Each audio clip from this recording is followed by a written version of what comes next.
How's everyone? Your timing, how do you get it so... It's impressive, I'll say that. Hello! How's everybody doing? Hey Alucard, hey Andrew, hey Leon Sable, I see you there too. Thank you for the head pats. Hello, hello! How are you all doing? Happy Friday. Hope you had a good rest of your turkey day yesterday. How's everyone been doing today? I was running late. Was very tired. I might have had a little bit of a bout of insomnia and didn't try to go to sleep until like 8 a.m. and then couldn't fall asleep until like 11 a.m. and then I slept until like 5:30. So I'm eepy. Ate too many leftovers? The best problem. The best post-holiday problem.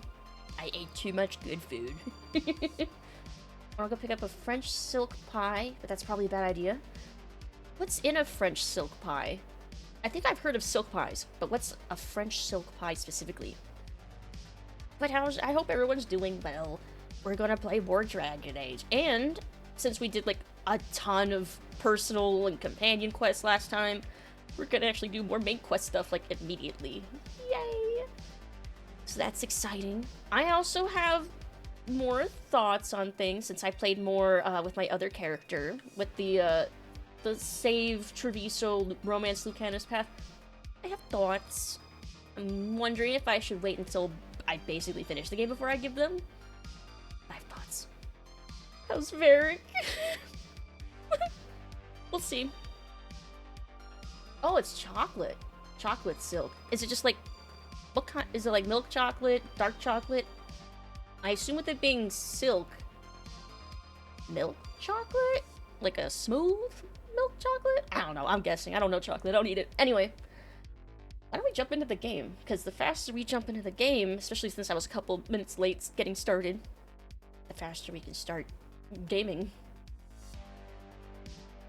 So, we're gonna go over here. Ooh, I like this part of this song. I'm a big fan of synth and music. Even though whenever I hear the synth start playing in this game, I'm like, this belongs in Mass Effect. I am a big fan of them. And I do like the Mass Effect soundtrack. Okay, I'll pause that. In-game sounds. Oop. I'm too small. There, I must be a little bigger. There. There we go. Pretty sure it's milk chocolate. It's kind of like a thick chocolate cream filling. Is the outside of the... Well, I mean, it's a pie. It's got a crust. Never mind. I was thinking of, for some reason in my brain for a second, for like a split moment, I was thinking in terms of like a cake with like an outer flavor and like an inner flavor. I'm like, wait, it's a pie. It's just gonna have a crust. So, that makes sense. Alright. Meet with the Veil Jumpers. Howdy, gamers. Hey, Garbage Dennis says hello. How are you doing? Happy Friday. Hope you had a good turkey day. Hello, hello. Whipped cream and chocolate shavings on top. Oh, okay, I can picture it a little better then. Oh, so it's probably not like, okay, it's a pie that's not like a graham cracker crust kind of pie, like, on the top. It's like it's like the filling, and then, I picture it. I picture it. Yeah. Okay. I can picture it. I should keep that in mind for if I ever have any friends that do like chocolate, that or might be into a different kind of pie sometime. Because I wonder if any places would sell something like that around here. Anyway. But yeah, hope you're doing well, Genesis. Alright. Meet with the Veil Jumpers. Venatori are gathering deep in the forest. They've brought the Dailish with them. Quack. How long till the sacrifices start then? We did kill Gilleneen's archdemon. The gods will want more power, and fast. Yeah, we kind of pissed off some gods. Real... well, good. Let's piss off more gods. Hey, Cypher! Hello! Happy Friday. Hope you're having a good day today. Hope you had a good rest of your turkey day yesterday? I basically streamed the rest of Turkey Day. Hope you had a good day. Regaining strength by draining other elves. We're supposed to be their people. Maybe that's why it's elves? That makes it worse. Yeah, that does Right. make it... Ooh, But it's... that's who the gods are. Who they've always been. You know the Yeah. gods best, Rook. Hey, Silverlight! The Veil Jumpers Hello! are ready. Just give the word. I'll go get Nev. She deals with Venatori the most. Good point. We know where the Dailish are, and we know what we have to do. I mean, I'm a Let's Shadow do it. Dragon, too. Then we ride and pray that fate is on our side. Like, don't I also deal with Venatori a lot? But yeah, hope you're having a good day, Silver Knight. Hello. Blood of Arlethan. Okay, let's see if anyone wants to talk to us suddenly. Nope. No side quests appearing out of nowhere. Nope. Okay. Nev is required. Yay! Oops, all mage party again! We'll all be applying weekend and no one's gonna detonate. It's fine. And so you need to find a way for my head to stop hurting.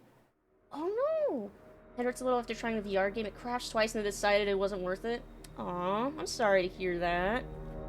Wait for your head to stop hurting. Well, They're waiting for something. There's talk of a sacrifice. Do they mean the clan? They mean the clan, don't they? Well, the tracks suggest the captives are on the other side of the clearing. You'll have to go through the crowd. I hate cultists. Obvious fucking answer.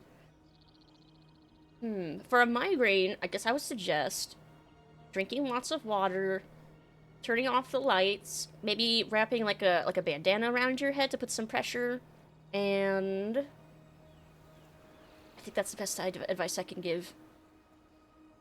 It doesn't feel like it works properly designed like that. Pink and green. Oh, you mean the outfit Rook's wearing? The, like, green and purple? I kind of like it, because he's a frost mage and he's dating a Morn watcher, so it kind of, like... It's kind of like a decent mix, I think. Gatorade's one. Oh, yeah, electrolytes. Yeah, that's another good idea. If you need extra hydration, drink something with, like, electrolytes, like a Gatorade. Let's see. Soft baseball hat? Oh, you mean Emmrich. Oh, you mean that shade of pink. For some reason, that shade of pink registers as, like, kind of a purplish to me. Super thin white butler gloves. They're not super thin. They look like they're, like, a white leather. Like, there's, like, stitching and stuff. they're gathering to watch people be killed. It's the Venatori. Spilling blood is their religion. And we won't let that happen. I hate cultists. We're going to get that close to a crowd of Venatori. It's quickest. I found you some disguises. Oh, it's a stealth mission. Oh, that doesn't smell good.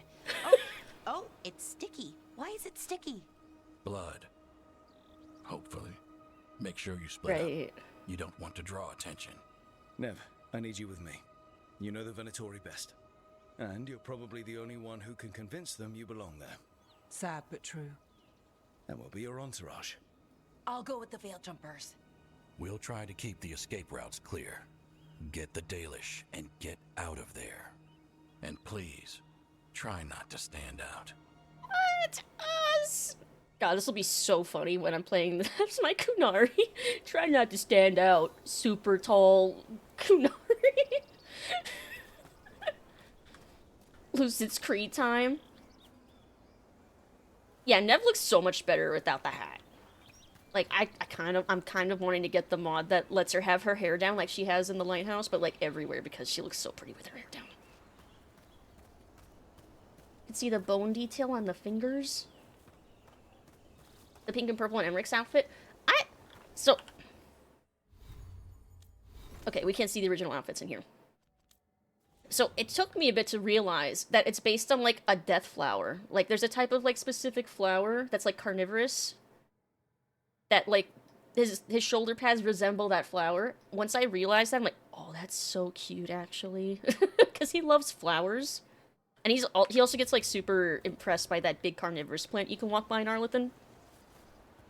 Anyway, he's just a big plant nerd. And even his outfit reflects that. Let's see, let's hope there aren't any blood diseases. I mean, we've been wading through knee-deep blight. We've probably got a pretty solid immune system. But it's safer to move in small groups.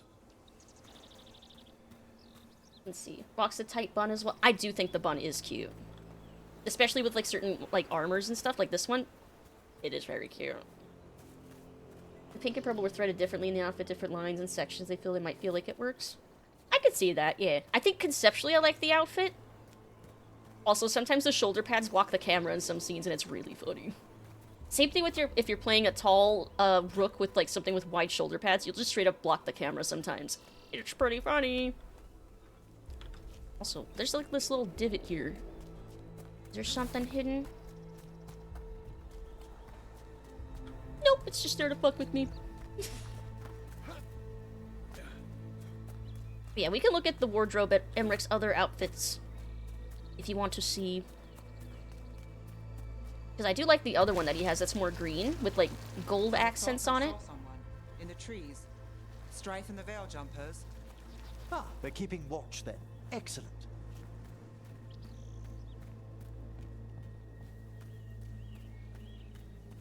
Ah, yes, the good old Venatori zip line. But first, what's up here? The scarlet depends, except not the right shade of red. Pretty much shape, form, color, the kind of stuff and design. It's hard to word, but I hope they put it together in a... Yeah, something about the shape. Yeah, I think I get what you're saying. Oh, wait, maybe we have been in this area. Because No, I haven't. I don't know. I've seen that little campfire in multiple places. Okay. Nepenthes? Like that? Scarlet Nepenthes. Okay. Nepenthes nuts! Damn it. It does work too well. That's a very good way to remember that. Thank you. That was very funny. I'm also pretty tired, so it probably will be pretty easy to get me to laugh too. But I think that was actually very funny. Like a random, if any like random like a pingus happens, it would, I don't know, it would probably break me at the right time. Finally, I got the maximum for this. Yeah. My ice cube staff. Move. Resisting making a joke myself, so I'm glad someone else did. It was a joke that needed to be made. I agree. How could it just needed to. Just like this one, those hinges are I like the chest designs too. Like the mythic chest looks so pretty with like the glowing locks. Oh, I can't even dodge roll. I can't break the crates. For now. I guess dodge rolling would break my would break my disguise. Veilguard don't dodge roll. But I will still loot everything in sight. Because I can't hide the loot goblin in me. I was worried I stole a joke before you got the chance. Nope.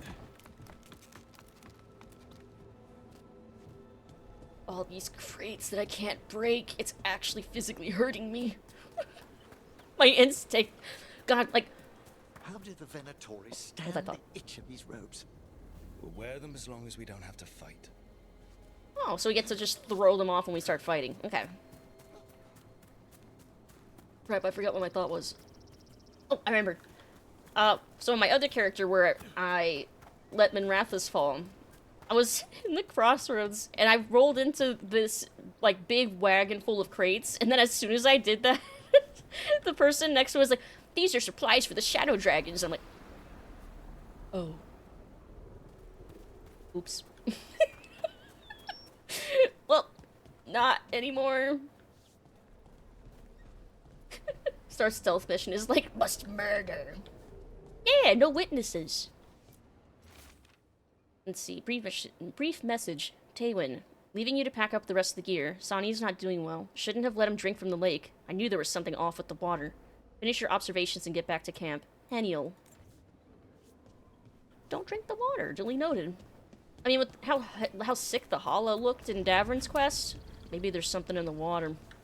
Probably something fucked up and blood magic related. Oh yeah, and this is not conspicuous. Just drop it on it in the corner of the camp. Going to bleed the Dalish deer. They must mean one of the Hulla. They plan to kill it for sport. We can't do anything that'll draw attention to ourselves. But... oh, you're right. No. Emmrich's onto something. Can we save the hollow?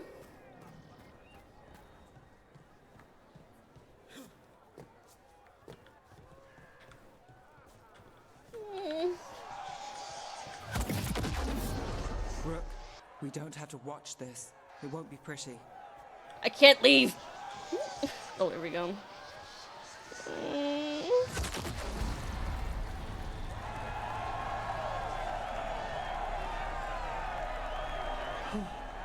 Poor creature. Oh, Jesus. I didn't expect it to fucking explode. Did you come from Rabbits? Well, this is fine. It is truly our time, my friend. This is fine. This part, just have to join stream for this part. Hey, Syrup! Yep, just in time to watch that poor hollow fucking explode. What the fuck? How are you doing, though? Happy Friday? Stream tonight? Yeah, to make up for not streaming on Wednesday. Surprise!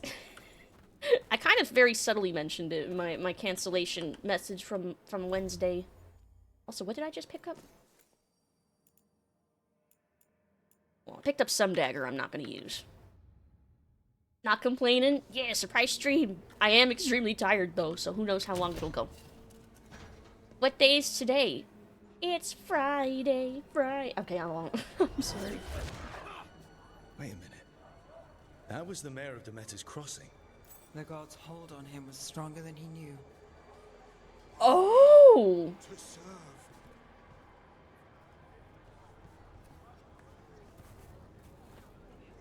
Oh! Well, if it isn't the consequences of my actions. Well, shit. Interesting. Ooh, then that means... Should I talk about what happens if you make the other choices? Because I know now, from my other character. Do you want to know? Because that is fascinating. To the risen. Do you want to know? Can I say? This segment has your absolute favorite voice lines in it? Okay, I'll go listen in on people.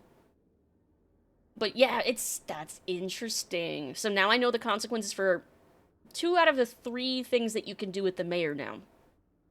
You'll know it when you hear it. Crumple note. The boys and I found a bunch of things in the ruin. Stuff the Dalish missed. You can feel lingering magic in some of it. Heard you're headed back to the city for Templar business. Counting on you to get this shit out of here before others find it. You know some of them will just want to worship it, or something. But I'd rather line my pockets. You want to talk about it? Sure, everyone wants to listen to anything you want to say. Well, keeping mild spoilers in mind and stuff. So then we know if we save him, he ends up here. If you leave him to die, he gets blighted and becomes a boss that you have to fight. So either way, there are consequences. But there's another choice you can make exclusively as a Grey Warden that I don't know the consequence of yet, where you can exile his ass to the Wardens. Just conscript his ass. So, I don't know what the consequence of that action is, but it is interesting that there are there definitely are consequences. And it is fascinating. Monokoski, 20 turns that comes 6 seconds. That's not bad. But that quickened on perfect dodge has absolutely saved my ass a couple times. I witnessed it. We do Dragon Age Awakening now? It definitely felt like an OG Dragon Age moment. When you're like, to the Wardens with you. Wonder what makes the thingy shoot out when you kick the chest open? Magic. I don't know. Magic's gonna be the default answer, I think. We live in exciting times, my friend.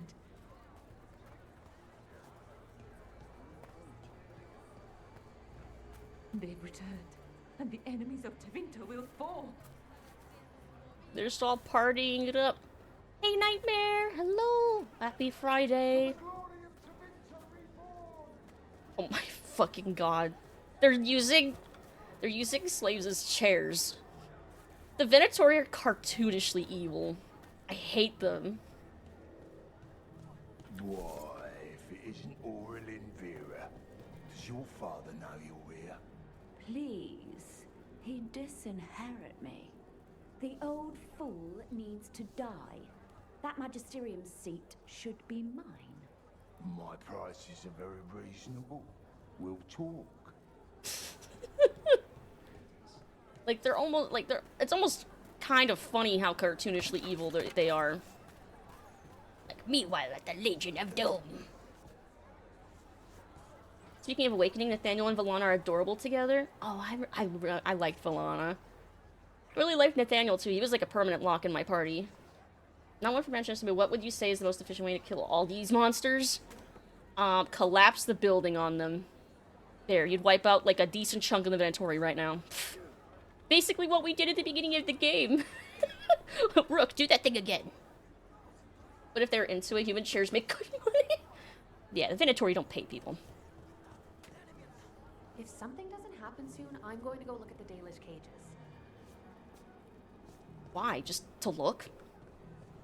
What a bunch of weirdos. Is that a Jedi? Wait, who looks like they're dressed? I mean, I guess they're kind of dressed like Sith Lords, if anything. Drop a dragon on them. Hey, Oni T! Yeah, drop a giant... drop that Revenant dragon on them. See how they handle it. See, they say any other lines if you walk back around? Nope. Okay. Oh, the white robe? I could kind of see that.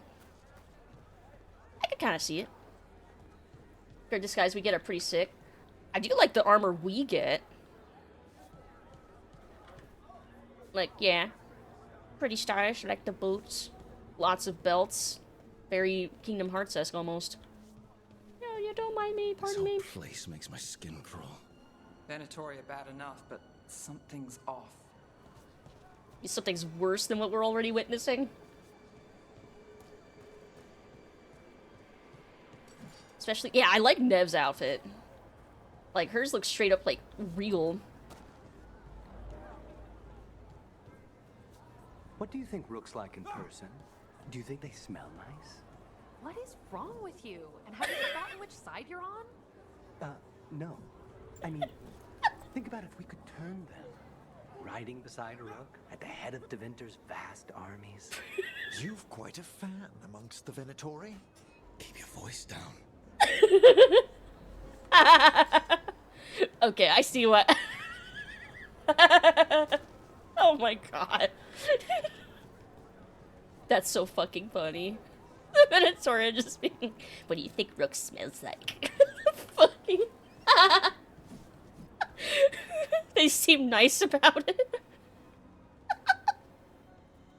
Is this elf your servant, my lady? Oh my god! Mutt's teeth. Must I defend my entourage to every low-paid toady out here? I'm sorry, my lady. I was given instructions. That's the first time someone's been straight up racist to us. Of course it's a Why am I Venatori. still waiting? Where are the gods? When does the ritual start? Gods? Moo. But only the Lord Elgarnon is here, and he is still preparing. Useless. Out of my way. It's Elgarnon, not Gillenane like we expected. Oh great, he's the one that's scarier somehow. Yeah, Nev, oh my god. Like, that charisma level 10, like, fucking, damn. Level 20 charisma. Hey Sam, hello! Moo! How are you doing? Happy Friday. That scene before was so fucking funny. I'm still laughing about it. Got new emojis. Is it safe to talk? You'd think that people around here would be better at eavesdropping like we are, but nope. Also, there's that with that scene, anyone who tells you that no one's racist to you if you're an elf, they're wrong. I just straight up got mistaken for a slave in a Tevinter camp. So, no, that's definitely a thing. I don't think anyone's called me a knife ears, but maybe that's more of a Ferelden thing. I could suspend my disbelief for that. That was impressive. They expect strength and power from someone like me. A mage. A human mage, to be precise. Yeah, I gotta be Show them specific what they there. expect, Because and I'm don't also get a questions. mage. But as I was saying, Gillenane's not here. It's just Elgarnon. Yeah, I fucking hate racism too. Like, the depiction of it for, like, what I am, though, in a Venatori camp, it makes sense, though. Considering what the Venatori are. I do think it's, like, it's interesting and kind of a pleasant surprise, but I can see why people, like, are kind of complaining about it, that it's like we're in the midst of all this, and this is, like, one of the few times we have had it addressed, but I think it's just the setting. Like, being in Docktown, where it's, like, where the poor people of Tevinter are, or Minrathous specifically, like, it makes sense, just based on the setting. And now that we're in a setting where it's more appropriate for, or no, not appropriate, expected, that's the better word. More expected for that kind of thing to be happening, and then we finally see it, like, that makes sense to me. Theo feels way more realistic. Yes, but I think that's also just a consequence of the setting, too. Like, intentionally so. Like, everything in Ferelden sucks. Occasional races come in the constant casual. Yeah, DAO is wild. But again, Ferelden is kind of constantly, depicted as, like, backwards as fuck. Like, even when Dorian shows up in Inquisition, he's like, everything here is a backwater. And then we finally see him in Wrath, it's like, oh, I get it. You were, like, worse to, you were, like, used to something closer to, like, the modern world, kinda. You hate the Venatori here, like, you hear it and kind of see it out in the world, but casual yeah, exactly. Once they start talking, like, on their own, you're like, wow, yeah. Yep, they're monsters, alright, as if you didn't figure that out before.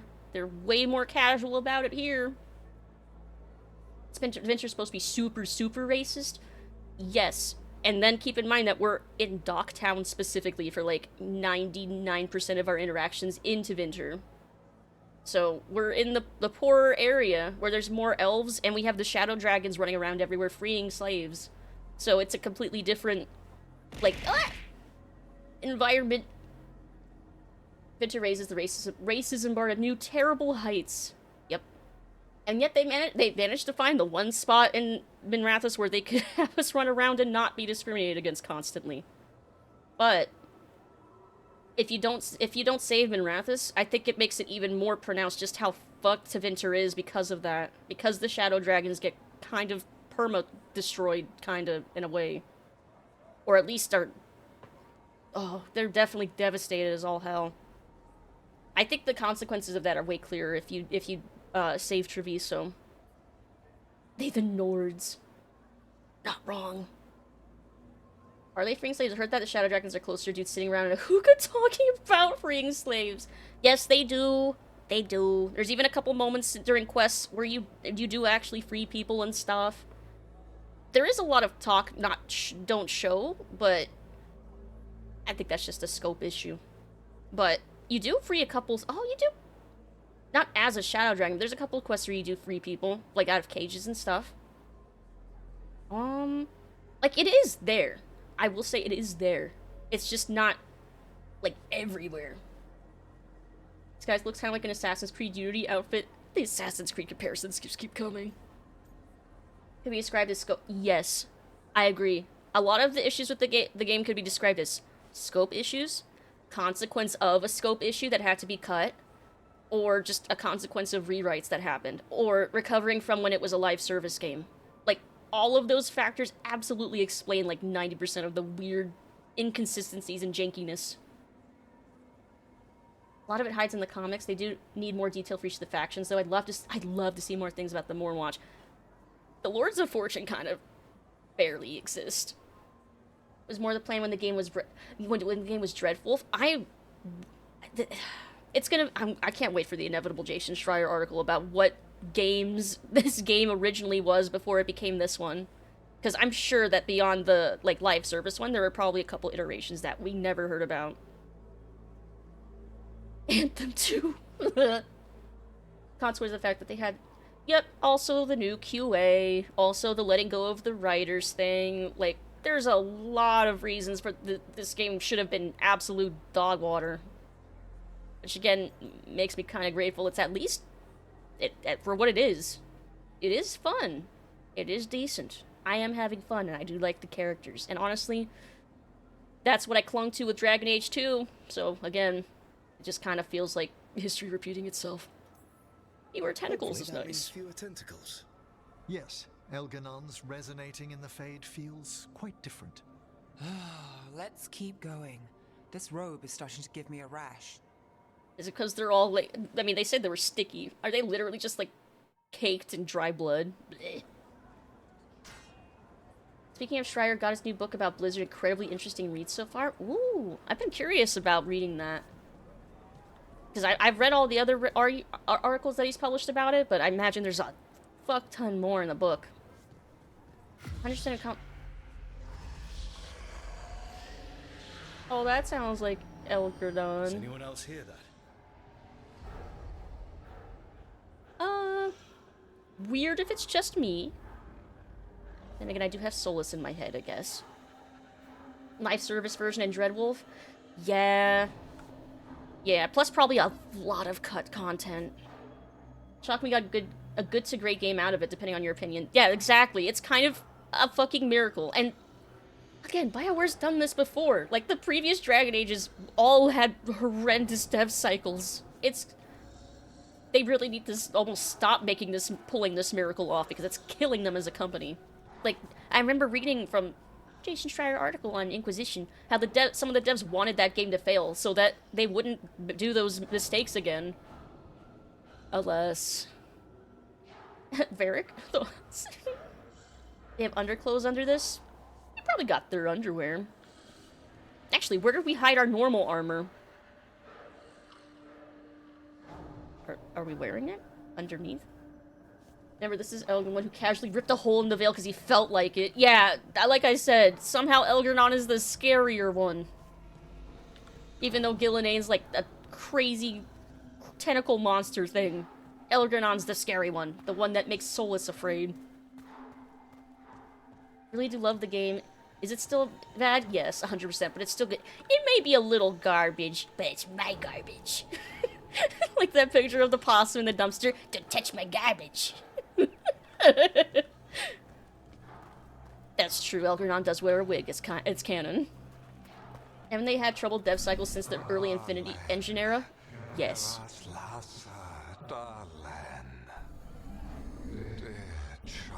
Oh, he's speaking to us. Into obscurity, sorrow etched on your bones. I see you. I feel your pain. I can hear Elganon calling. Okay, so that's definitely him speaking to all of us then. Lots Forget is back when the Inky first came out. People hated Dragon Age 2 when it came out. People hated Inquisition when it came out. I mean, it's time is a fucking flat circle, that's all. I keep thinking that. Time is a flat circle. More things change, more things stay the same. People will end up warming up to this game in like a few years, I bet. Once the dust settles. And maybe some more bug patches on occasion, but... Your gods have returned. Give yourself to me and be seated at my side when the Imperium rises again. He's making promises. Tempting me. He says he can teach me to bring back those beyond... No! Impossible! Oh, he's making individual promises to people. Damn, that's wild. Yeah, there's not too many bugs. Hey, Quinn! It's not quite... Well, it might be Saturday somewhere. Happy Friday and or Saturday. Hello! How are you doing? Why are the crowd voices cutting in and out? Okay. So this is what I mean about when I... So there's not very many big bugs. I have not run into any game-breaking bugs. No crashes yet for me. But there is a lot of audio bugs. And one of those is the sound cutting in and out. Again, I don't know if it's because I'm... Where's my task manager? Like, I don't know if it's because I'm being bottlenecked heavily on my CPU. See that 100% there? But it absolutely feels like a lot of the time, like, the switching ear channels is buggy. I think audio keeps running into sound budget issues that makes audio cut out in and out. It's trying to adjust, like, volume for voices so that sound effects cut out, music cuts out, voices cut in, but it's very abrupt. I think QA needed more time on the audio. But, like, that's the kind of thing that most people probably wouldn't notice too much. But I do, because I used to QA that specifically. So I'm cursed to notice it, too. I'm cursed to notice it, too. Let's see, it doesn't help you have reviewers playing 3 hours. Yeah, that's the other thing. I think this game really picks up after the first, like, 10 to 12 hours. Which I know sounds like, what? That's stupid. But once you get past the tutorializing stuff and recruit all your companions, it really does improve a lot. You're far less on rails after that point. Yeah, see, the audio back there was cutting in and out because this audio up here was taking priority. So I kept cutting in and out to prioritize it. So it's smooth if I look forward. But if I turn back, it starts bugging out.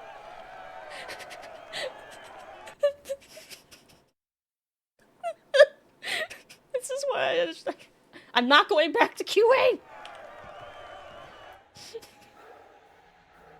For hundreds of years you have mourned the loss of your dragon gods.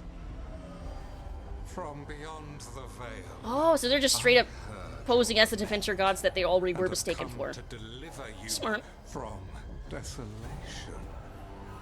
Dragon of night, I break your chains. Hear my voice and rise. Oh, that's a big dragon. I am Elganon, once called Lucicon, and I have returned. Oh, that's an archdemon, alright. is already fueling him. Your Tevinter crumbles under its own weight. I can restore it. All you must do One is big obey archdemon. me, worship me, love me, and kneel. I know this magic. It's old and dangerous.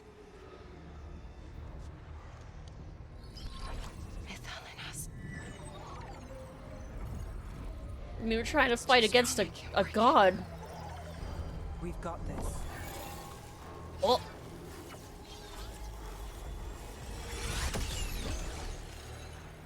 And trying to conceal us.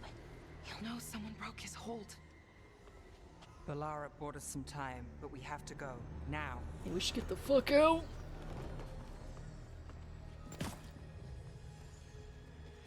I'm surprised no one noticed.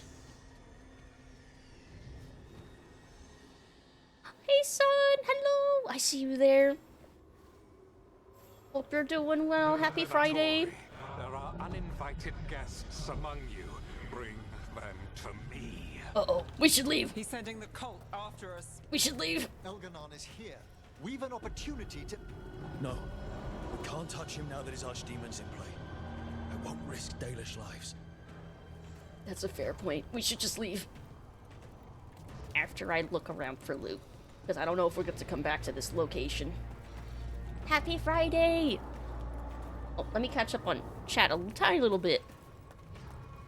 Think Nagi could take a dragon 1v1? I bet. I mean, dragons are basically just giant cats, right? And cats never know when something is, like, really bigger than them. I've seen cats take on bears. Or try to. Try to scare off bears. Which Bahamut is that one? Giant fucking archdemon.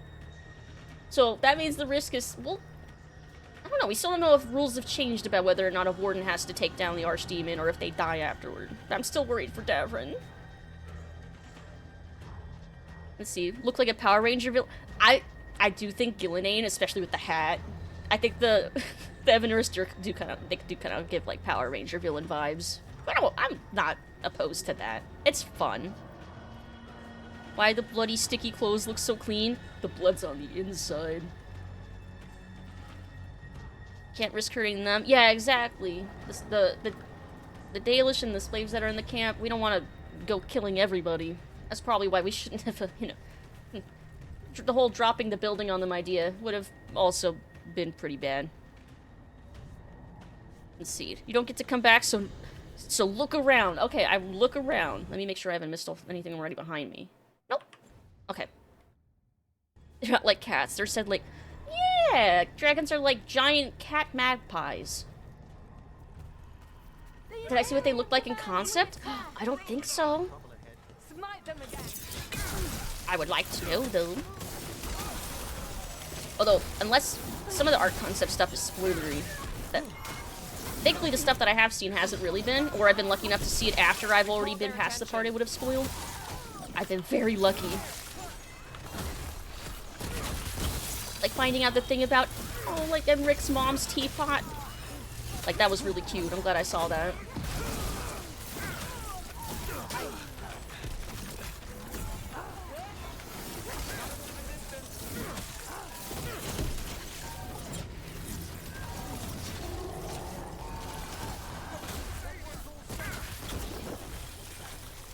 Aimed over there, I guess. Of course, because I have Nev, I can't detonate anything.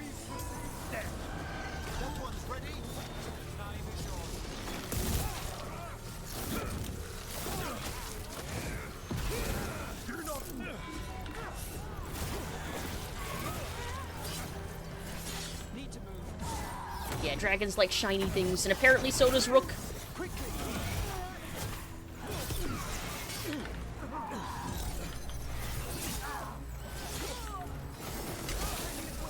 It looks so much more monstrous, like icky and huge, covered in mouth. What? That sounds fucking wild. I want to see. If you, I would like to see. But I have to be careful. I can't just look it up, because I'd probably see like a whole ton of stuff from the art book.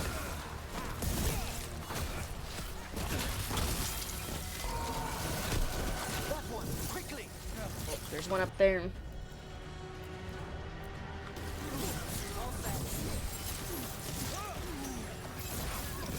Setup, you do the rest. Can't reach. Get him.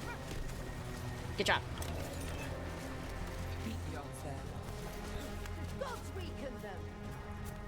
Oh, there's another one. Oh, wait, there's more.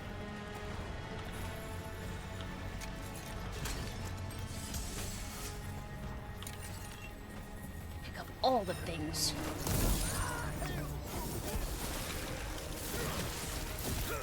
Hail, cruel death. Well, look at that.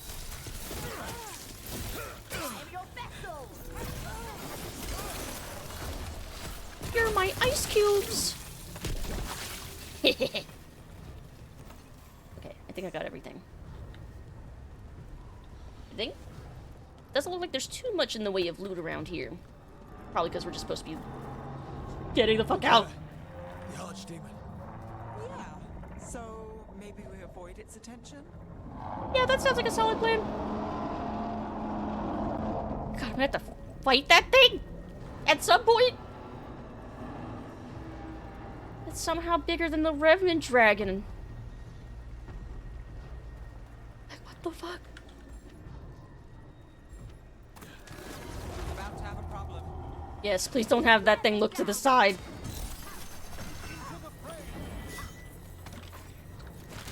Finally, I can break crates.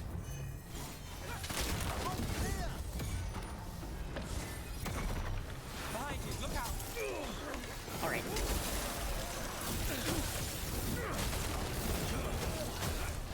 Yeah, it's a big fucking dragon. It looks that big from this far away, like I am fucking terrified of it being close to me. Rook's R-type, you're right. You're absolutely right. Which is why my crow rook is named Rocco, which also means rook and crow, or corvid. Because it fit too well. And yes, he loots everything.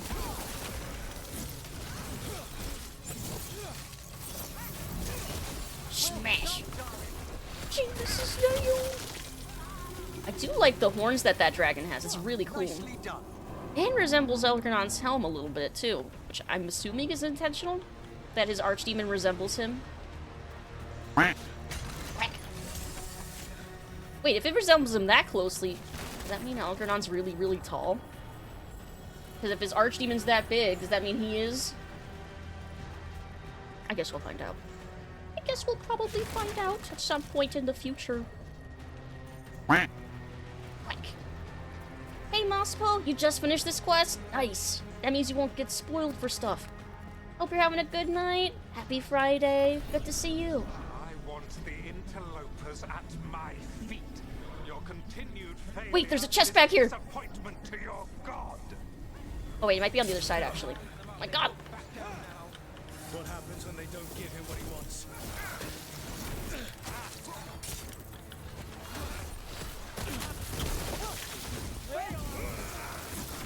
He's wearing lifts. Well, he's already wearing a wig, so I mean, would it surprise me? No.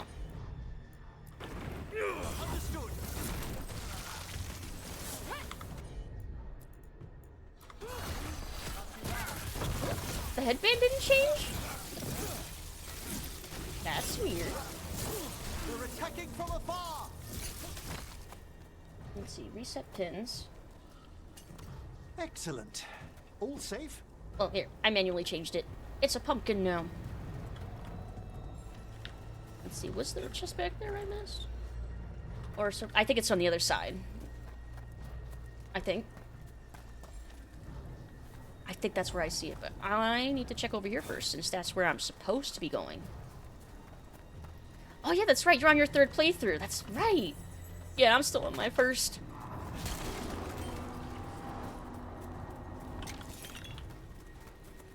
Yeah, we were talking about, like, way earlier about how we're pretty sure that people are gonna have more positive feelings on this game probably in a few years. As someone who's played 3 playthroughs already, what's your, like, overall vibe? Because I think I can see myself playing this at least, like, a few, hopefully not truly a half dozen, but I don't know, we'll see how insane I am times. And hey, Payne, hello! Hope you're all having a nice Black Friday evening. Yeah, I hope everyone's having a good evening. Well, this poor dude fell down here and died, I guess. Yeah, I hope everyone's having a good Friday. Hope everyone had a good turkey day yesterday. You love it? I'm also loving it. I'm kind of sad the more I keep hearing that there's going to be no DLCs. I hope that changes maybe after they start moving people off of Mass Effect. I hope. Copium. 21 playthrough minimum. GS Jenkins just subscribed for 5 months. Hi, Lucid. Happy or tolerable Black Friday. 5 months? Thank you so much. Thank you for the tier 1 sub. Thank you. Hope you're having a fantastic day, Jacobs. Welcome in. Happy Friday. Thank you, thank you. Dude fell and died and run his pockets. Yeah, I mean, he's not using this. He's not using that stuff anymore. Steve says Skyrim needs an update with the creation kit thing. Should I care about that? Nah. No, I don't know, maybe. Creation kit stuff wouldn't... Stay a while and listen. Zero Medio just subscribed. What? Holy tea! Thank you so... Tier 2? Holy sh... Thank you so much! Holy crap, thank you! And you're gonna get a new Tier 2 emote soon. Because it's going to... I'm doing a big emo overhaul pretty soon. The new Tier 2 one's gonna be really cute. The Tier 2 and the Tier 3 one's gonna change. The Tier 3 one's gonna be a boba tea. The Tier 2 one's gonna be like finger guns with sunglasses. It's gonna be really cute. Ah! Oh my god! Thank you so much! Moscow4 just cheered 500 bits. Holy shit! Thank you so much for the 500 bits and the hype train? What is happening? Hype train started. What? Level 3? Syrup! Oh my god, there's so many bits! Like, is it gonna break? Am I gonna come back? It might be broken! Covered in Syrup gifted 5 subscriptions to the community. Holy shit, it did break! Thank you so much! Syrup, what the heck? For 5 gifted subs, thank you so much! Thank you. Well, congratulations to Draz, Starpire, Lucio Owen, T-Man, and Lil NB Astronomer and Munchcake. You're gifted a tier 1 subscription to PainRaven_. Alucard, thank you. You ready to bring my... What is happening? Alucard_Nero gifted a tier 1 subscription to Silver Knight. Oh. What is happening? Thank you so much. Congrats, paid for the gifted... Some... Zero Medio gifted 1 subscriptions to the community. Thank you so much. Congrats, Silver Knight. And oh my god, hold on. Thank you so much, Oni T, for the gifted sub, and Alucard for the gifted sub. Oh my god. I'm like trying to keep up with everything. Congrats, Emo Pyro Necrosis, for the gifted sub. Thank you so much. I don't know what to say. Absolute Light covered in Syrup just cheered 100 bits. Thank you, Void, Syrup. back to the void with you. Ooh, thank you so much for the 100 bits. Oh, I see that care package. Thank you. Oh my god. But it... Yes, I should save. That's a good point. I'm kind of... Want some rye? Of course you do. Of course you do. Thank you so much. I'm like... My brain is short-circuiting. Level 4 hype train. Thank you so much. I don't know what is happening out of nowhere. Someone wanted to let you know you're doing amazing. Thank you. Emotional damage. But like good damage. Thank you so much. Out of nowhere. Like what the heck happened? Just out of nowhere. Thank you. I appreciate it so much. Holy shit. Thank you. You are doing amazing. I'm trying not to cry. What is happening? Thank you so much for all the gifted subs and the biddies, everybody. Thank you so much. I appreciate it. And everyone who got gifted a sub, enjoy your emotes and the no ads and stuff. Thank you so much. Short circuit, applying soldier to bat. Oh my god. Break the bat. Break the bat. We literally did break my model. I had to reload it. You threw enough biddies at me. It did actually break. Thank you so much for the out of nowhere level 4 hype train. Holy crap. Here. I feel like I wish I could do more things. Here, free roulette. Thank you so much. I really do appreciate it. Thank you so much. You all are so fucking sweet. I said yesterday, I'm thankful for all of you. I'm thankful for all of you and our wonderful community. You all are so awesome. Finish the job for the risen gods. And now dark spawn. What? Of course. Why wouldn't the Venatori defend you, friends on the wall? Yeah, I guess I shouldn't be surprised. Gods will take you. Thank you so much. My brain is still like trying to recover from that. I'm still just floored. No, you're breathtaking.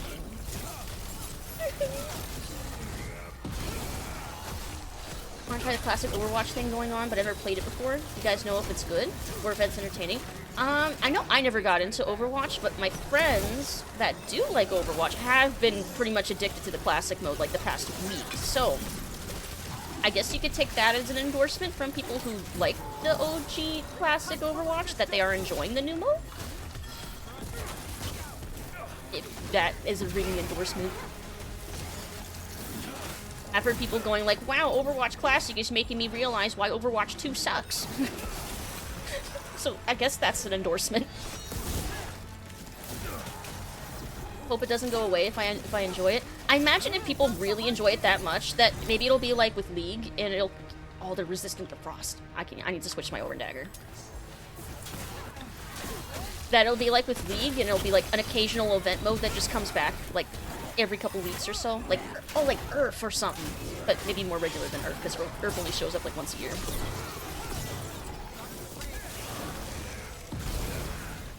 Classic had those weird loot boxes. I don't know, because I did not play too much of Overwatch myself. I pretty much only installed it and played it when my friends really wanted to play it. And that was it. And then I immediately would uninstall. It was like one of those things, well, oh, I guess if you really want to play, I'll give it a shot. I'll play like the one character that I vibe with, which was Junkrat. Mostly because Junkrat felt like the closest thing to like a classic like FPS character, like how fast he could be, but even then I felt like Overwatch was like really slow. Choo choo! What did I get in my hype chest? Open. Oh, I got that too! That's cute! Red card. Oh, I could see that being useful too. I'm really liking the new hype train emos that they have. They're really cute. Red card up in here. Like, they're very useful. Like, a lot of, like, utility use emos that you can get. I appreciate that.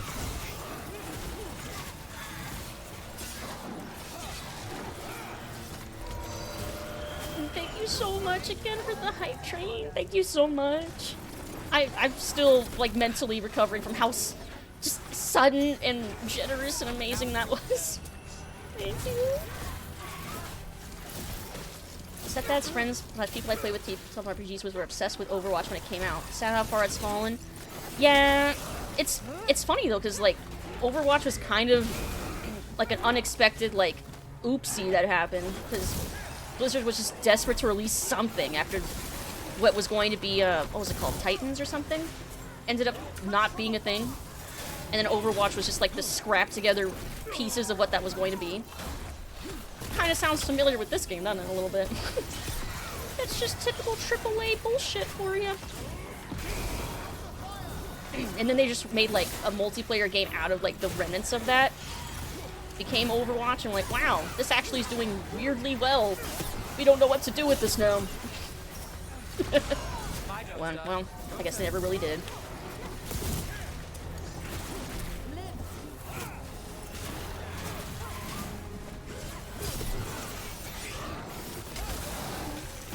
Hey, I'm ulting on them. This is taking too long.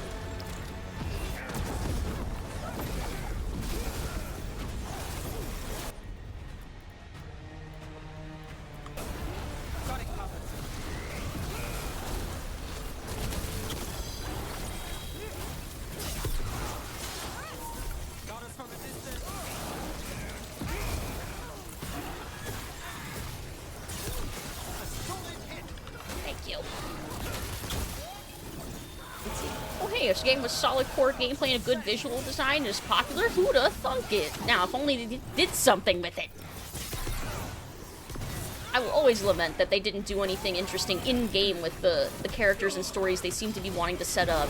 They just relegated it all to well, I felt the same way about League, basically, until they finally made Arcane. So maybe Blizzard should just fucking figure out that they should be making, like, TV shows with their amazing animators. God, if there was, like, a decent Diablo show, I would be so over that. If they animated it like their cutscenes. God, that could be so cool. But alas, nope. Ow.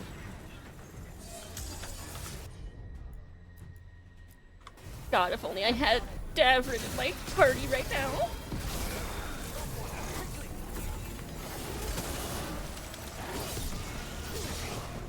Because I would be killing these things so fast. But at least I'm strong enough that even when I'm in the oops, all mages incompatible, nobody gets to detonate anything arrangement, I at least don't die as much. It just takes me forever to chip away at health on this difficulty.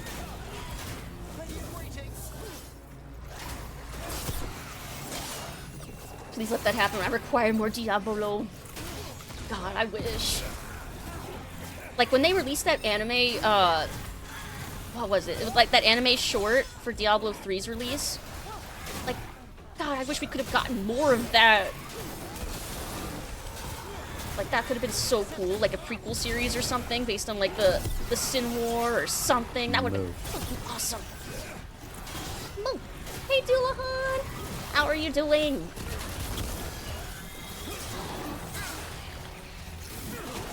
Ah! Happy Friday! Yeah, more loot boxes. It's like that's all the execs ever hear. More loot boxes? Yes! Pain. The animation stay on just games. They're not good at studios that can do quality animation streaming space, but they're not super high quality animation departments in video game space. Yeah, but they rarely ever break out their animators to, like, do stuff, it feels like. Just once in a blue moon. If anything, I feel like they should hire more animators. Make a whole separate animation studio themselves. They could. They have very talented animators that I think don't get let out to play nearly enough. And would probably love to be working on lots of cool stuff more.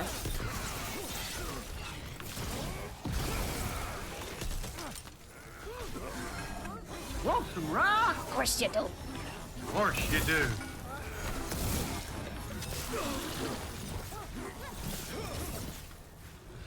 Blizzard, for all their current faults, has an amazing animation team. Their cutscenes for every game are incredibly detailed. Just let them go. Yeah, just let them go nuts. Heal me.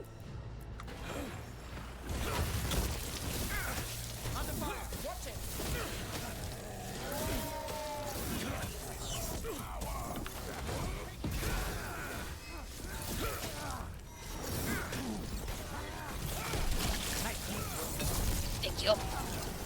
God, there's so much health. And they're vulnerable to ice, and I'm still taking forever to kill them. Maybe it's because they're blight touched.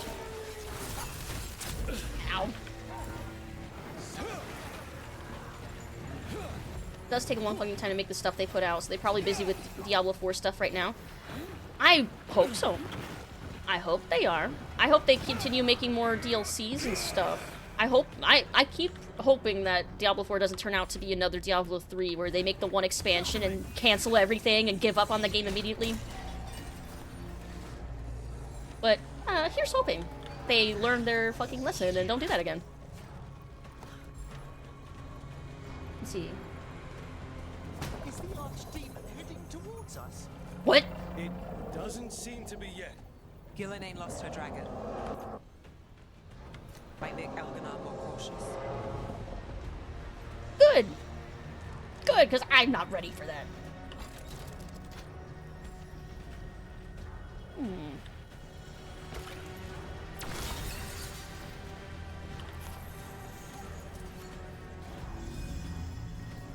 Where does this go? Ah! Well, that's easy. Just start taunting the dragon. Surely nothing will go wrong. Start throwing sticks at it. Let's see, anything else I can loot from down here?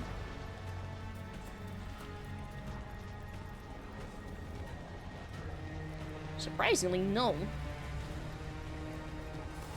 We're not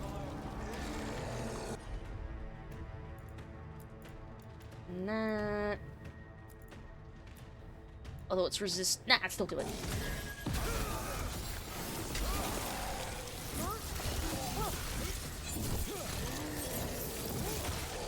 Smash!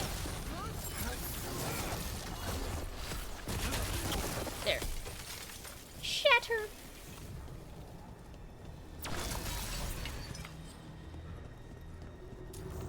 Oh yeah, let me check that door.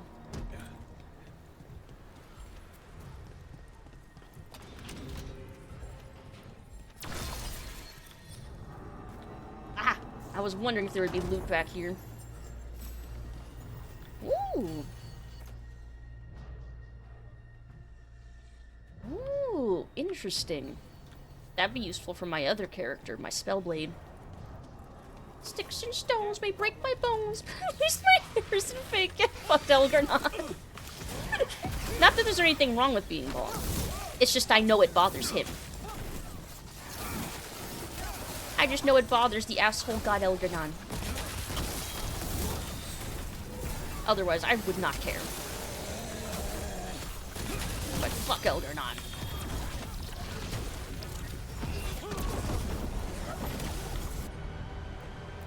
Resistant, I bet.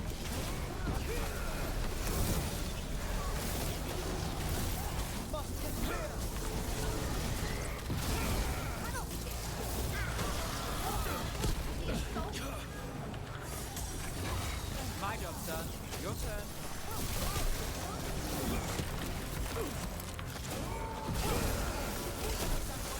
Another one fights the dust.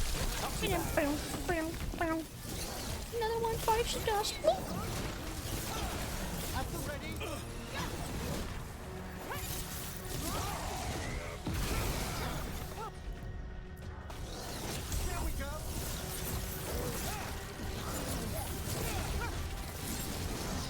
Whoop. There. Made it through that one.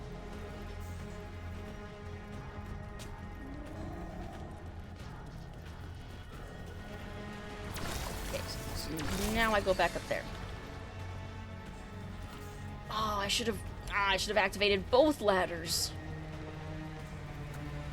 Foolish me. Did not think I'd have to use two. It's okay, I don't think I have to go back down.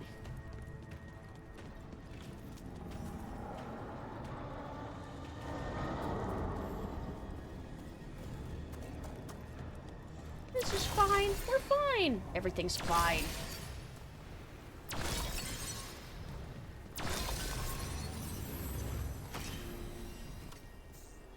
Almost leveled up. Oh, wait, we're back here.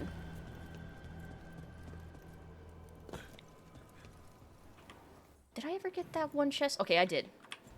I did.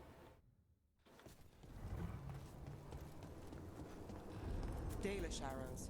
Strife and the other veil jumpers were here. Oh, good, we do have backup. We have to use this chance to get to the prisoners. Good, I do have backup. I'm surprised we don't drown in water that deep. I feel like Rook would manage it.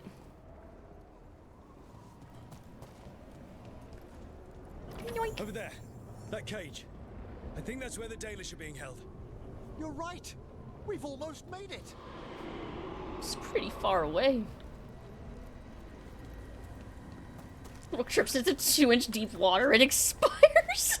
Watch out, Rook. It's a big puddle. This is canon to me. You, intruder, have defiled my temple and spurned the gifts I offer. You could have had a place of honor as my disciple. Yeah, I bet. Yeah, I bet.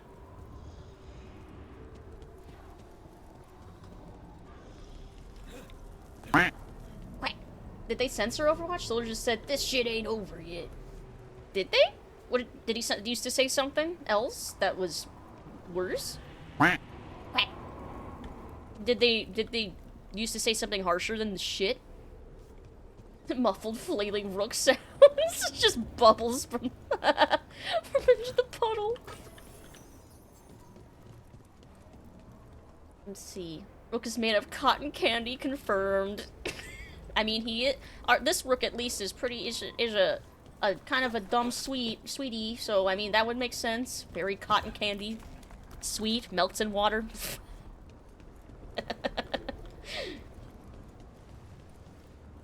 Unintentionally or not, it fits. It's supposed to go down there, but what's up here?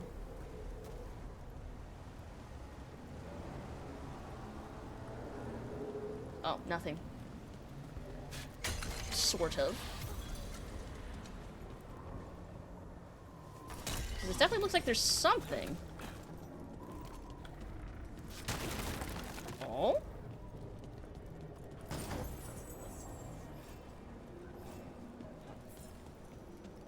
Oh, a helmet appearance.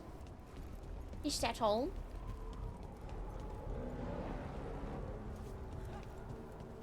Oh, looks like... Okay. See, he either said mission or shit. I don't know. I have no idea. Oh, do you have in-game subtitles that you could turn on? Because if he says it again, you'd be able to tell for sure. Before the Venatori catch up. Although I guess with an action game like that, a multiplayer one, that might get a bit confusing. Maybe they don't have something like that.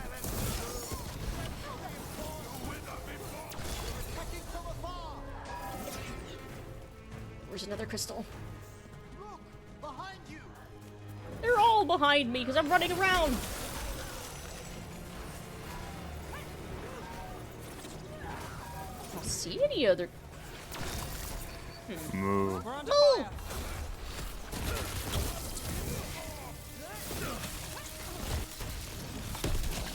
Moo indeed. The gods feed. Well, I fuse flames. Eat them.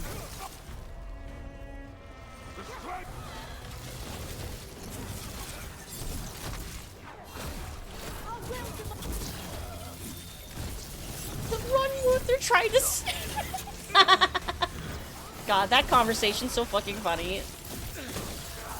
You're like, oh my god, we get to fight Rook? Through the gate. It's like, he's killing us. Yeah, but at least it's Rook. That's so fucking funny. What's up here, then?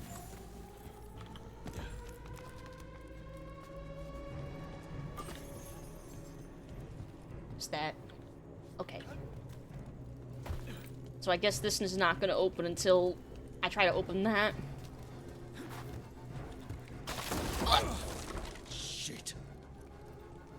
But I wanted to go up there. Damn it. Thwarted. I wanted to go up there. And the locking mechanism is on He's the other like, side. shit. Yeah, me too, Rook. Me too. There has to be another way out. Oh. We're stuck. Gate's shut and we can't open it from here. You've got Venatori headed your way. You hit them, we'll hit the gate. I do like when our whole team shows up for a mission. It does make us feel like a team. I think I said that last time we did that.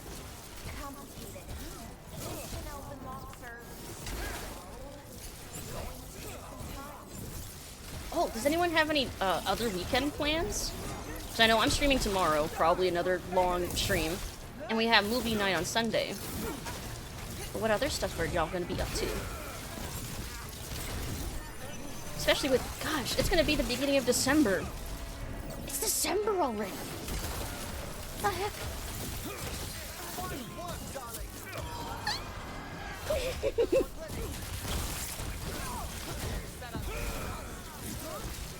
Relearning Civ and chilling, hanging some lights or something? Ooh, nice. Which Civ? Tell me we're close to getting this thing open. I tried going back to Civ 5, Because Vinci doesn't really care for Civ 6 that much. But honestly, I don't know if I could go back to Civ 5 anymore. It's so different from 6. To the point where I'm worried that I might not like 7 when it comes out, because I know it's going to be so different when 7 does come out.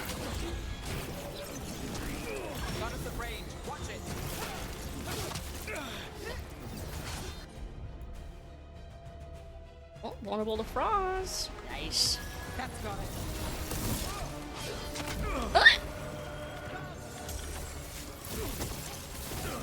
Get shattered. That goes to you.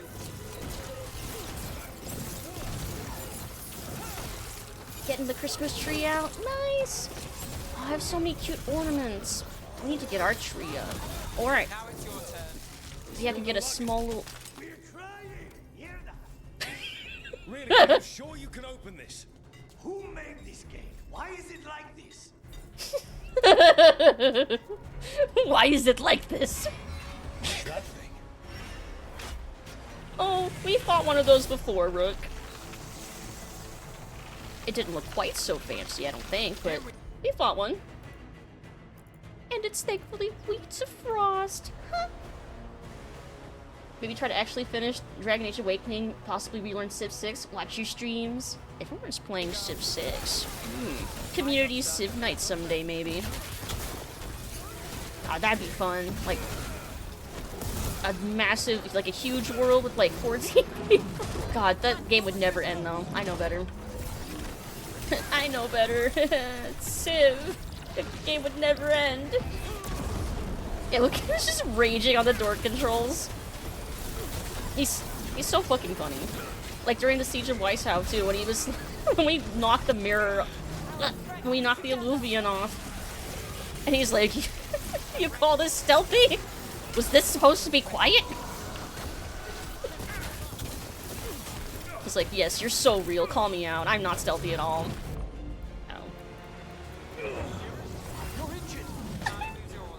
Every time he calls me dearest or darling, my brain short circuits.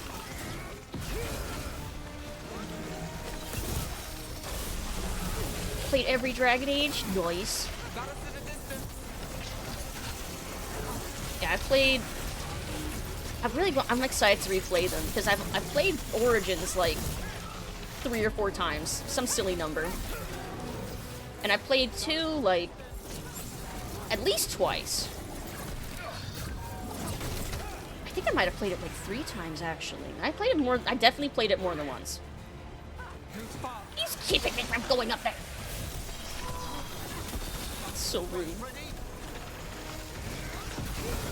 But Inquisition I only played a couple times, and I've romanced Dorian every time because how could I not? But I need to find out what the Soulless Mance is like.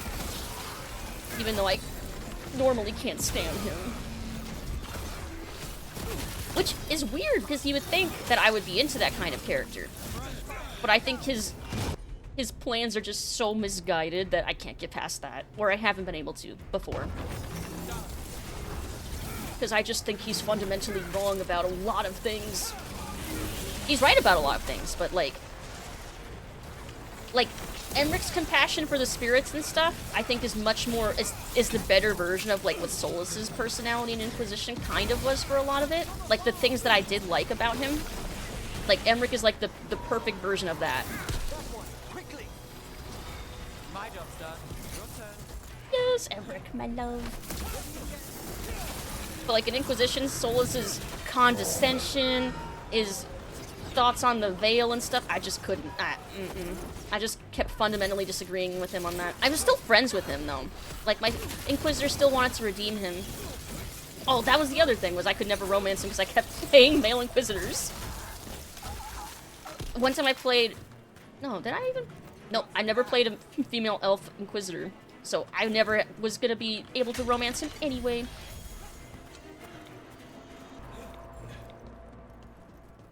Let's see, my favorite romance each game. In Origins it was Zevran, in 2 it was Fenris, in Inquisition it was Dorian, in this game it's Emmrich, Mass Effect, it's always Garrus, because always. There's no Shepard without Vicarion. I'm not gonna cry. I'm fine. Come on, but yeah. Oh, that's good. We'll keep the exits clear while you head for the Dalish. Good luck! Garrus, look, I mean, maybe.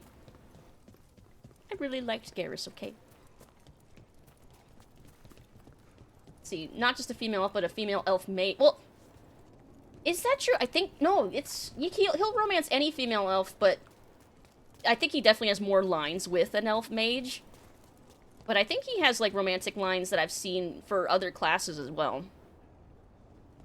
Get on my Tali level. I love Tali, but I always play FemShep, so she's always a bestie.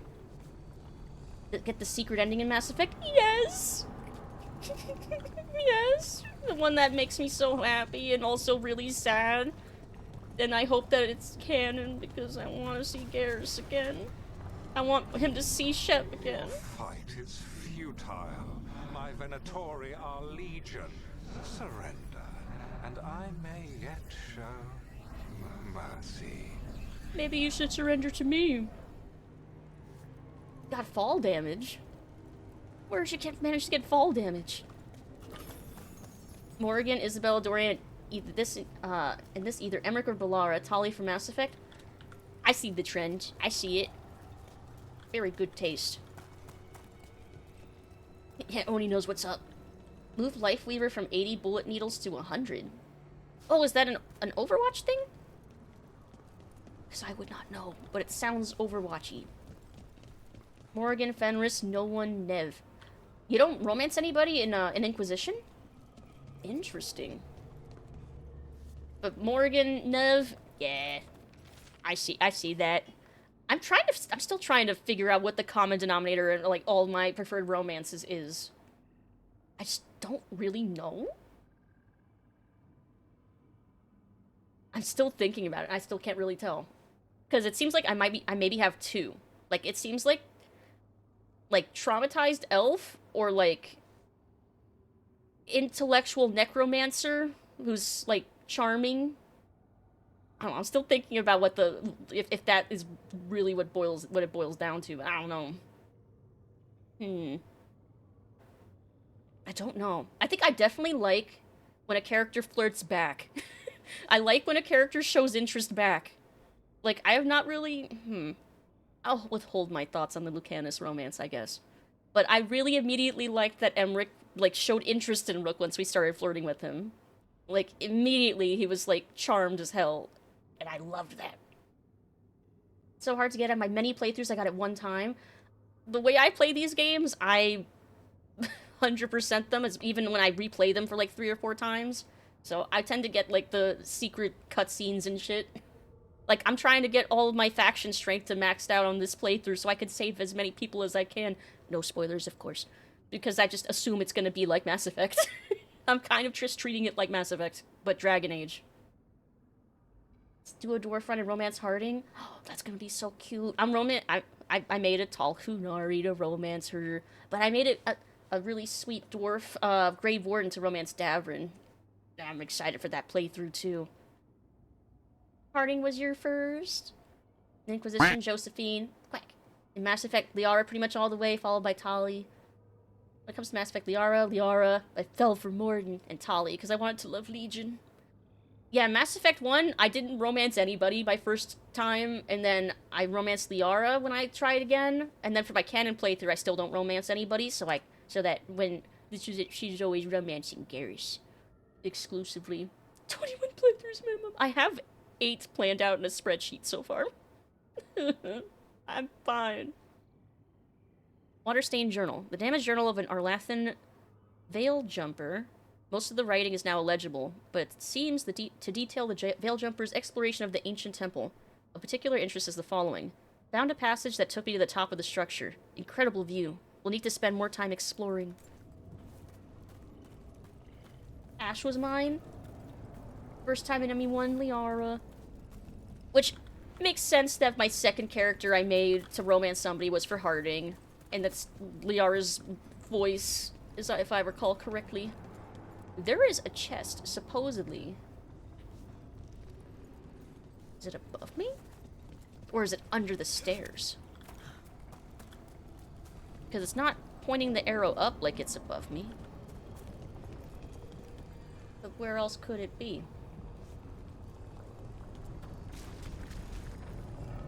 Unless there's something else. Like there's a ladder?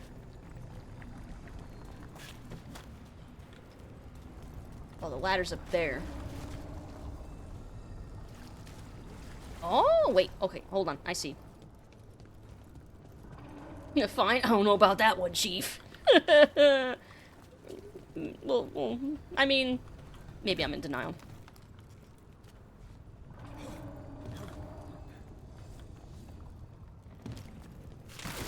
Things to smash.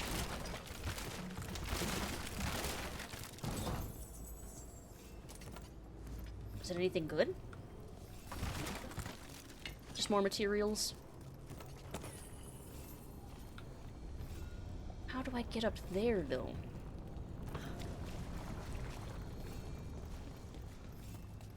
Assuming that's where that chest is that I'm seeing. Oh, maybe I'm just being foolish and it's behind the statue. Nope. Okay, never mind. I'll just assume it's further ahead then. Like maybe we go up somehow.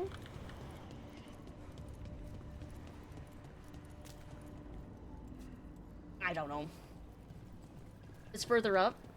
Definitely, you're definitely not fine, Lucid. Your human form is broken. You're still trying to fix Solas. You just want Garrus to tell you to calibrate her. No!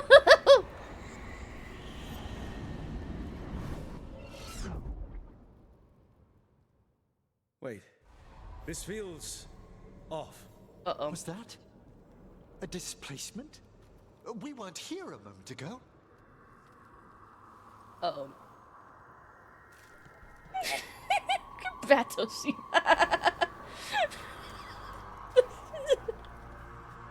I'm sorry. How am I ever gonna stop laughing? Are we in a pocket of the Fade? I mean, I guess Elgar'nan can just rip open the Fade whenever he wants. Can he really just shove us into it? Like, I don't even have a mini-map. Come on! We need to find a path through. We still need to think of the Dalish. So that is what you're after. The Elven have been chosen to serve a glorious purpose. Ugh.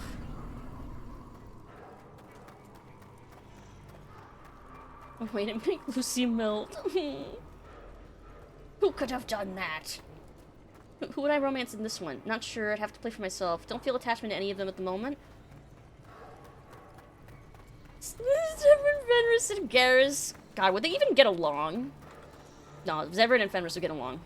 I think they would. I think that'd be, like, amusing as hell. Zevran would absolutely... Oh, there's not even a local map tab.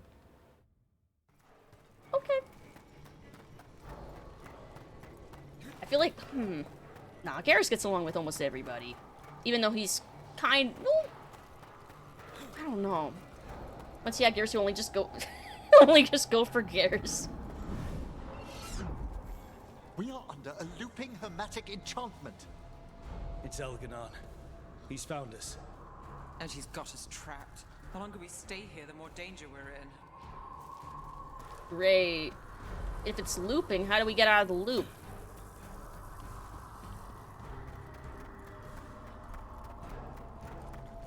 Well, following bright colors probably helps. There's Blight here. It wasn't Blight before. You cannot stand against me. Every action of yours is futile. My power grows even now. Yeah, it basically is nowhere from Silent Hill.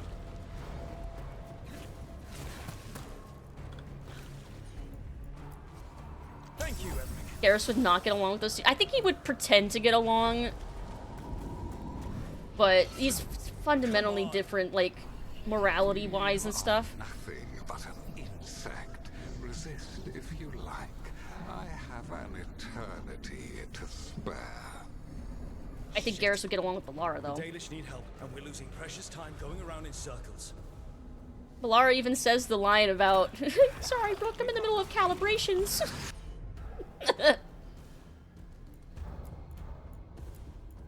Vulnerable to fire. Okay, so hopefully my frost will still do some stuff.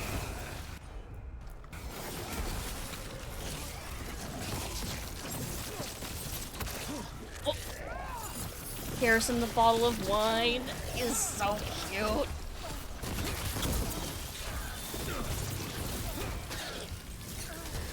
Let's see. So fundamentally different morality-wise, because he's different each game. Well, depends on what character development you think he's going through and what you do in, like, the first... Oh! Shattered.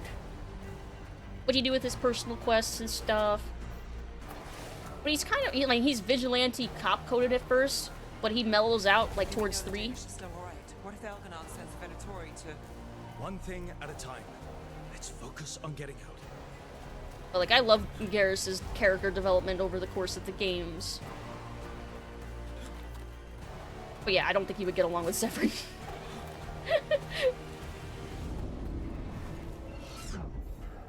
Rook, can you hear me? Oh?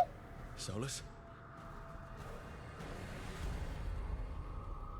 That's interesting.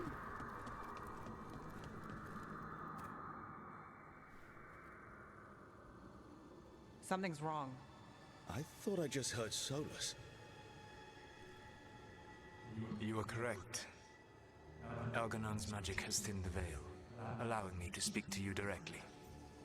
I heard him again. Tell me one of you heard that. Only you possess a bond with Solus, Rook. I fear we lack the time for explanation. Okay, so he's just in our head. If you can rescue the elves, Elganon is mine to face. What do you mean? Elganon! Lathaline! Ma banal avanuris! Masaline Algalana! Oh, you call him Lethaline. Let's keep moving. Solus is going to distract Elganon. I wonder if that was like in a taunting way. You have no power here.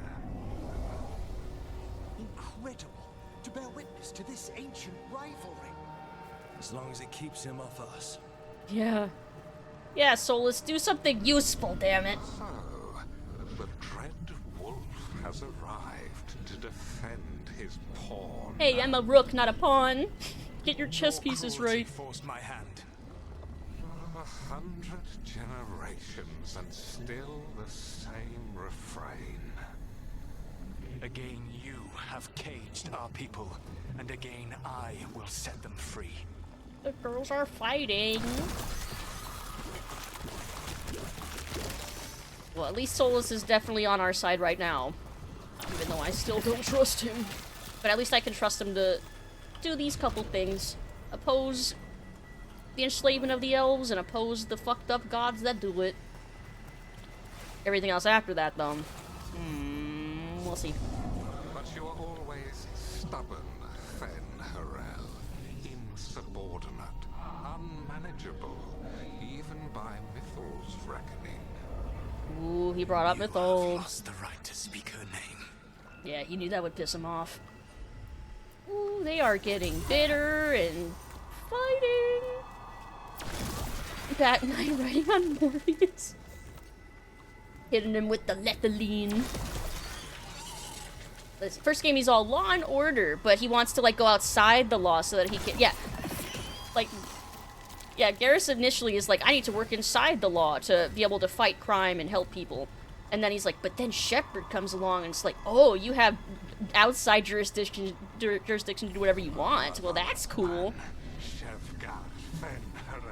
And then he's so distraught with what happens at the beginning of 2 that he just straight up becomes Batman. And he's like all about justice. And in the third game, he finally like mellows out and stuff. But no, he's great. You know, maybe that's one of the trends with a lot of characters I like, is that they go through a lot of character development that I really adore. Like, I love Astarian's character development in Baldur's Gate. I love Garrus's in Mass Effect. I love Dorian's in Inquisition. The only reason Mythal joined you was that she knew the monster you would become if left unchecked. She thought to temper your protege-ego. Instead, you betrayed her, murdered her.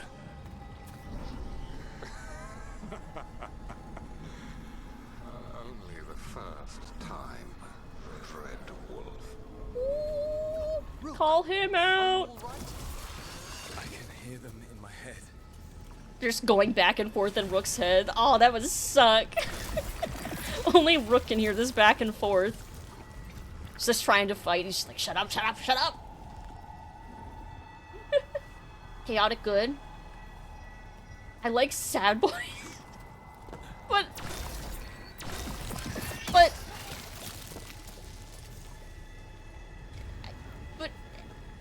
yeah, Garrus isn't really a sad boy, and Emmrich's not really sad. Like, he's afraid of death, but he's not, like, sad.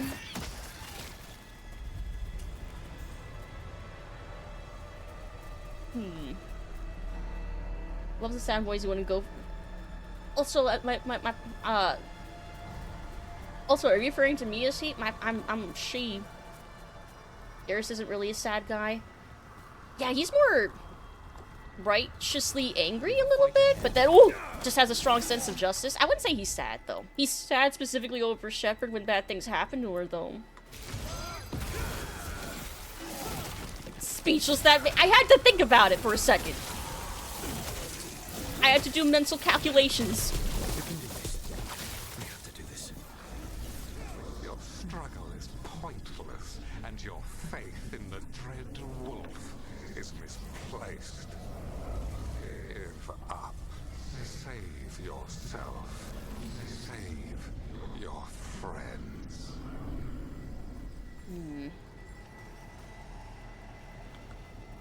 Press the S hard enough? Understandable. God, my last keyboard, the M key was broken. Anytime I tried to open up a map for something, it would just... everything would break. Solus's distraction is working. Because the key would just get stuck, and then it would just spam whatever menu I was trying to open over and over. Anyway, I replaced that keyboard.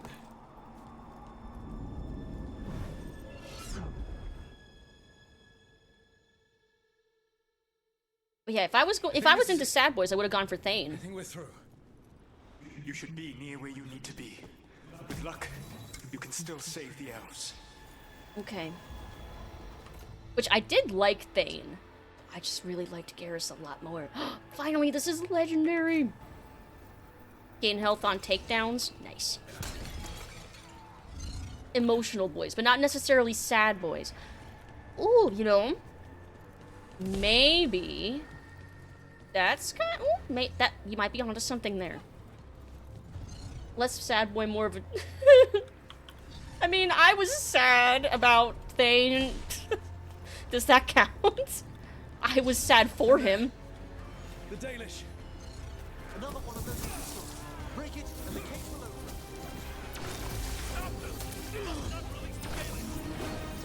The cruelty is nothing new.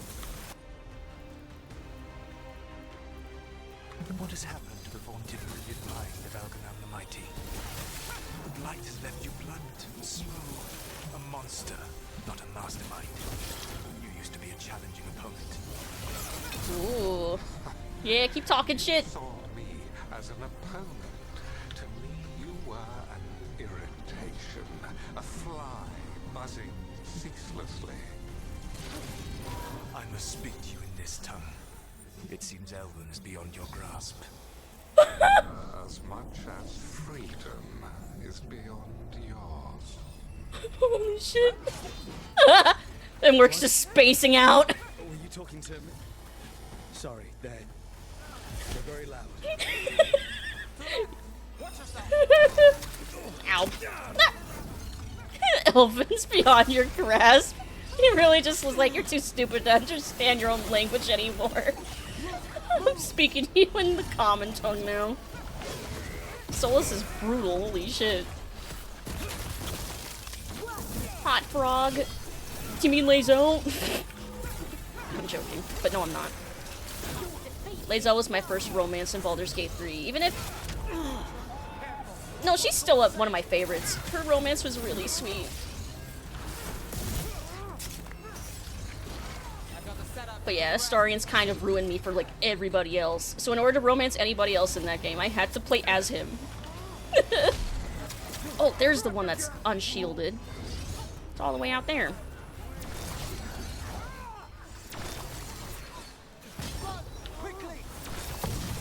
Ow.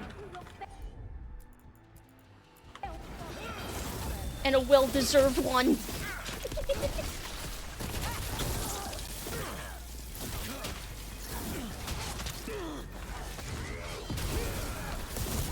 There. Not bad. Get them. Kill them. We cannot bear Lord trouble. Once the Blight is free, it will rule this world, and you will be its attack dog. You will burn this world at its command, as Andrul did in yours. You will leave only ruin behind you. This world is ruined already. Your veil destroyed it. Ooh, this is such an interesting conversation to listen in on. It's a shame Rook is just staring blankly, listening to all this, and no one else can hear it. You have the strength to repair the damage without using the Blight. He does. Save your gaze for the mortal's dread wolf. The Blight is my blade, and it will take more than your tricks to get me to lay it down. Your whining comes from envy, Fen'Harel, but it does not have to be so. There is a place for you at my side in a new, glorious empire.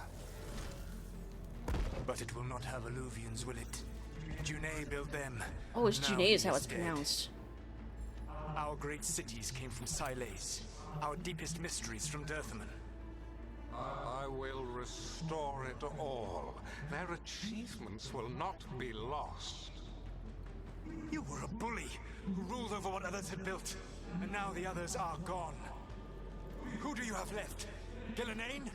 You cannot rebuild the world by stitching together monsters. Well, I do agree with Solus on all of this. I do agree with him. Damn it. When one of the worst people you know has a point. I guess Solus isn't the worst person I know.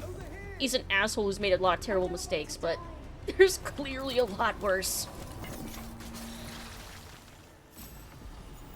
Oh, had the armor.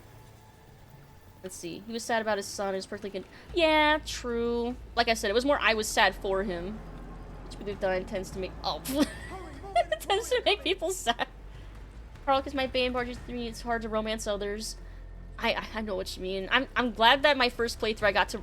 I actually was very efficient with my first few playthroughs. My first playthrough I romanced Lae'zel and Karlach, thanks to that bug. My second playthrough was Astarion and Halsin.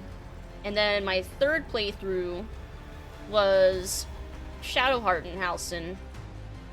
And a certain squid. And then... I forget, I think I might have played mostly Astarion after that point. And Dark Urges, like, all the way through. You saved us. Time to get out of here. I can guide you to one of my old hideouts. You can use it to make your escape. The wards still in place there will shield you all from Elganon's sight. Well, that's good. Thank you. Solus, you did a good thing. Clap, clap, clap, clap, clap. Thank you, thank you. Let's go! Let's go! Run! Run! Maybe I won't hate you by the end of this game. Maybe.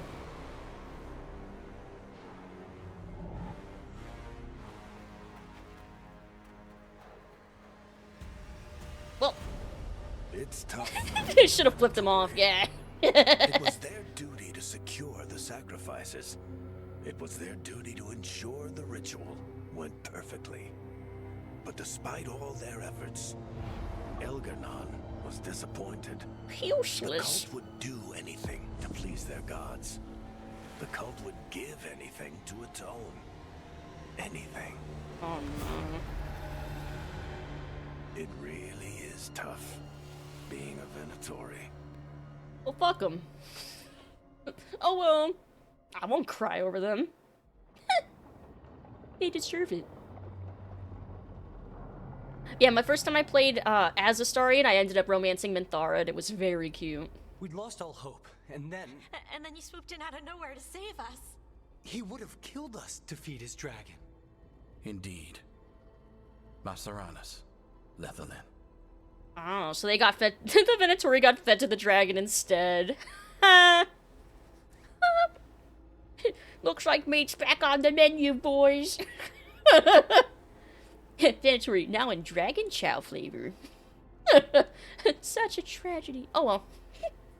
Yeah, no one's gonna cry over the Venatori being fed to a dragon. That's like the good ending.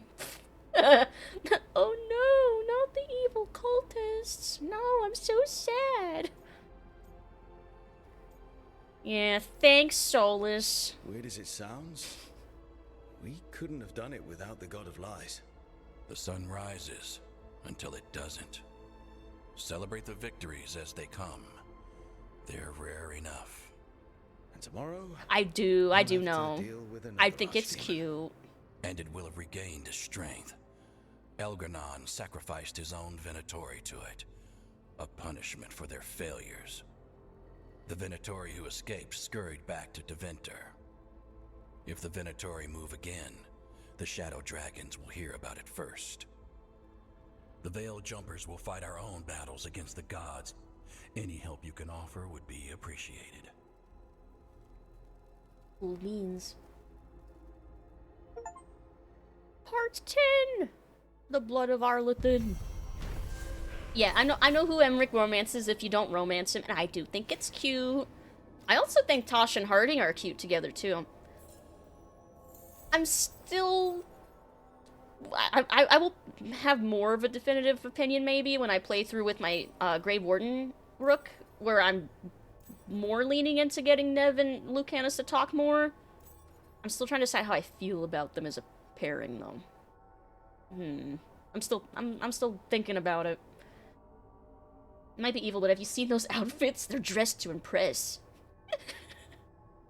It is super cute. I'm just happy seeing Emmrich happy.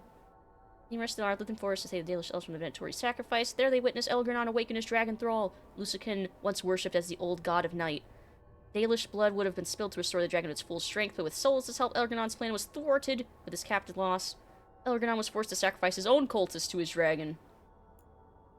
But it's not all of them, because apparently a bunch of Venatori went back to Docktown. Check in with Solus. I think you mean check in with my team. No one wants to talk to me. I'm still gonna check on them. I'm still gonna check on them anyway. I'm just gonna talk to everybody anyway. Hey, Lucanus. Are there non-binary crows? Sure. Lots of them. Do they still get capes? Of course. Why wouldn't they get capes? I don't know. People do stupid gender stuff. Only men can wear this. Only women wear that. Ugh, Not in Antiva. The only rule is that you must have style. Good. Nice. Everybody gets to wear capes. Everybody gets a cape. I had no idea that Lucicon would be so, well, big. We got away though. No one died and we saved the Dalish. I'll take that as a win. Okay, so Elgranon is tall then. Okay. Okay, that makes sense why his archdragon is... his archdemon is fucking huge then. See, to be fair, you'd probably like Nev and Lucanus more if they stopped fucking flirting every time they were within earshot of each other. Yeah, I do have thoughts on romancing Lucanus. Because... would have been funny if they were disappointed when Lucanus said you had to have style. I'm... in the mud. Like, Antiva, no capes. I'm trying to figure out how I feel about the Lucanus romance in general, but I think it really suffered from rewrites. I think it's really obvious how much it suffered from those rewrites. Because you kind of do feel like it's kind of weird when you're romancing Lucanus. It feels like you have to do a certain combination of things for it to not feel weird. Like, very specifically. Like, pro tip, for example, did I mention this last time? Don't pick coffee as your favorite drink. It will make his romance feel really weird. Because he basically will still only acknowledge Nev as liking coffee. And when you acknowledge that you like coffee, it feels really forced and weird. Pick chocolate. I think it comes across a little better. The general opinion is that Lucanus had half his content cut and they decided to try not try to fix it. I still am under the impression that he was primarily written for Nev. And that the player romance was an afterthought. Because there's way too much content between him and Nev compared to how relatively little content there is with him and Rook. And sometimes Rook just comes across really weird when Lucanus is like... Hold that thought. How smoothly he commanded the will of hundreds at once. If Alia's been kissing up to a god, it's that one. Venatori in his pocket and now an archdemon. Can't say I like where this is going. You and Belara cut through his enchantment. Yeah. Lucky he didn't know we were there. Can't count on it twice. We'll find something new. Wonder if that's foreshadowing that they're gonna be the only ones that can do something against him with this, like, magic, maybe? You liked tea better, made the romance better? Really? I'm making a note of that, mentally. Because, like, I know if you say... Because I said chocolate, and the first, like, grocery list that popped up, it said, like, chocolate for Rook. When I said coffee, it still said coffee for Nev. So I could see tea could probably still work. Only when you say tea, he makes, like, a disgusting, like, ugh, noise. Whereas he has, like, a really cute line if you say something sweet. So, that's why I favored that. Let's see, yes, also Nev is still romanceable if you pick Treviso, unlike Lucanus. He gets straight up locked out. And you get locked out of his, like, last personal quest, too. Like, a lot of content for him gets locked out if you pick one or the other. And even if you do, a lot of your scenes with him are just Nev's scenes, but it's you instead. But it feels really weird. Like, how spoilery should I get? Like the dessert scene, when he makes paella for everybody, or as he says, paella. But, when he makes dessert for everybody, Rook seems, like, if you say coffee, he says, like, he made, like, a coffee tour or something like that. And Rook's like, for me? And like, Lucanus is so, like, tsundere that he's, like, trying not to admit that he made it for you, but he's so open about it being for Nev by comparison when he's making it for her. It makes Rook seem kind of like he's forcing it. Yeah, it comes across weird, and I think that's just a problem with the writing. Like, there's really nice high points for the romance that I'm seeing, but there's, like, a lot of pacing issues and writing issues, and it's just kind of sad, because I see the threads there. He got his archdemon back. Like, I see the threads of what could have been something really interesting and good and really fleshed out. It makes me sad because I see that there, and I see it being wasted. But I think ultimately it was a consequence of him just being written for Nev, and yeah. At least that's the impression I get. That's the impression I get. Good thing Solus stepped in to help us in Arlethan. If he hadn't, still don't trust him, though. Yeah, that's exactly where I am at, Harding. That's exactly how I feel. Paella. I'll never forget. That's so fucking funny. I'll never forget that. Interesting story would have been Spite is romanceable. Okay, that's another take I have. I think Spite likes Rook a lot more than Lucanus does.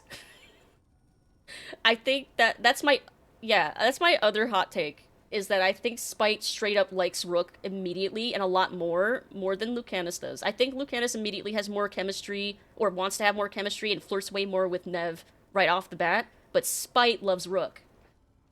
And, again, I think that should have been resolved better through, like, some rewrites to make that little more cohesive with the romance when you're romancing him, because it feels really weird. It just does.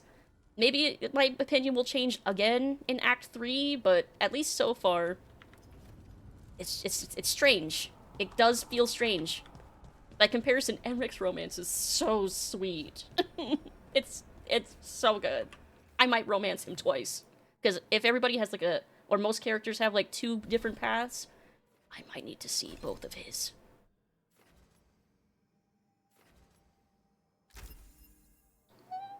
Ability, well, I don't have necrotic abilities, so that wouldn't really help me. I guess I'll take extra mana. Maybe that'll help. Maybe. Let's see. Never made Nev work with the threads, and instead Lucanus actually became a shadow. Really? Okay, so those are the kind of things I'm going to keep in mind for my 3rd playthrough, the one with my warden, who's going to be romancing Davrin anyway, and is going to have Lucanus and Nev paired up more pre-recruiting Davrin. So I'll keep that in mind for the Nev choices. See if maybe I'm more satisfied with them as a pairing when I do those things for Nev. And I'm going to save Treviso and help Lucanus out as much as I can there. So maybe my opinion on them as a pairing will change, but it would have to take Act 3's romance scenes for me to change my opinion on the Rook-Lucanus dynamic. Ever with the crows, we still work with the dragon. Yeah, that's really neat. Let's see, like Spite says, Lucanus tells him, hat comes... Yeah, I heard about that. Hat comes off, go play with the wisps. Yeah, I don't like that. I don't like that Nev, at least in that line that I've heard, seemingly rejects Spite like that. I don't like that. So I'm hoping with the... If you do the other things with Nev, like not working with the threads and stuff, if maybe she's a little sweeter to him. I remember a game where someone tries to romance you. Baldur's Gate 3. I would say, yes, that game. Lae'zel flirting with me outright is why I romanced her immediately. Because I love when characters express interest in me first. And she is all over you, like, so quick. And, like, same thing with Gale. Astarion, I feel like his I had to work for more for, like, a real romance, which I really liked. In the same way that I liked Zevran's. Because it felt like there was, like, a physical thing at first, but you'd have to work towards, like, the emotional intimacy, and I love that shit. I eat that shit up. And I wanted that from Lucanus's, but he doesn't really open up as much so far, but again, I'm not in Act 3. My opinion might change. But he still just seems kind of aloof with Brooke specifically, compared to how very openly flirty he is with Nev. It might just be a writing inconsistency, though. Pathfinder Wrath of the Righteous. Ooh, I'll keep that in mind. May I introduce you to early BG3? Yeah, everyone was super into your character when the game first came out. Yeah, even the small flirtings with Karl, like, again, I love when characters express interest in you back. That's why I really liked Emmrich. It's why I almost romanced Davrin on this playthrough, until I realized that Davrin really favored more, like, down to business, like the tough options for dialogue, which I'm seeing that a lot with my other characters, so I definitely see that. So I was like, this Rook doesn't really feel as compatible, I don't think, personality-wise. And I just loved Emmrich's personality, and everything that he was saying with his dialogue was so, just so good. But Davrin or Harding might end up being my next favorites, maybe, depending on how their romances go, but even as friends, I love them. Gale, just being nice, stop flirting with me. Like, see, I love Emmrich, but I didn't fall for Gale as my first romance. Quack. Even though they're very similar. But my main reason I didn't fall for Gale immediately was because he couldn't shut the fuck up about Mystra. And I don't like playing... Quack. I don't like playing, like, third fiddle or second fiddle to some other character. And that's one of the reasons I think I get frustrated with the Nev thing. Because it starts immediately before you even have a chance to romance him. Like, the Tosh and Harding stuff at least doesn't start until after you've basically committed to somebody else. Which feels way better. Ooh! It feels way better. Okay, I'm done ranting.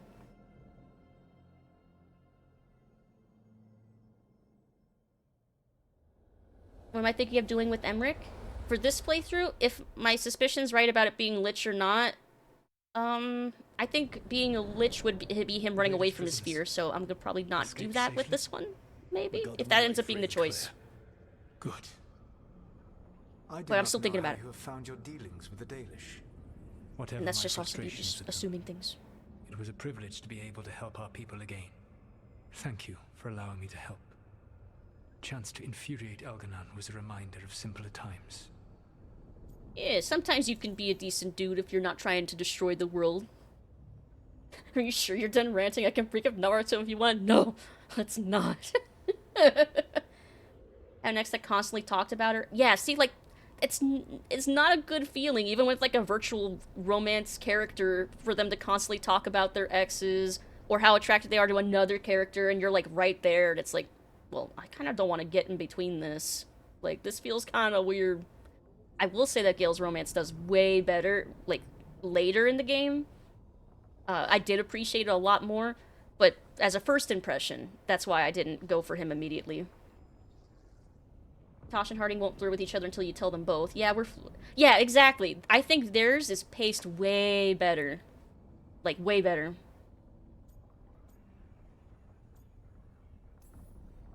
You and Elganon were really tearing into one another back there. It's very amusing. I needed to goad him to anger in order to distract him.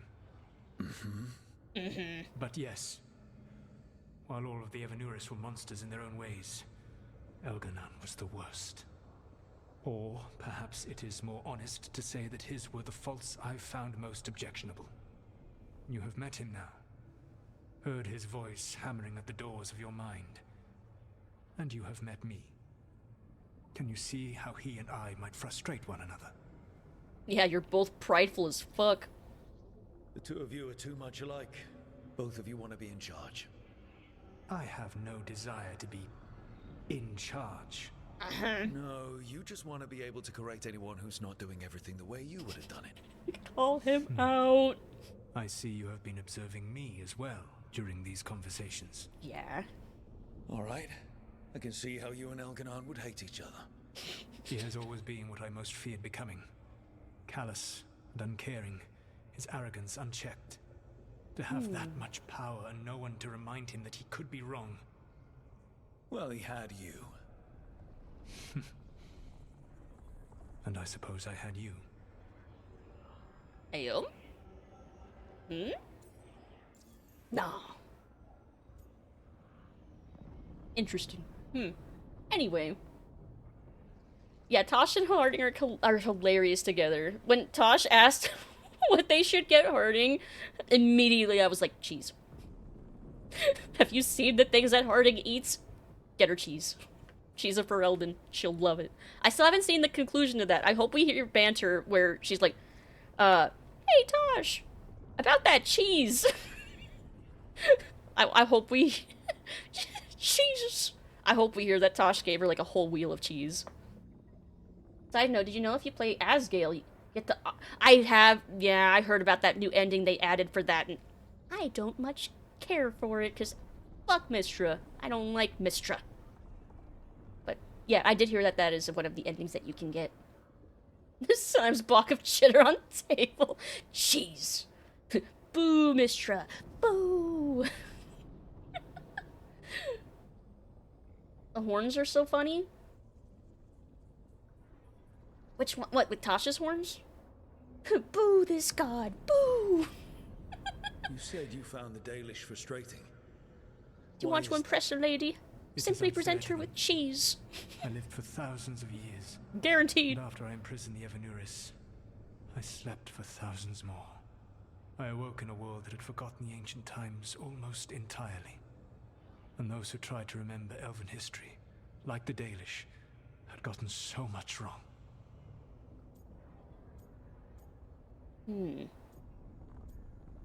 Like worshipping Elgarnon.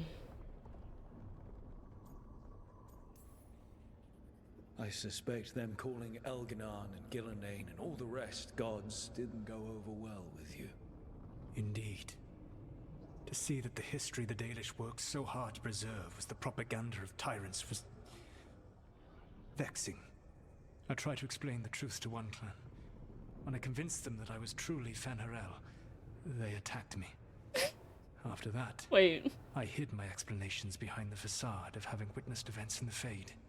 And every mage knows that what we see in the Fade might not be literally true. Yes. The Dalish had no reason to believe me.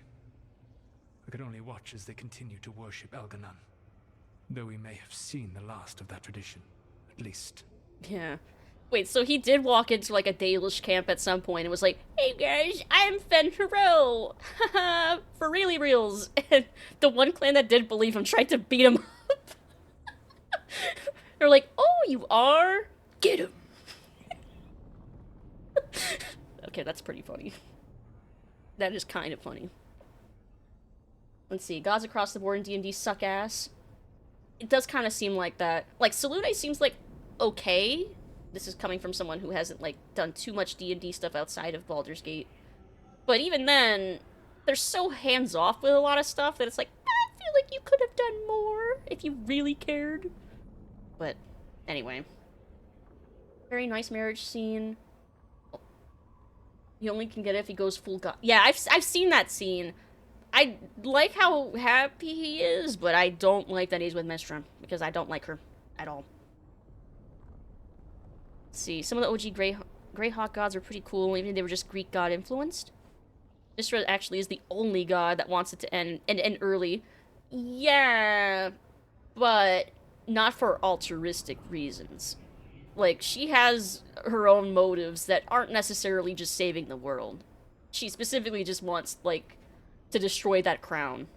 Like, it's interesting. Like, even, I guess I'm gonna save a lot of my spoiler talk for Baldur's Gate 3 until we play it, I guess, because I have a lot of thoughts. I have so many thoughts. Yeah, he didn't hint at that Inquisition, didn't he? That's why he was going around proposing as an apostate. Raven Queen is bae.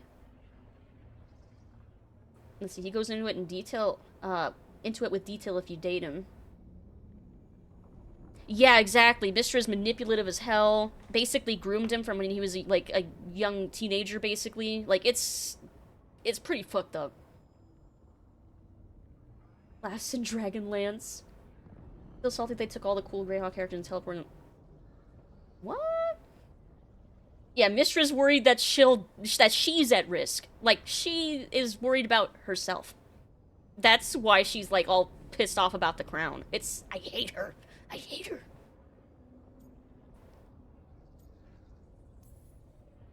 Last time I got his attention, he got angry enough to come after us with the Blighted Dragons.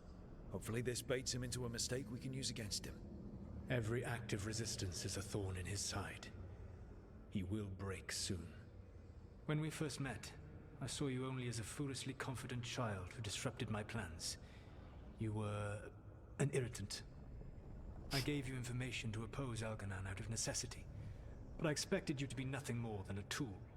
Thanks. Seeing you with your team, I was wrong. Oh, what? Oh, I earned his respect. Good, I think. Let's see. Suicide Squad game got brutalized by a player? Yeah, it was not received well. Came out this year, it's already 95% off. I mean, for that much off, I mean, is it at least, like, entertainingly bad? Because for, like, $4, maybe that'd be worth it to laugh at.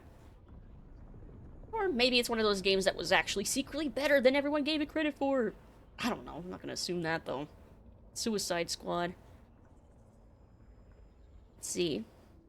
I've been paying attention to the D&D setting all the decade. My knowledge of Forgotten Realm stuff is incredibly limited, because I was basically introduced mostly through the couple one-shots I've attempted with friends that never lasted more than 2 sessions, and Baldur's Gate 3. Young goddess, her previous person died, created wild magic, because, yeah. Yeah, she's like the 3rd Mistra? Or something like that? But still. Want to get Baldur's Gate for Christmas? You will not regret it. If you like RPGs, you would not regret that decision. At all. It's not entertainingly bad, unless you play with friends or viewers. Okay, then. That sounds like a pretty definitive verdict on that, then. Looked at the deluxe stuff and it's hideous. Deluxe stuff for Baldur's Gate? I'm trying to remember what the deluxe stuff was. $5 for deluxe? Or do you mean for, deluxe, Suicide Squad? She's up to 3 or 4? Yeah, I think it was 3 or 4. I'm impressed you got that out without choking on it. If I could not admit when I was wrong, I would be no better than Elganon. Your team trusts you, and you listen to them. It is impressive and enviable. It took me centuries to build such a bond during my rebellion, and when I served the Inquisition, I tried to avoid entanglements. Yeah. I guess in this one, well, we were friends with him. Yeah, what about the Inquisitor? Also, it took you centuries to make friends? Get on my level. We've been at this for, like, what, weeks? What about the Inquisitor? Does he not count as a friend? He does. One of several I grew fond of despite myself when I was with the Inquisition. Aw, at least he does consider him a friend. A spirit of compassion I helped adapt to our world. Cool mention! He was the only one who knew who I really was. I miss him a great deal. Aww. Josephine, the Inquisition's ambassador, Josephine was a mentioned. bastion of kindness and decency in a world that looked down on elves and apostates. Even Cassandra Pendergast of the Order of the Seekers. Cassandra mentioned. She was what a believer should be. Faithful, practical, committed to serving, not ruling. I suppose I did bond with the Inquisition after all, as you have with your team. Thank you for sharing that. So what comes next? What are the gods going to do? Elganon and Gillenane are preparing the dagger they will use for their ritual to pierce the veil. Elganon's power is tied to light and darkness. He will need to perform a ritual during the next eclipse. That gives us some time to prepare. It is likely to be your last chance to do so. You must be ready for whatever comes, for this world and for the team that trusts you. I know that you will do everything in your power not to fail them. Well, I gotta make sure I get them all to Hero of the Veilguard, probably. And I definitely gotta finish getting all of the other factions to 3 stars. So now Elganon's recovered his own archdemon, and the gods only need an eclipse to complete their dagger. We saved the Dalish, though. That's important. But now Elganon's immortal, so long as his archdemon lives. And we all know how hard those things are to kill. Hey, Varric! We killed Razikale. No one even looked at him. After losing hundreds of wardens, and it took a centuries-old trap to do it. We don't have either of those. Not anymore. Just when you think the tide's in your favor, it turns right back. Okay. We always knew this was going to be hard, right? And yeah, maybe it's a little harder now. More than a little. Yeah. But either we stop this, or all of Thedas falls. So we see it through. All the way. Because no one else is going to. Nice speech, Rook. But it's hard to complete a contract if you don't know where the target is. We found the gods before. Not without help, we didn't. So we get help again. We've got allies everywhere now. True.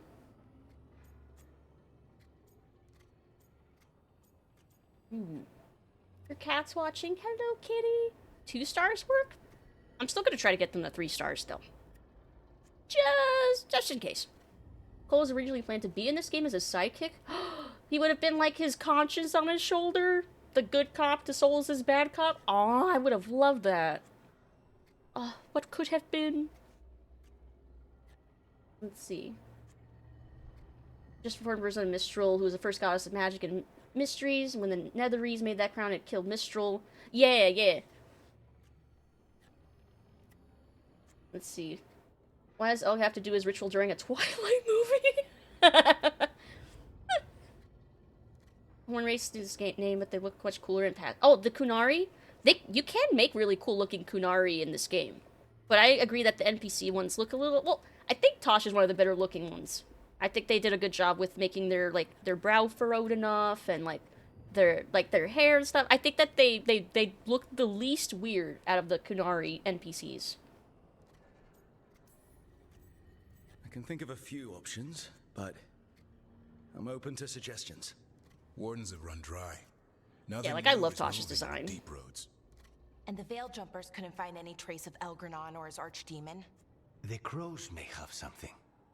The Antam are moving large quantities of supplies out of the city. Weapons, armor, gadlock. And several storehouses worth of food, what little we had left. It's enough to feed the Antam Navy for 3 months. Or all of Treviso for 6 weeks. Given the timing, it seems unlikely to be a coincidence. Wherever those supplies are headed, that's likely where we'll find the gods. Any more details from the crows, Lucanus? They said the Antam have long work ahead. We have time. Also, Viago would like a meeting. At your earliest convenience. From him, that means important, but not yet urgent. Did Viago tell you how much time we have? Days to weeks. Nothing more precise. Well, that's our best lead so far. Track those supplies and we should find the gods. That said, the Venatori aren't up to anything good in Minrathous. Not to complicate things, but the Inquisitor also wants to meet Rook. Yes. Right. With everything he's been doing in the south, we owe him an update. I'll Yes. We survived again, somehow. Despite the odds, we've survived. We made a habit of it. Take some time. Rest. Be ready to go. Next time the gods appear, let's make sure it's the last. Okay. I imagine we're getting personal quests now? Oh, book club! I wish they would invite Rook to book club. It was for our second book club meeting. Attending Balara, Nev, Harding, Emmrich, Lucanus. Like, why can't they invite? Well, maybe they just assume that Rook can't read. Book Mistress of the Scarlet Moon by Irian Cestus? Cestus? I don't know how to pronounce that. Chosen by Harding. Notes taken by Balara. Notes. Harding felt the archery scenes were very unrealistic, spent 7 minutes demonstrating that the shots described were completely impossible, broke 3 lamps. Emmrich thought the protagonist made very realistic decisions, felt the number of songs in the book was excessive. Balara, me, lost copy of the book halfway through reading it, was still able to guess the plot twist correctly. Nev commented that the book made her hungry, elaborated that it was not the blood. I'm glad she elaborated on that. Lucanus felt the book accurately conveyed the boring parts of being an assassin, did not enjoy the book. Dice rolled and Lucanus picks the next one. Oh boy, I wonder what he picks. I mean, we know he likes romance. Like, not romance books. Let's see. Believe that the reason the Kunari look more mean in 2 is the graphics. I think it's the combination of the furrowed brow and dark sclera for the eyes, because I did that for both of my Kunari, and they look pretty good. Let's see, I don't know about me, the newer ones just have too much forehead. They definitely don't do enough with the foreheads, and I think having the, like, raised brow bone and white scleras makes them look more like tieflings than Kunari. Yeah, they have a cute little book club that they open. Also, hey, non-binary cat dad, welcome in. Yeah, this is the second one that we got. I hope we get a third one, then we see what Lucanus picks for his book. But yeah, I love the little codex entries of the little things going on in the lighthouse. It's so cute. Emmrich would like Lord of the Rings. He would not like The Hobbit, but he'd probably like Lord of the Rings. Because The Hobbit has way more songs. But I think Lord of the Rings has only a few interspersed here and there. I think he would appreciate the, like, poetry and stuff, though. Quack. Also, he would probably really like the Silmarillion by comparison. Let's see. The Bull. Nari looked pretty good in DAO as well. We didn't really get to see many Kunari in DAO. We only saw Hornless Stead, really, and that's because, for model reasons, they couldn't give him horns.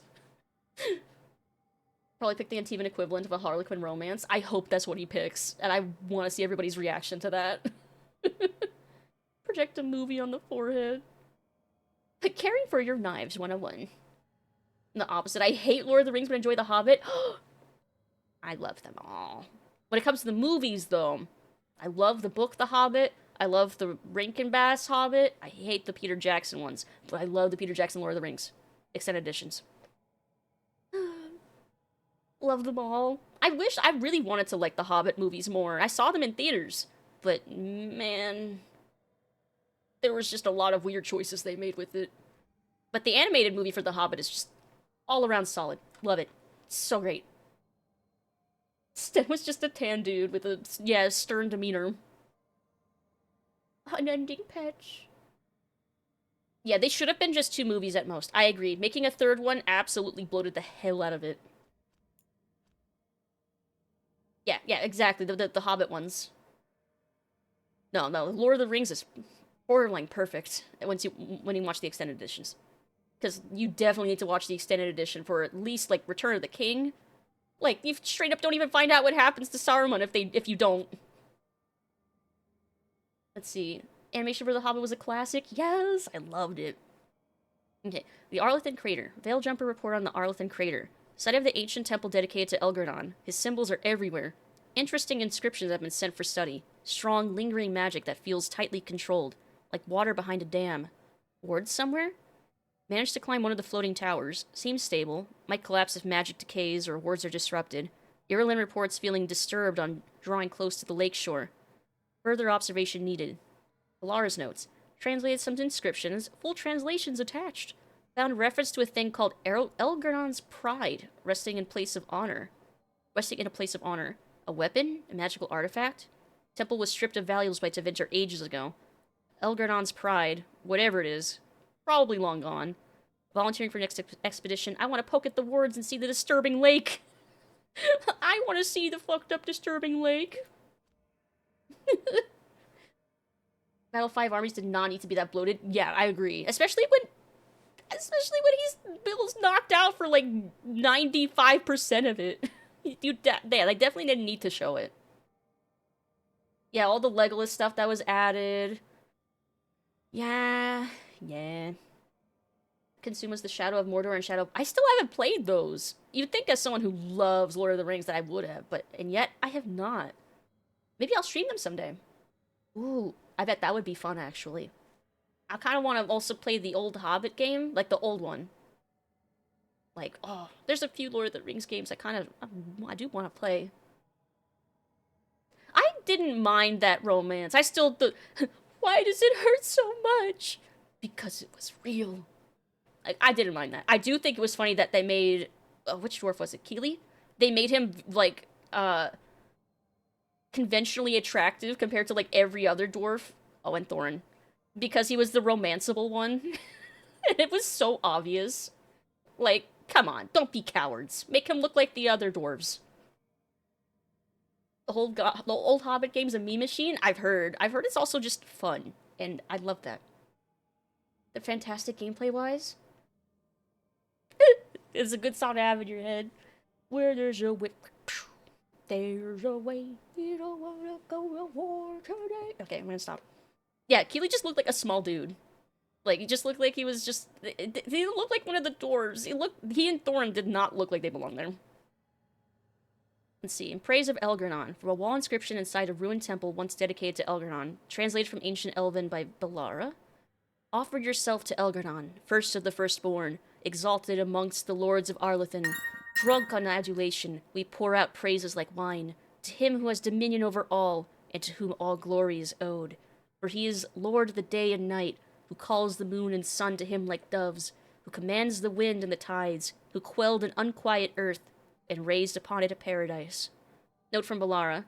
Mithalanast, he seriously thought all that about himself. Talk about creepy. I need a bath. Yeah, quelled an unquiet earth.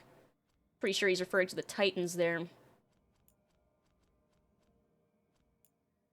Elven Gods of Intervinter.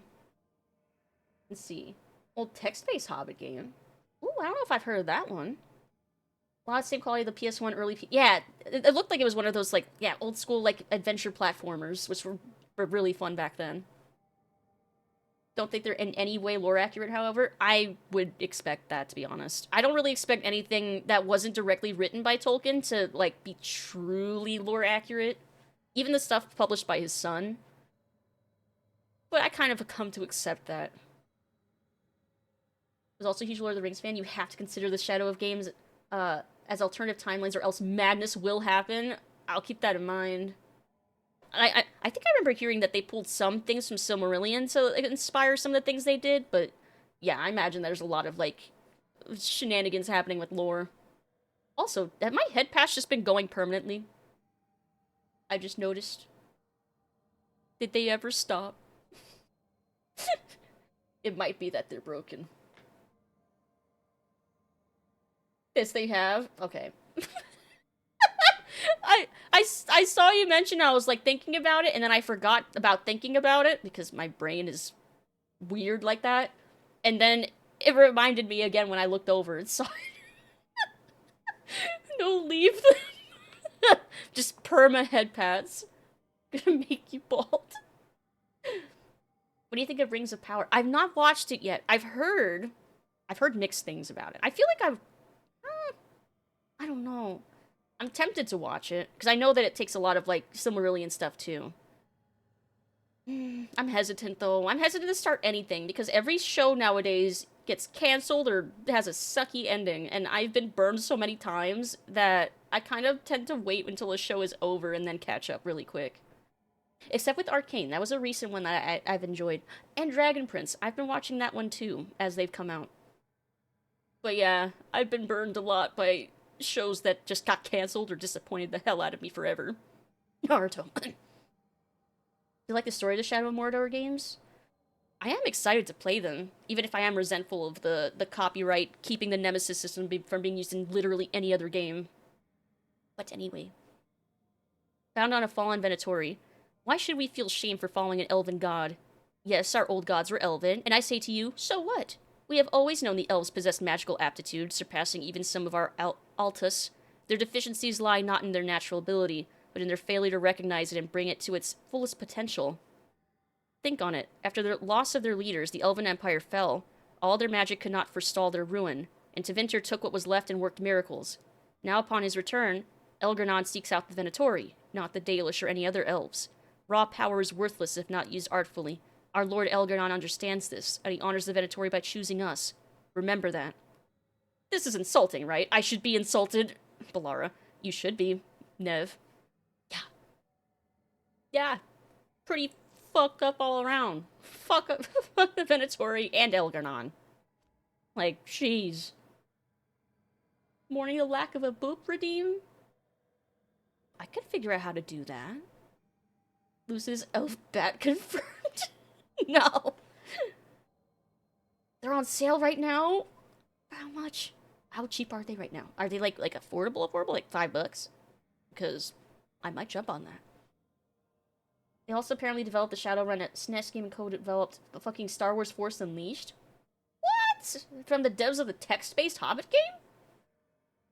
That's impressed. Holy shit. I was gonna watch Rings of Power, but I noticed that some of the chainmail was somehow fabric and noped out.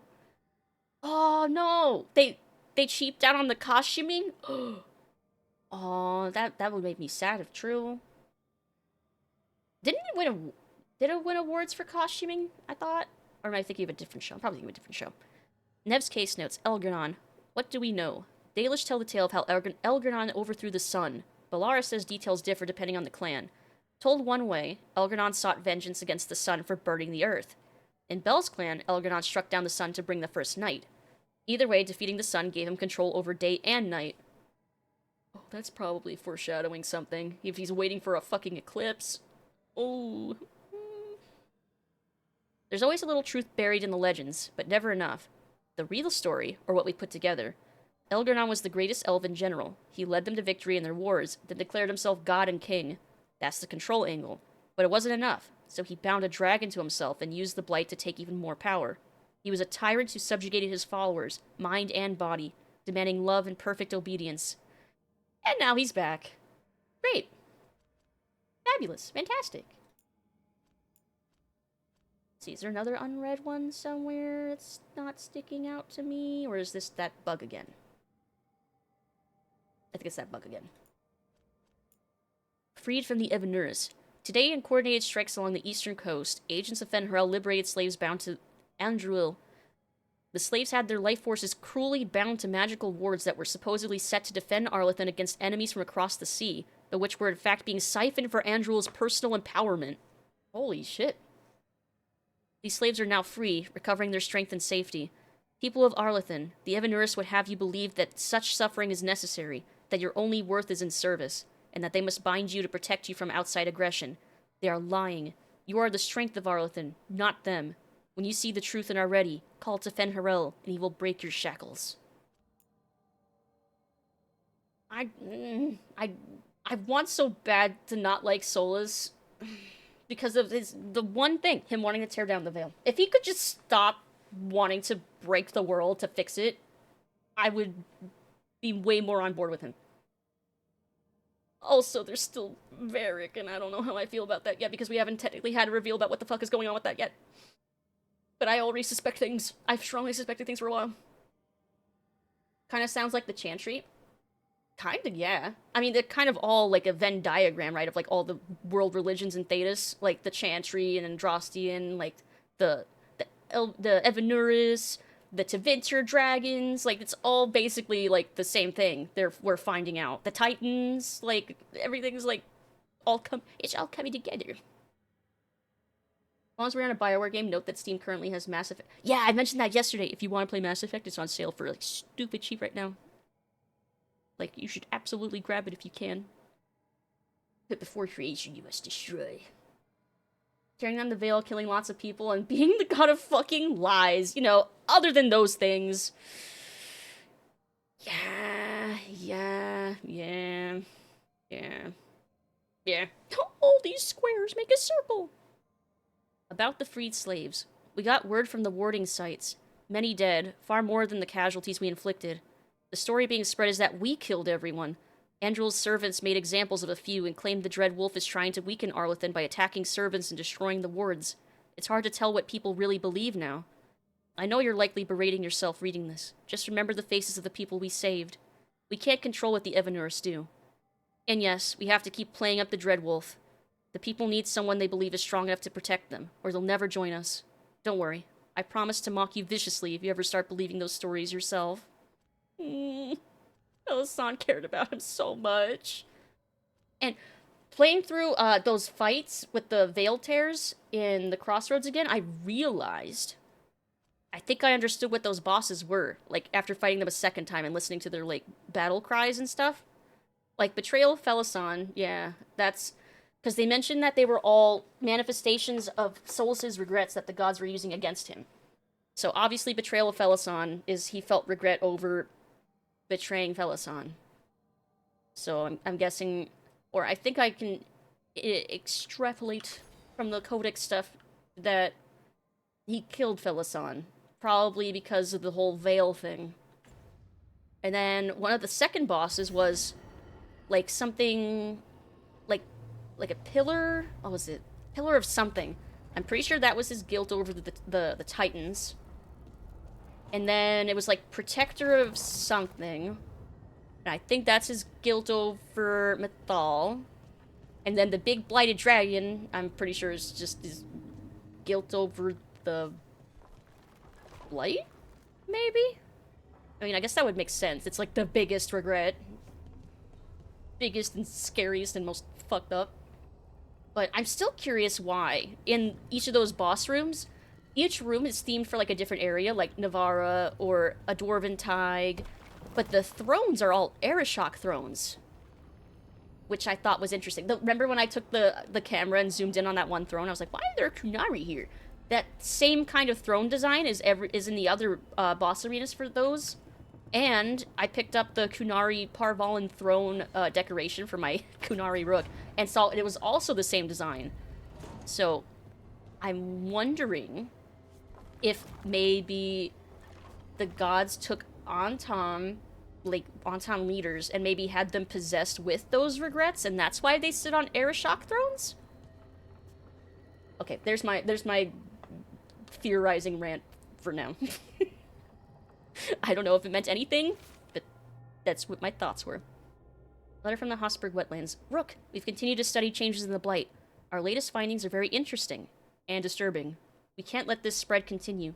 We'll catch you up next time you're in the wetlands. Antoine. We're gonna be in side quest land for a bit, aren't we?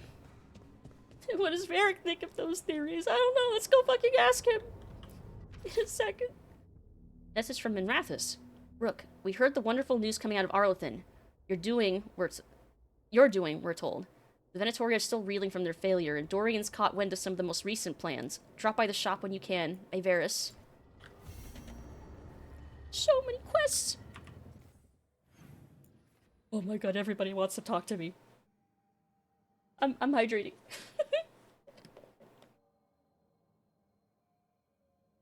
Thank you. Little stretch.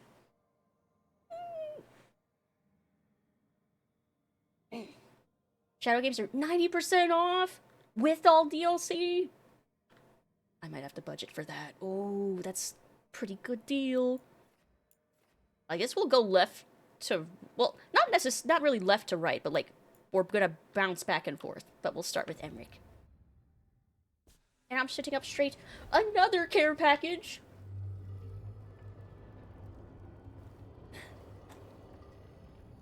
Thank you. And another little stretch. Oh, that would have popped one of my arms. Yeah, a little sippy. Everyone do a little sippy. A little hydrate. So I'm guessing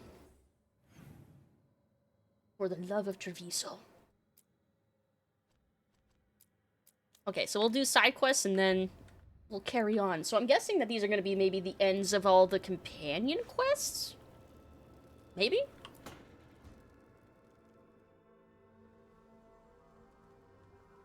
Mana, hello. I assume Vorgoth's not far. We have her, Rook. We have her. We know exactly what she's planning.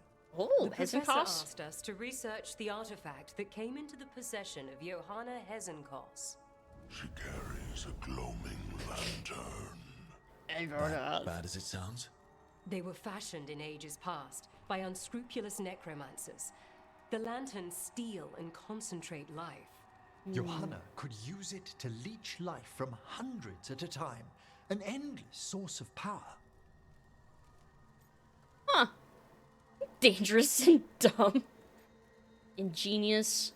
It's kind of all of these things. Again, another situation where I wish I could just say all of these things. Wow, that's dangerous and horrifying and kind of dumb, but also genius? These are a roller coaster ride? Dangerous and dumb? Sounds like my Rook. I never studied necromancy in Tevinter, but isn't that stupidly dangerous? Johanna agrees. Unfortunately, skilled enough to make an attempt, but we've found her.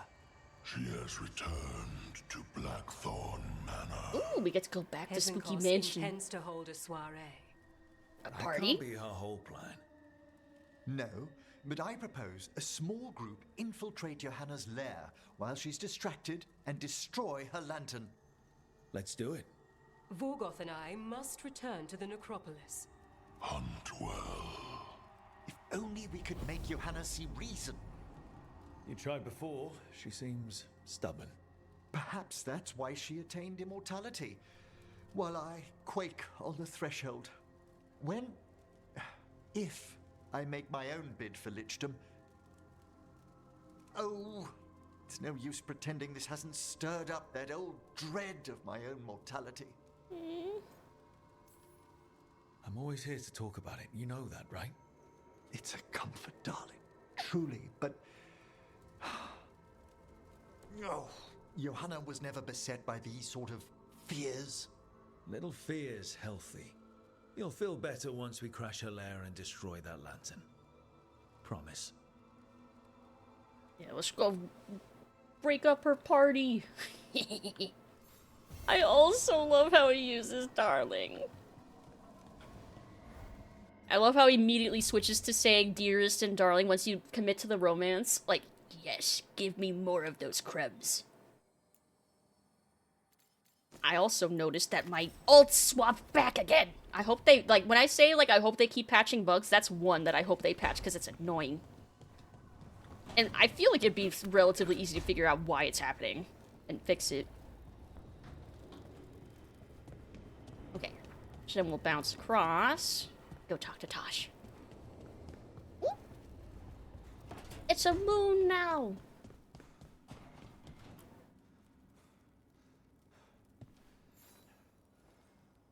Hey, I got word from my mother. Moo. She wants to talk.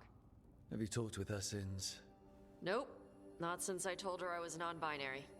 But her Yeah, note that said she didn't go wanted to well. talk about that tablet we found, the old Kunari one. Of course, that's what she wants to talk about. I was gonna say, of We course can go that's all whenever she you're wants. I'll let you know. Stupid Shaitan. Destination available. Shaitan's house. Oh, okay. We're gonna confront the Dragon King. Okay, that's happening.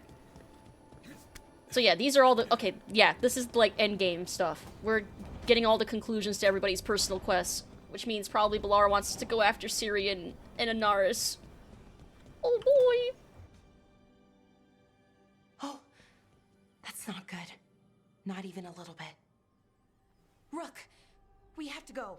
We might already be too late. Slow down. What's happening? The artifact. Remember how I told you that I'd know if they started another ritual? They did, and it's big. Really, really big. Arlethan big, maybe. You sure? Completely. Nothing else explains that resonance. Yeah, that sounds pretty urgent. We really like going towards the bad thing instead of away from it. It's not time for jokes, Rook. It's always time for Sorry, jokes. I didn't mean to. I'm sorry, but it's bad. Yeah, So it's let's go bad. stop them then. Yeah, we're gonna go Right. stop them. Let's hope they aren't very far along. And if they've had the chance? These rituals need an anchor with a physical body, so not a spirit or whatever Anaris is, which means Syrian. And there's only one way to free an anchor. To empty Then let's it not out. waste any time. So yeah, they're gonna basically have Anaris possess Syrian. Well, that's gonna be a priority. A resonance cascade. And nothing like running into crazy strong magic all the time. Mastery. Let's see. Realized that I had swapped that helmet and hadn't upgraded it. It's a move! Also, I saw that care package up there that slipped in. Thank you, thank you. Okay. I said we were gonna go... Oh, we'll go left to right now. The elf Rook, magic. I compiled the last reports from an informant. You remember our talk with Rana? She had a lead on Alia's location. A place called Sanctum Lucican. Oh, A lost to Lucican. Winter Temple, right? Does this mean you found it? So an I'm pretty Elgron damn temple. sure. It looks so pretty with her hair down. I just felt like I had to say that. Of course you found it. And you were worried. A bit early for the past tense. So, where is this place? The Mirathas Catacombs, an underground temple to the god of night. It was sealed off and forgotten under a derelict building outside the Thread Market. I've had an eye on the catacombs. Alias haunted them before, but they span the city, endless twists, hidden passages. Ooh. It's too much to sweep alone. Thanks to Rana's information, I was able to drop the right hints, ask the right questions. Now we've got a sanctum. Are you ready? Not much of a choice. Ducktown's on edge. People are missing. The Threads are putting up a fight against Alia's followers, but they can't last forever. Alia's a powerful blood mage now. If I let her finish the ritual, no more chances. So, what's our next move? Meet at the Swan, put the last pieces in place after that. We'll see. We're stopping like 2 or 3 rituals that are happening like at the same time. The returned cultist case. When I first seen her, I didn't think I'd like Nev, but I do. I think it's, I mean, once you see her without that weird hat that she tends to have on, yeah, I think I do love her design. I love everyone's design, actually. I don't think there's any character that I can say I don't like either in personality or design out of the companions. I like them all. Like, if I had to rank them, I probably could. But, like, they would, the bottom of that ranking list would not be ones that I dislike. Like, I like them all.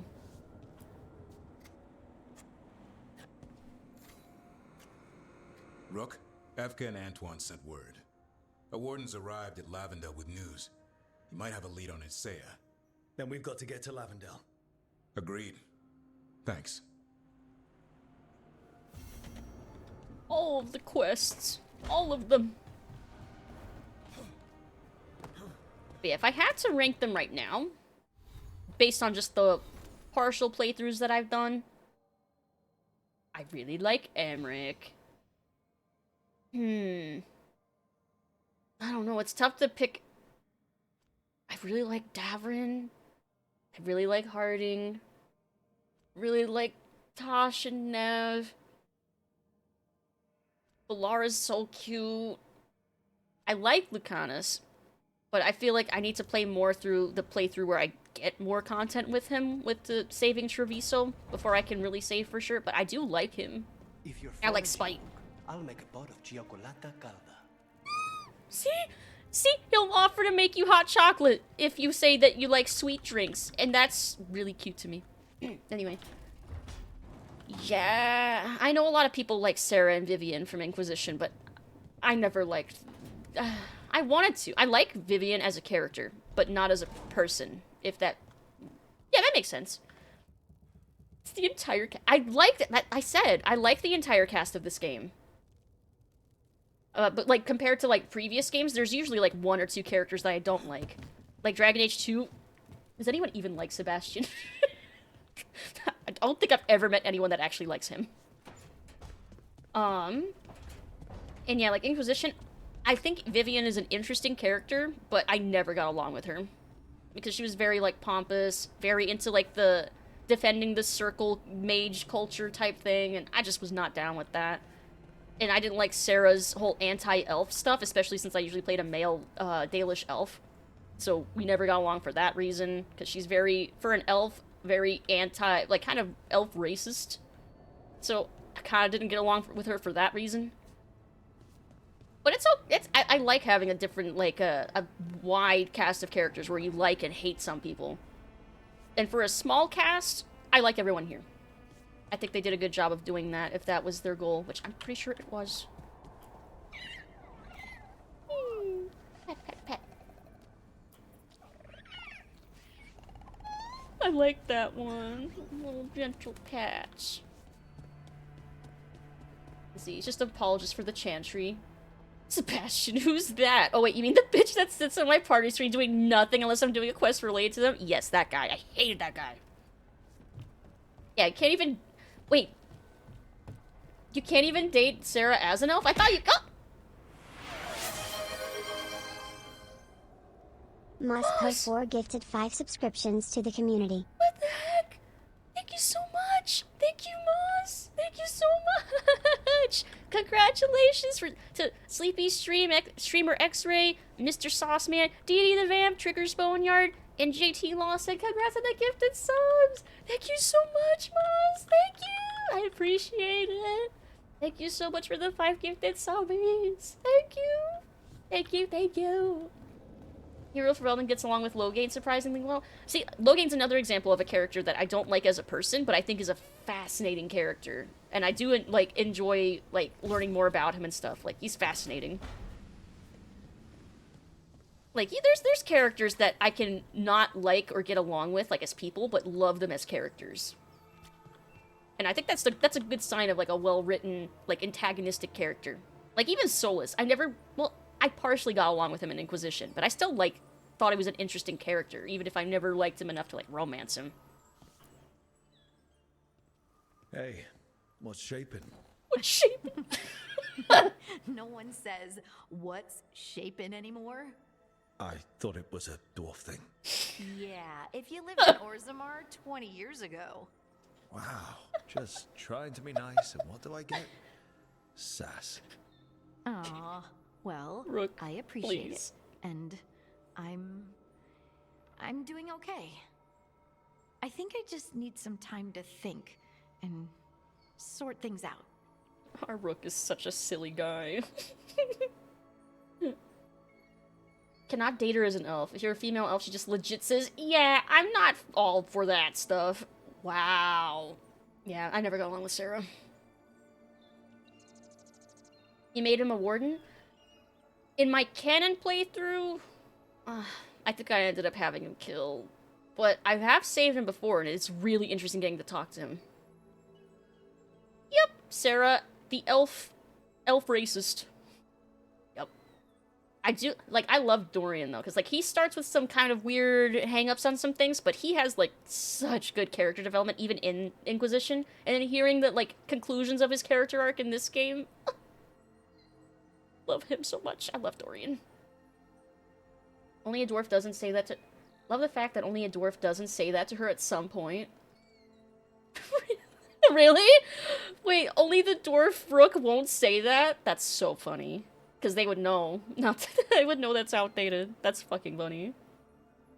Plays goody good ward and spare him. He ends up really respecting your abilities and thanking you for serving for Eldon. He also fucking yeah, he loves... He loved Honor so much. I love complicated characters like that. Ugh. Love that shit. You can talk to your friends about it. I hear that helps. It's already helping. You checking on me, I mean. I still remember every moment of it. Suffocating under the weight of the Titan's pain.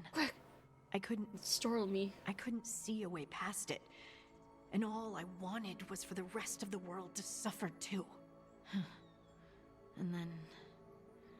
everyone was there. And that's when I knew we'd be okay.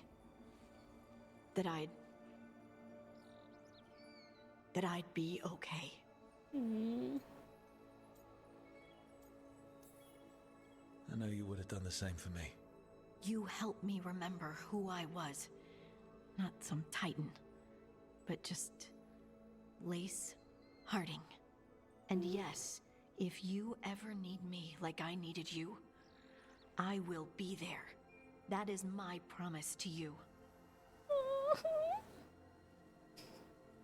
You know, I think about Solus sometimes. He's been trapped by his mistakes for eons. When you're blinded by sorrow and pain, you need someone to help you past it. But he's too proud for that. He believes he's alone, even when he doesn't have to be. Yeah, he's too proud to admit that he's wrong and just pack it up and go be happy somewhere else. Did you have to bring him up?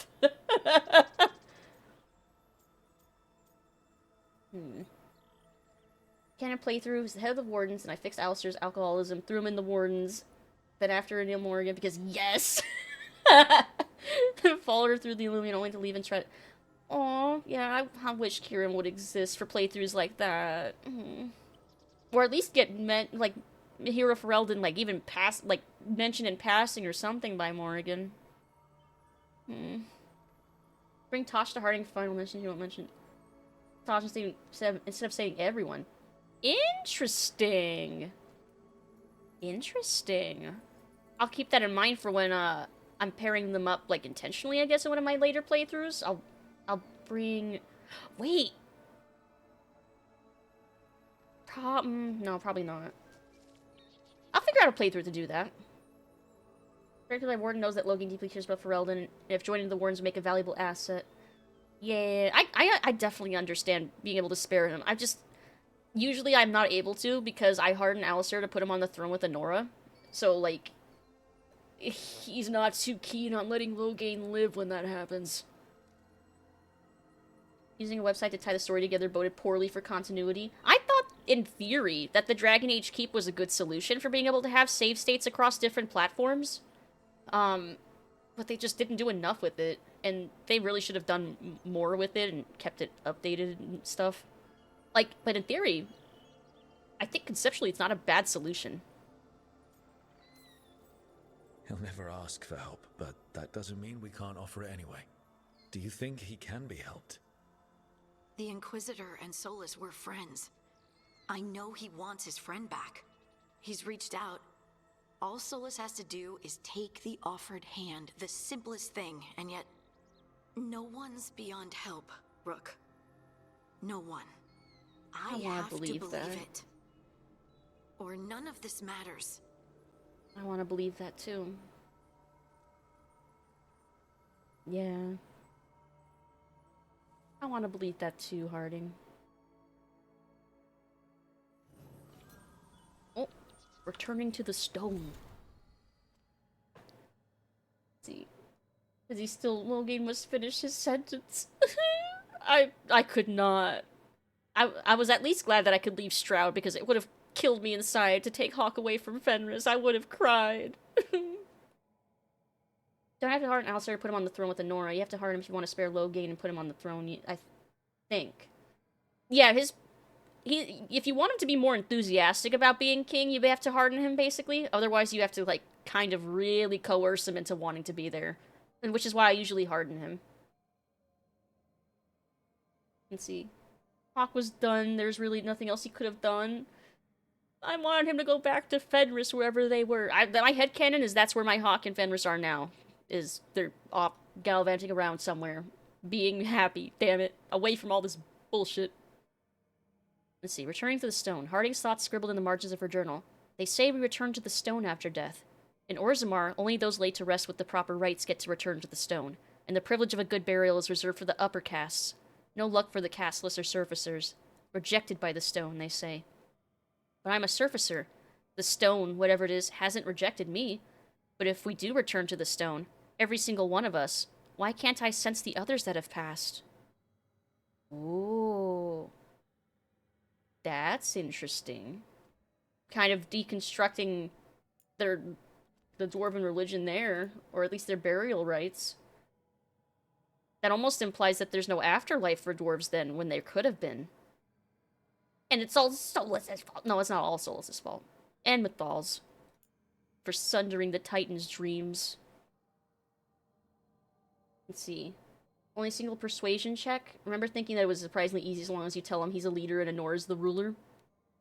It's been so long. That's why I was thinking about... I was gonna do playthroughs of all the original Dragon Age games with chat making decisions for the first time. We go through them, but it's been like a good decade since I've played through them. So I might just end up doing what I'm doing like with this, but not like marathon style. And go through like it's my first time all over again and like read all the codex entries and like fall in love with the games all over again from the start. And then at some point later we'll do a chat driven one. Because I think I could use the refresher too. And we'll see, you know, we could see how I react to things like a decade later after I first played these games. Lucid Age. Fenris and his play be member of the Shadow Dragons. Never met him in this game?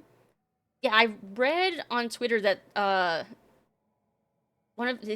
David Geider, I think, said that if he had been allowed to keep writing a book that he was writing, that he would have killed Fenris off in it. So I'm very glad that did not happen. So in my canon, he's alive somewhere. Yeah, Bioware's canon, Alistair's king, Warren was an elf and died, Loki died. Yeah, the canon state for the Dragon Age keep. Hey, the mad lad! Hello, hello! Can't recall how I got here, but I like your bat VTubers. Thank you! I made it myself. I also have my vampire model, too. Could be why I followed, maybe Twitter. Well, welcome in! Nice to meet you. Hope you're having a fantastic day today. Hope you had a good turkey day yesterday if you celebrated. Hope you have a good weekend moving forward, too. Let's see. Warden Future. There's never been a lot of writing about what happens after the last Archdemon's fall. It was lifetimes away for the Wardens before us, and our lives are shorter than most. I didn't think about it either. It's sad in a way. People couldn't imagine a day that would end, or that things would... Couldn't imagine a day it would end, or that things would have a chance to get better. Not as a break between the last bad thing and the next. A chance for Thetis to recover for longer this time. Given all we've seen, maybe it needs that more than we know. The Blight's changed, so maybe stopping Archdemons won't end our work. Maybe that should still feel sad, but it doesn't. There's a world here to fight for, and we can win. Excerpt from Evka's journal. A small blue flower is pressed alongside it. Aww. Just lean towards things that you normally didn't do. So romance someone other than Zevran, non-Dalish origin, whatever, just to see your opinion on things you're less familiar with. I guess, but it'd be so hard not to romance Zevran. And to be honest, I feel like a lot of people don't romance him. So I feel like a lot of people assume a lot of things about his character and don't take him around. So I feel like if I were to stream, I probably would go for him just so I could... I feel like I need to show... I almost feel like I want to show people why I fell for him, you know? Like, that's kind of what my thought is. Yeah, congrats on the gift sub! And also, welcome in! Hope you're having a fantastic day. Warden can still die. Kieran just doesn't have the old god in him. Ah. Default state of Inky. It's that the Warden is off trying to cure the blight. Yeah, that's... that they're off trying to find a cure for the calling. That's why my headcanon is that after, like, killing half the Talons with Zevran and Antiva, that they both go off together to go and find a cure. Which, yeah, an Inquisition in the, there's a War Table mission with Zevran. If he romanced him, he says that he's off with the Warden, and they're trying to find a cure. And as far as I'm concerned, that's what they're still doing, and the calling definitely didn't happen. Copium. Yeah. Let's see, totally get that from a Baldur's Gate 3 perspective. I'm one of the Lae'zel enjoyers. Yes, Lae'zel was my first romance. Her and Karlak. Somehow at the same time, thanks to a bug. But yes, she was my first. Still love Lae'zel. The Bazel. Okay, I think we have everybody's quest now. Also, we have everybody at 2 stars. That's nice. Good, that's one less thing for me to worry about. So, time to wrap up everybody's personal quest then. And also this side quest.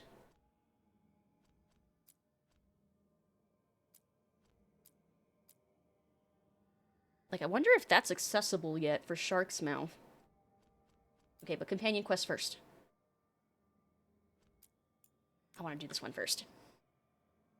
I want to go to the Spooky Mansion first. But technically this feels more urgent. They all seem urgent. Okay, we'll do this one first.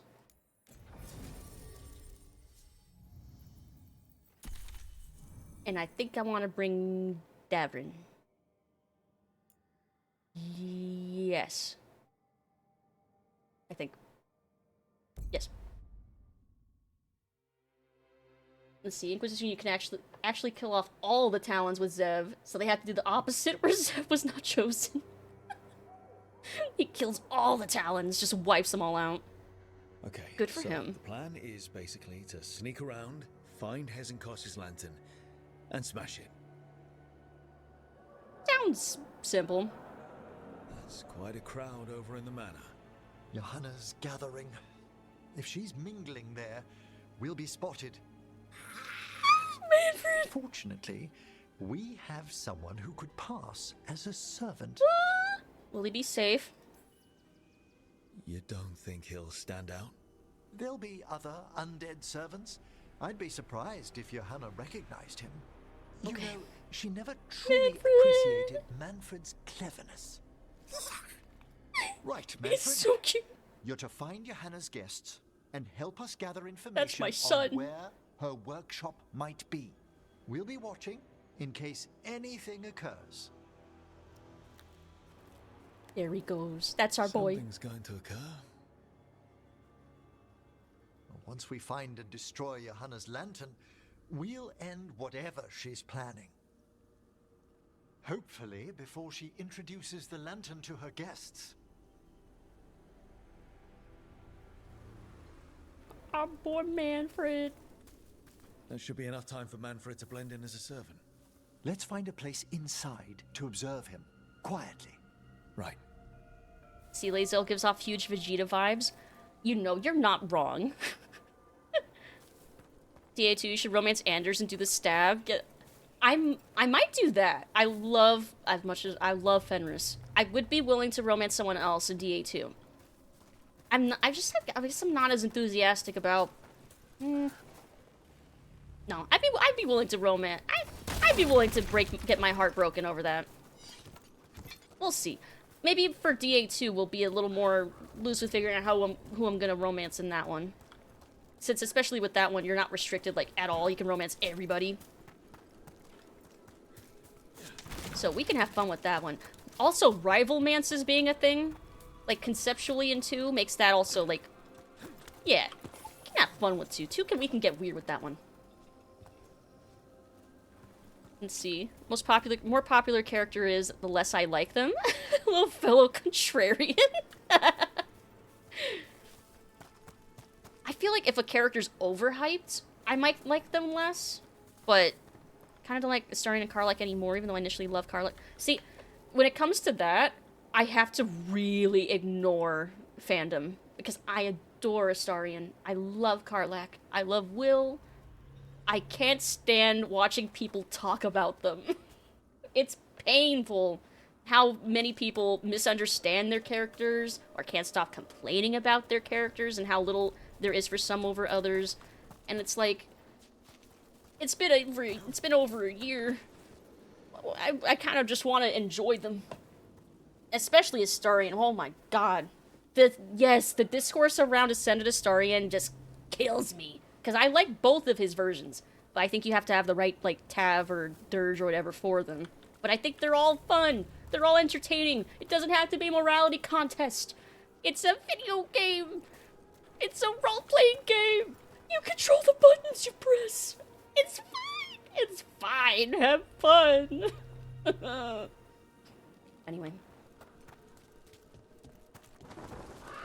Let's see.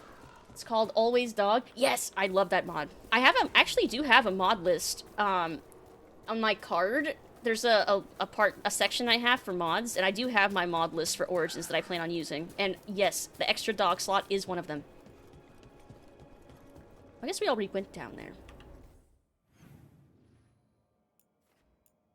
Yeah, I'm guessing there's not gonna be new treasure back there? Maybe I should check anyway. Like, don't get me wrong, I'm still not angry, frustrated. There are far fewer corpses here than there should be. Okay, so this might be the same encounter then. So we'll just go through the door then. Because it's the same dialogue. I have fun when you can be angry on the internet. Oh, but I am frustrated by, like, the lack of Will content, but I think it's literally just the same problem that Lucana suffered in this game. Last minute rewrite. Didn't have time to flesh out a lot of stuff. Consequence of dev nightmare. But it doesn't make me angry, it just kind of makes me sad. Because I understand that they probably wanted to do a lot more and just ran out of time to do so. And the only reason they probably aren't doing, like, more, like, new story content for characters now is probably legal reasons for one. Oh, this is a way to sneak in. Sounds like the party's in that main hall where we confronted Hezenkos. Perfect. We can watch Manfred discreetly from the balconies. And see if Hezenkos has that lantern on her. Yeah, same thing with Karlach. Karlach also got a little shafted content-wise, I think. Let's see. Astarion is a horrible person. Regular Astarion would hate what he becomes. Doesn't make the character any less fun. Yeah, exactly. It's still a fun character if you're role-playing for that kind of character. Like, if you're playing an evil asshole character, Ascended Astarion is great. So much fun. But, like, obviously, if you're a bleeding heart character and you ascend him, like, yeah, you're not gonna have a good time. I think we're being discreet. I'm missing some important fixes. I will absolutely take suggestions.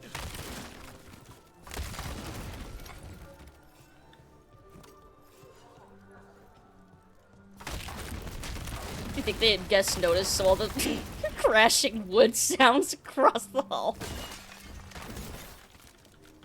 Okay. I don't even have real social media, and just the trickle of fandom that I get in Discord irritates me. Honestly, for the best to not be on social media too much. It sucks. Let's see, I can see the mod list, but maybe because I'm on the phone. It might be weird on mobile. I haven't tested the card thing on mobile to see. Oh, this is a party. Oh, there's Manfred! Look at him go! There's Manfred. And Johanna. But no lantern. You were saying about a shrine in the manor? Yes, a shrine revealed by a spectral tome, which, as an expert, I could read if our host ever lets me into the library. An ancestral shrine. I could question the deceased there about the location of Johanna's lantern. Well, if a book can lead us to the shrine, let's hit the library. To the library. I'm just waiting. Announcement. The announcement. Surprise! You're all of your souls are getting sucked into my lantern. Party's kind of dead. Right? We'll be closed Kind of portal into the undead. What brought her all the way back here again? Johanna must have a workshop hidden here. Likely where she's prepared whatever she plans to empower with this lantern. So the lantern itself is just a battery for something else. It's not legal. You can try to make a list of mods I use to send you at some point before you play, like some of the awakening fixes you need. That's true. I didn't get a lot of awakening specific fixes yet. That's one of the things that I did kind of neglect for now. The mind's fixed so that the game doesn't completely delete the warden's equipped DLC items. Yeah, that sounds pretty important. Also, I never ran into that bug before. Maybe I was just lucky. God, I love all the areas for like Navarra are just so pretty. I love the aesthetic. Like all the beautiful flowers and skull motifs. I love it. I'm excited to play more and watch.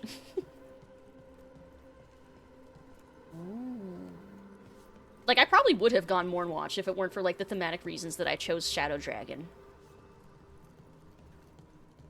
One mod I love for Dieto is better bow. Actually makes a bow usable, making them faster. Ooh, that is nice. Had that happen to me, had to completely replay the mine after I installed the mod. God, that would suck. Losing all of your stuff. At least it was fixable.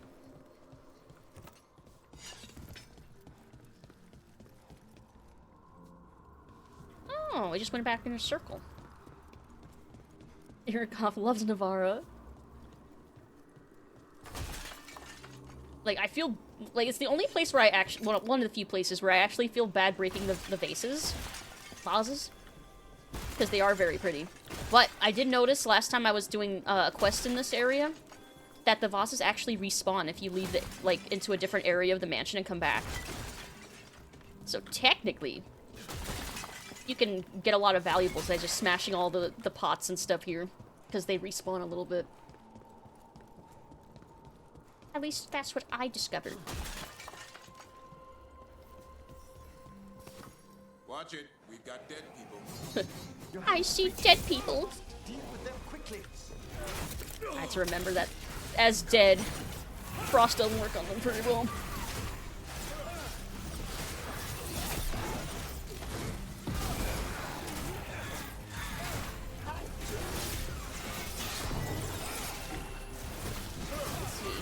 It's a dead man's party.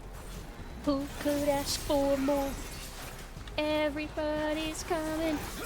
Leave your body at the door. Fuck, now I have that Oingo Boingo song in my head.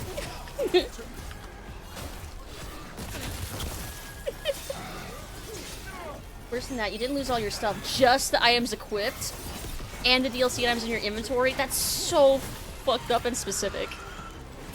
Ow.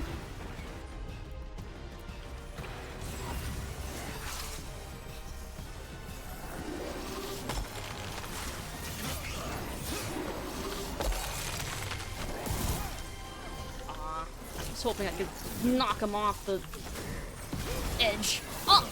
There we go.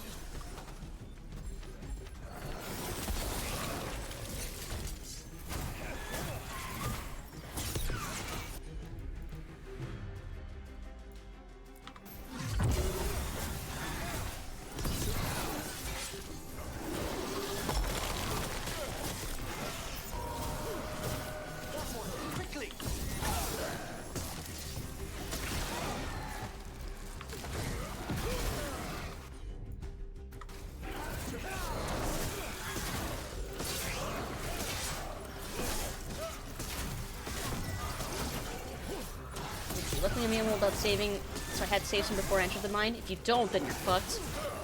Good thing I save often.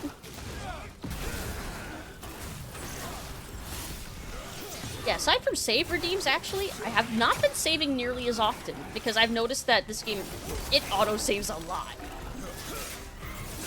So you don't actually need to like manual save too much. Which is nice.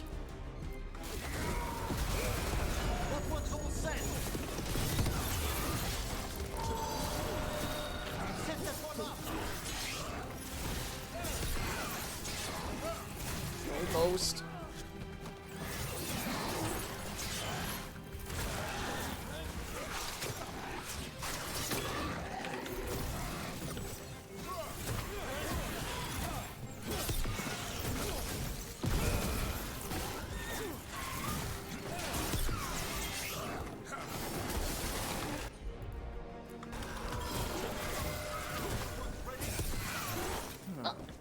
I'd expected Johanna to post more guards. Maybe she didn't want to scare her guests. Let's see if we can find that book pointing to the ancestral shrine. Search for the spectral tome. We're looking for a specific book in a big library. Well, hopefully it's on like a pedestal or something. There's a mod that basically has a story of Sten looks like he does because he has been away from home too long. Basically makes him peeling gradual horns over time, which I don't like. He has a job because he has his job because he looks normal. Oh, is this it? Yeah, the in-lore explanation I think was that Chunari with aren't horns are considered like special or something, which is why he becomes Aeroshock, which is so fucking cool. But then we found out in the Codex entry in this game that he gets injured. I hope he's not dead though. Nothing about a shrine here. And what's a romance doing under geography? Hmm? Johanna's into romance novels. I mean, I won't judge.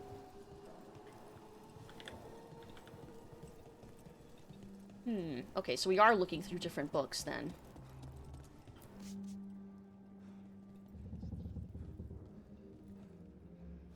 Guess not in that one.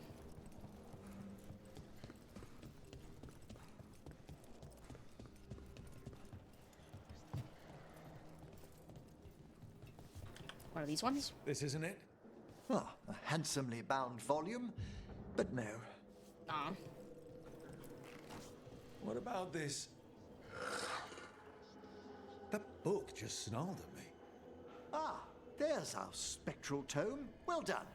Oh. It's not opening. One must be delicate. That guest of Johanna's claimed to be an expert in spectral literature.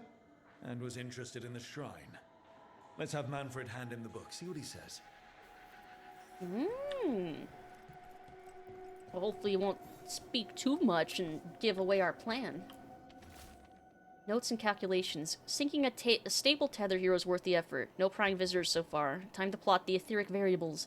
A joy after patching up the corpses in the Blackthorn's crypts. I must find better guards for my work. Well, apparently she didn't. She did not. Let's see. There are still some things worth skulking about and looking at. It's me, I'm doing the skulking.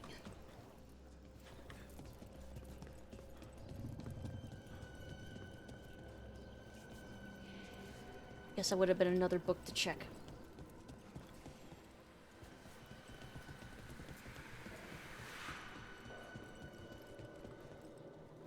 So many books.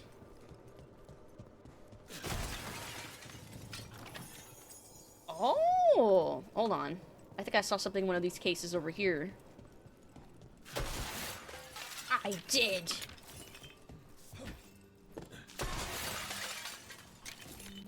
Just like Rook, smash its face headfirst in the glass to break it. Okay, let's go find Manfred. Let's go find our boy. Oh, you see what I mean, though, about the vases, like, reconstructing themselves and respawning? See? See?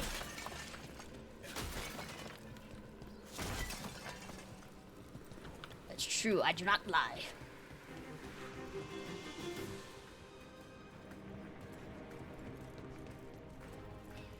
Oh, the head pads. I need to put them on manually now. There. Head pads. Actually, wait. I have a timer one. There. It's only, it's for 5 minutes, but it's a timer one.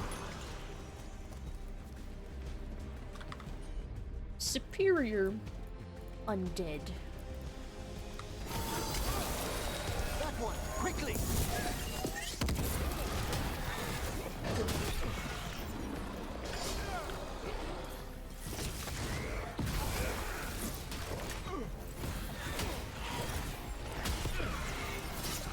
I can't get to you very easily when you're in this very deep pool. Oh, it's dead. I'm not supposed to use my face to break glass. No, I would not recommend doing that. At least you're staying in character while you smash things with your face. It's just Rook's personality. He sees shiny things, he must grab. He sees empty vases and crates, he must smash. They actually worked. I'm not going to complain about more headpads. Wait, they did work? Well, more headpads then.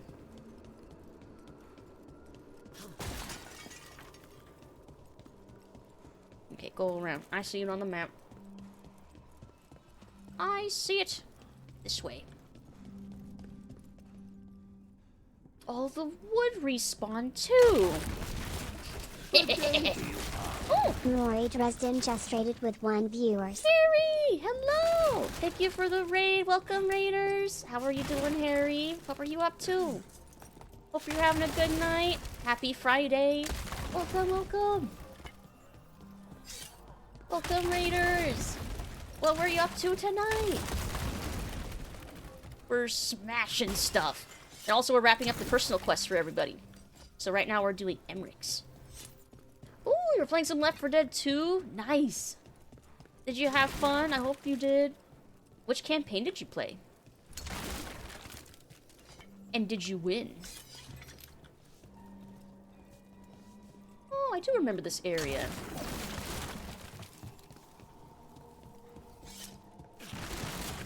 All this wood to smash.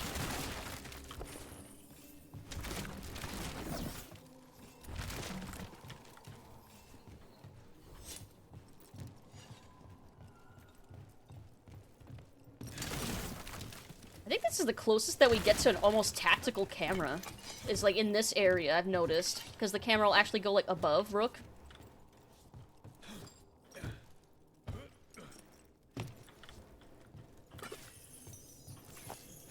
One of those things that makes me yearn for a tactical camera.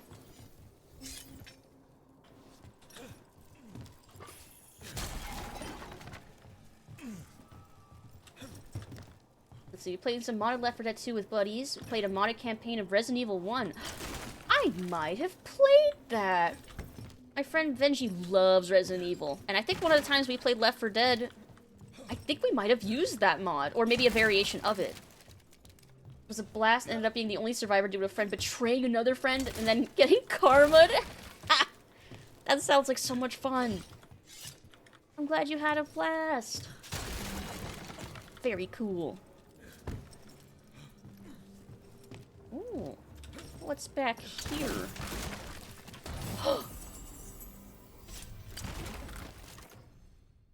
Ooh, nice. I almost missed that chest. It wasn't even marked on the map.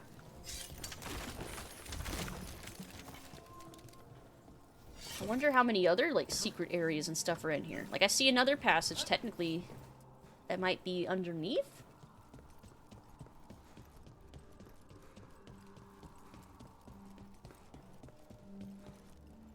Oh, there is a chest here.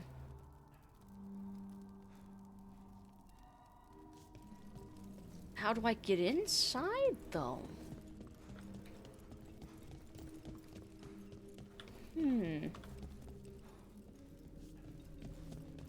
Curious.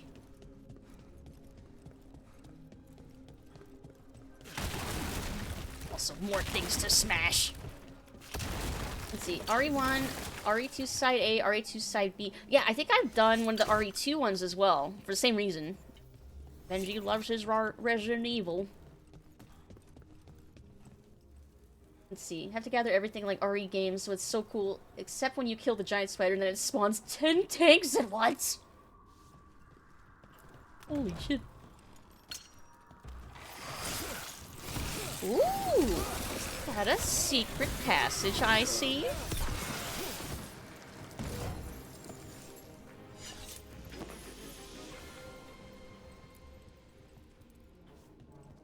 Secret tunnel. Secret tunnel. Hey, that's another of those Nodister Thalin things. What's that doing here? Treasure! And a sarcophagus. And a griffin head? That's mighty strange.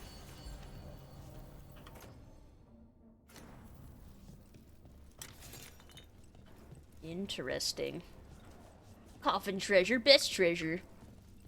Oh, it's got like a... Oh! Why you do that? Let's see, Black Tiger's pretty cool. Let's see, I think there's nothing else in here. Yeah, there's like some sort of like talisman on top of the corpse. Wonder what that's for. Yeah, no comments on the griffin head. Maybe he didn't recognize it. Because it was kind of small, too, compared to the griffin head skulls that we saw in the cauldron. Which maybe implies it was a baby. Maybe he doesn't want to think about it. I wouldn't either. I would not want to either.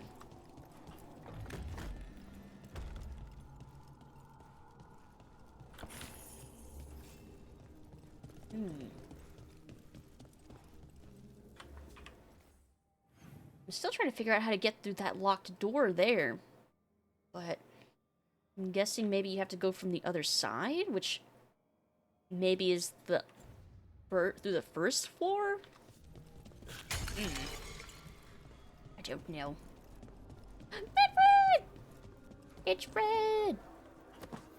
Were you waiting for us? Manfred, take this tome to the man asking about the shrine, please. Don't worry. We'll watch from the balcony. We'll make sure Manfred's safe.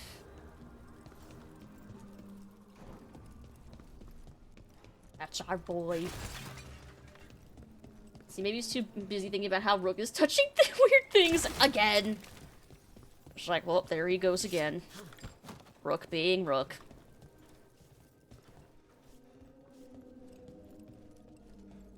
Okay, I remember getting up there. I don't know how we get through that one locked gate. Recently picked up stream avatars. Would you have any advice on how to set it up or make it work? It mostly works out of the box, but if you want custom things, you have to make a custom sprite sheet. There is documentation on the Stream Avatars website that details basically what you'd have to do to get that to work. It's not too difficult. But the pixel art stuff, like making the sprite sheets, might be the challenging part. But it's not too bad. And I've not even touched a lot of the features I could be using, like boss fights and stuff like that. I want to try battle royales at some point. But yeah, there's a lot of helpful documentation on their website. Yeah, those are the little dreamies at the bottom of the screen. What's this? The Spectral Guide to Blackthorn Manor? There now. I only want to look up one thing. There is an ancestral shrine in the northwest wing. Perfect. Let's go to the shrine. Yes, the deceased there should be most helpful in finding Johanna's lantern. This way to the shrine. Oh. Didn't anyone here stop and ask why Hezen Koss was throwing a party? Your old friend doesn't seem like the sociable type. Many a mage's besetting flaw is unexamined curiosity, and Johanna does possess a certain showmanship. It was all too easy to be drawn into those grand plans of hers. I don't need a front row seat to whatever she's planning for a lantern full of stolen spirits, thanks. Yeah, Aciprite is what I use as well for pixel art stuff. Oh, is this how we get to that side? Ah. I see, but requires a key. See, maybe my envy, I don't know what else I can do.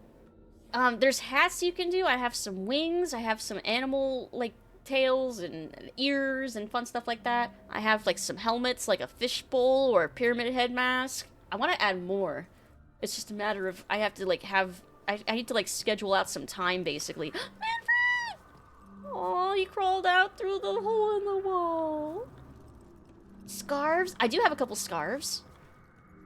Searching for specific characters on Twitch, and I'm trying to figure out how to make it work. Oh, there should be a way to, like, activate or enable them in the Stream Avatars menu under, I think, Avatars.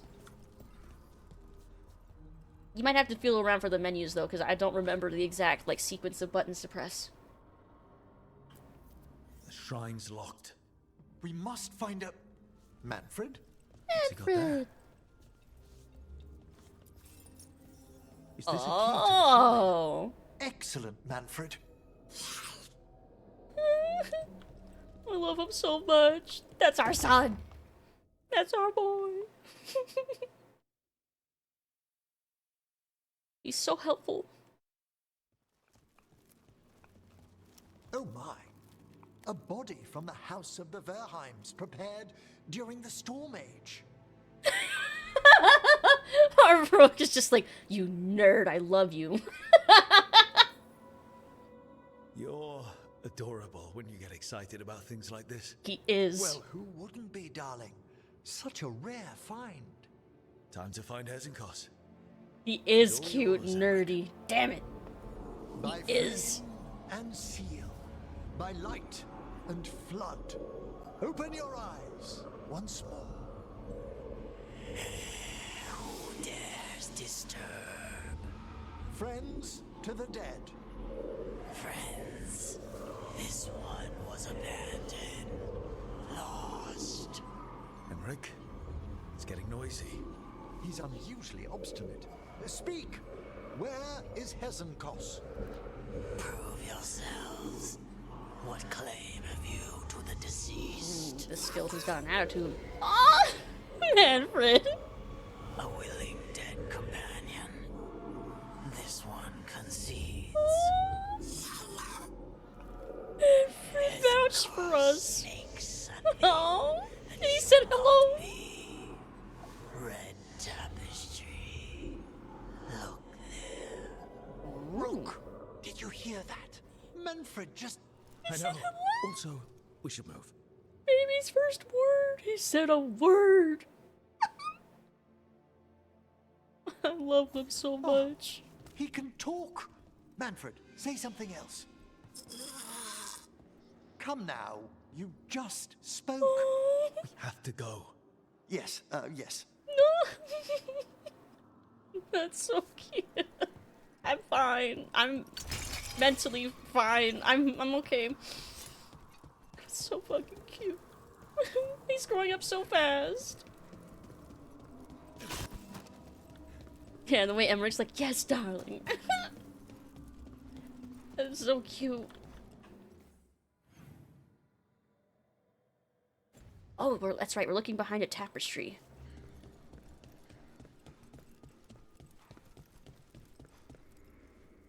Look at all these crates to smash. Like a kid in a candy store. Well, smashable candy. Smash!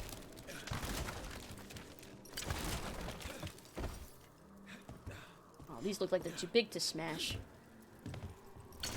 Oh. I was wrong!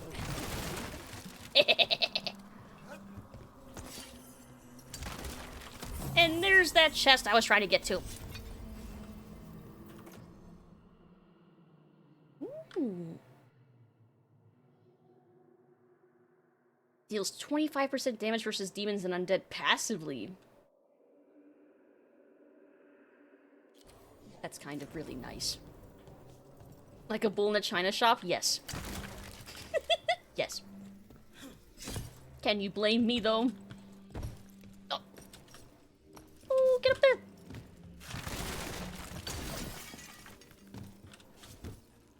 It's like, no, I must smash all these things. Okay. How can I not? I'm a menace. I am also literally the same way with barrels in Dark Souls. I mean, how can I not? It's there. How can I not smash it? Ooh.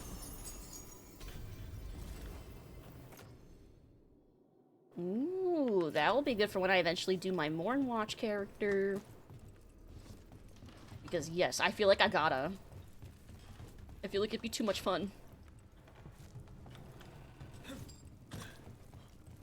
In fact, I might do 2 Mornwatch.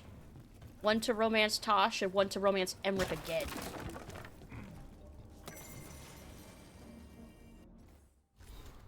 Tragedy, writ in stone. I can't believe we found the remains of famed architect Sir Godry? His ancestors were the original builders of Blackthorn Manor. Godry was said to be close to finishing his life's work, repairing the estate to its original grandeur, when the Blackthorns sent word of his crushingly tragic accident. Crushingly. Oh, he got crushed. One wonders, the youngest of the Blackthorns was said to be a jealous man, or perhaps Godry uncovered something unseemly in the vaults? Once we've ferried his remains back to the necropolis, I must have a chat with the man. From Emmrich's diary. Interesting. I feel like it's just gamer instinct to, like, smash your face into barrels and crates to see if there's anything in them. We've been trained well. And when games indulge our gremlin smashing instincts. I mean, again, how can we not?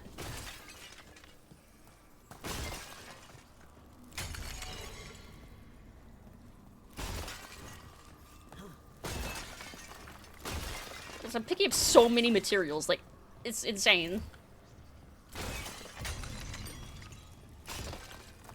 Materials, money.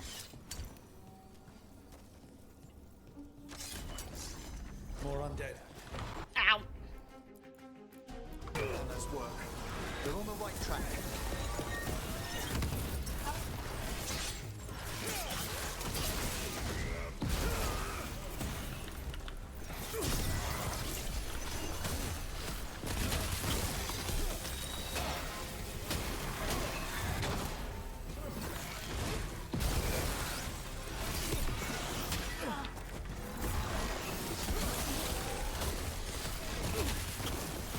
Why did that aim over there?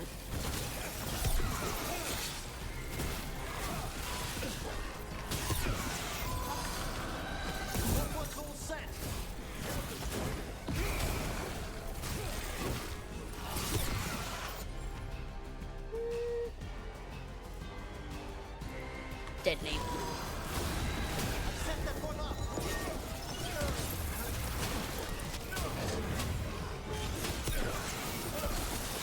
Nope, be frozen. Makes it easier for me. Oh.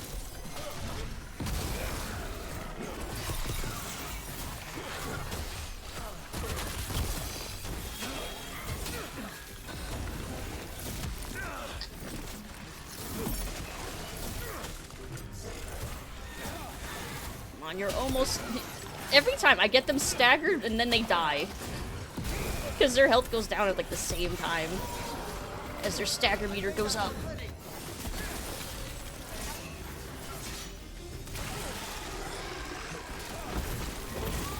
There. Alright, where's that red tapestry? Well, I'm seeing a ton of levers.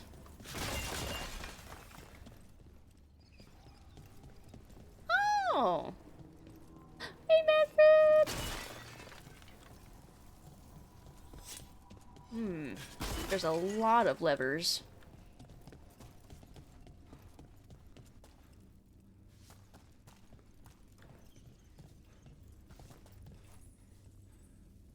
Okay, and they all have different runes on these.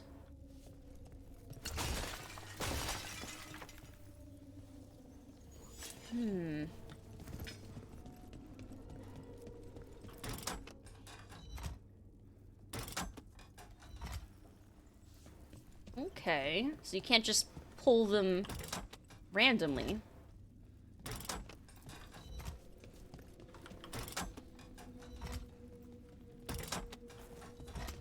I'm looking to see if any of them, like, sticks. Oh! Okay. There's one.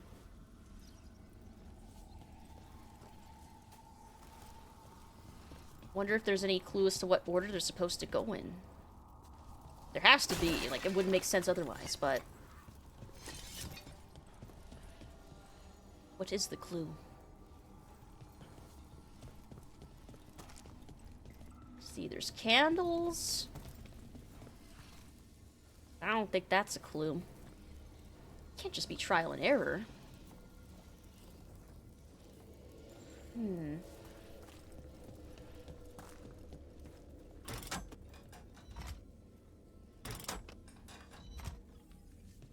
And yeah, if you do the wrong lever, then it resets them all.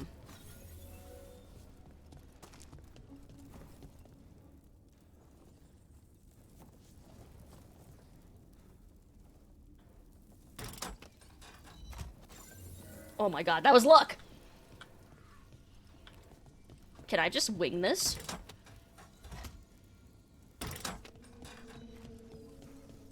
I feel like I'm able to wing this. There's not too many levers. And I've accidentally guessed the first two. Nope. Is this the silliest way to do this? Maybe. Will it work? Probably. Nope.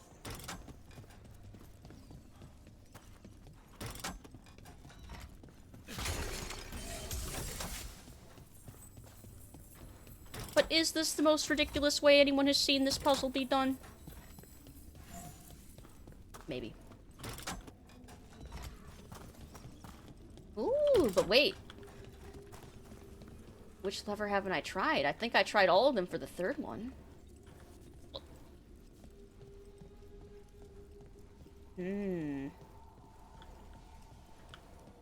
Oh my god! It's not for that gate, it's for this one!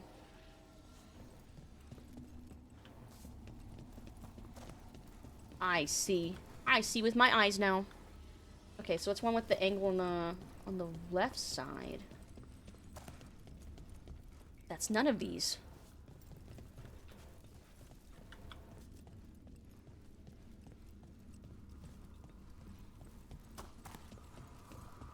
So there has to be another one then.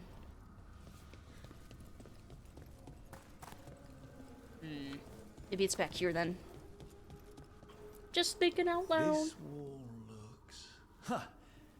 Secret door. Secret tunnel. Manfred, could you please squeeze through and open the door from the other side? Yes. Aha! I knew I didn't imagine him speaking. He said yes. How can Manfred talk now?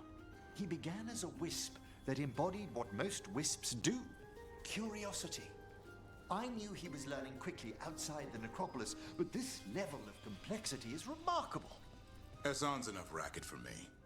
It's a truly incredible achievement, Davrin. It's fucking amazing. Good work, Manfred. Hope this leads to where Hesenkos is keeping that lantern. I can only imagine what she's planning to use it for. Our boy's growing up so fast. I want to find out where that last lock is. 'Cause it really doesn't seem to be here. Did I walk past it?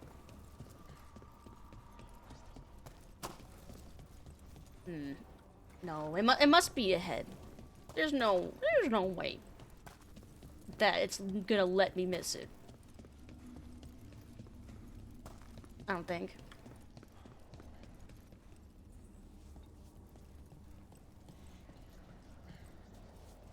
Looking around hoping to see it.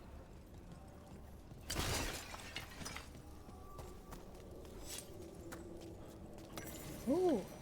Gilded invitation. Dearest guest, famed necromancer Joanna Hesenkos invites you to a gathering of like-minded colleagues in Blackthorn Manor to witness a demonstration of her newest breakthrough in the necromantic arts. While your host must keep details a secret, she assures you this evening is not to be missed. Dinner will be served after a short lecture. You're the dinner!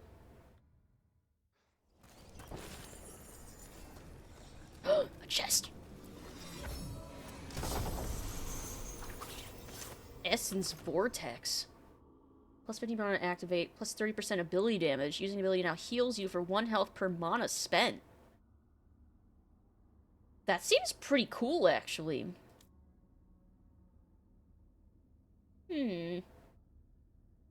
But the now cost plus 50 mana to activate. I'm torn about that now. Wait, I know where this whisk goes. This is how I get the other lever, I bet. Go back here. Because I saw on the ground that. Yes! Yes! Big brain! There's that last lock. Thank you.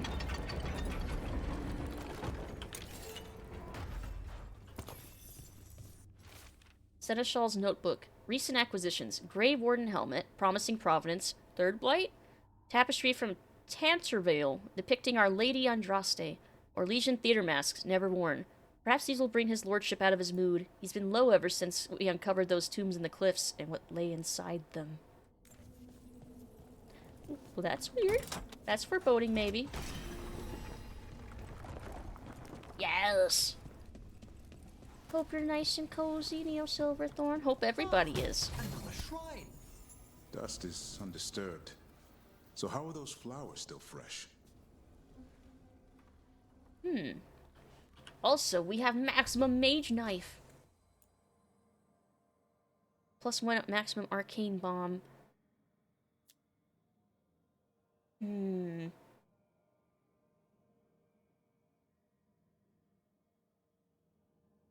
Now costs 10 mana but deals its damage in an area. So my arcane bombs would cost mana now with this. Whereas if I switch, final heavy damage. I'll see how this feels with its final upgrade.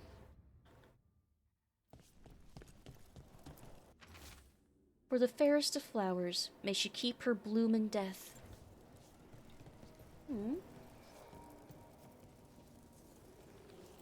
What an interesting mural. Like, are they weaving something? Interesting. Alright, let's go. Little puzzle deviation.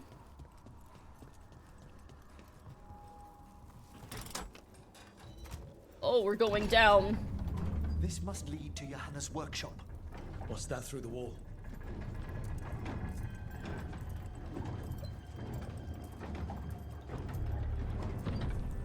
What is that? Is she using the lantern to power a mech? What the fuck? Hey Harry, gotta run for now. Hope you have a great stream. Thank you so much for the raid. Have a good rest of your night. That's big. I thought you and your little friends might worm your way into my heart. Oh, she knows we're here. Johanna, even half-lich, you can't control something this massive. Such little baby. Bone mech. That's Hezenkos's lantern. She's going to use the life stored in it to reanimate that monstrosity. Quickly, we must reach the lantern. What the fuck? She built a bone mech. That's so extra. That's so cool. What the fuck? Set it on fire. Get in the mech, Shinji. The bone mech. Like, Hezekiah is such an interesting villain. Like, she just becomes half-lich, fucks shit up, makes a big bone mech. Just stays cooped up in a creepy mansion the whole time.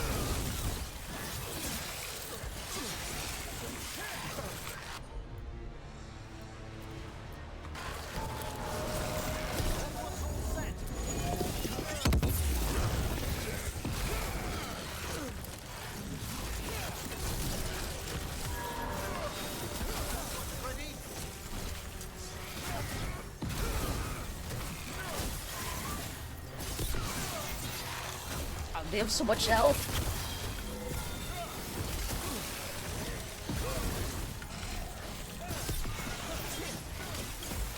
Hammer horror villain in a fantasy universe, and I am there for it. Yes, I agree. Like, Emmrich's quests have been, like, probably the most disconnected from the main plot, and yet so fun. Like, thematically, and just, they're very fun.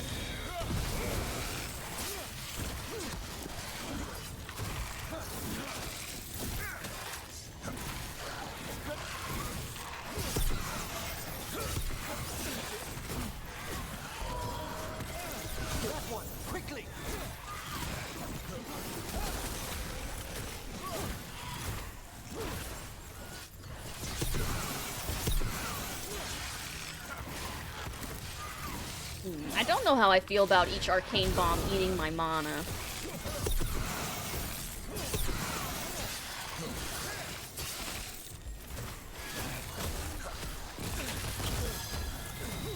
Like, technically my rune kind of mitigates some of it, but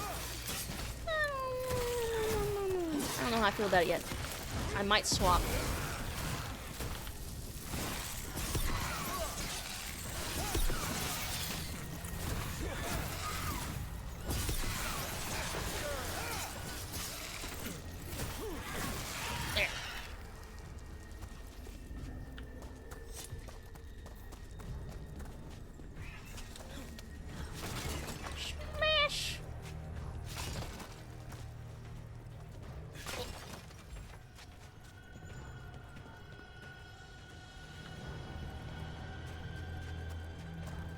Stuff. Things. Terror's visage. Ooh.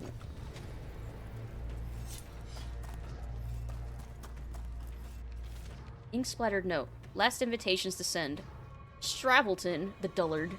Coltonbach. Did she think I'd never read that critique? Lavenhats. He dared plagiarize some of my work. That one condescending professor of the antiquities. What is his name? Volkarin? Too much of a risk. I'll crush him later, at my leisure.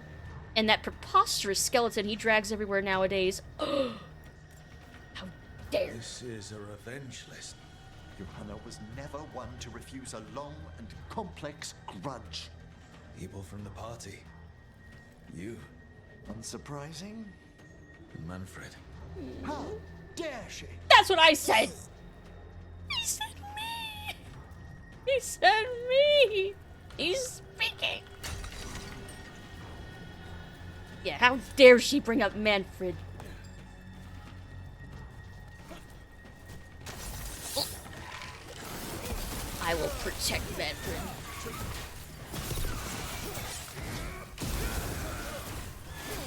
That's my boy. Nothing's happening to my boy.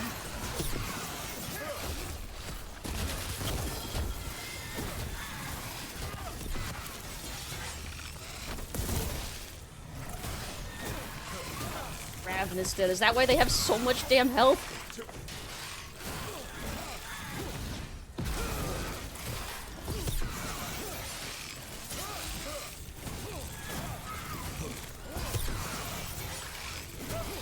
Just bully them in this against this wall.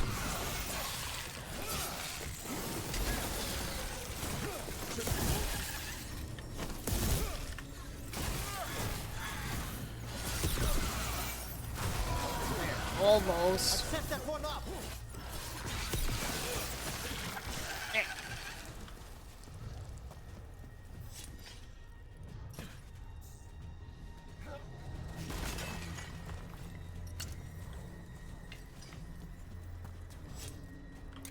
Quack. God, this place is freaking huge. Oh, and I almost missed these, but I didn't.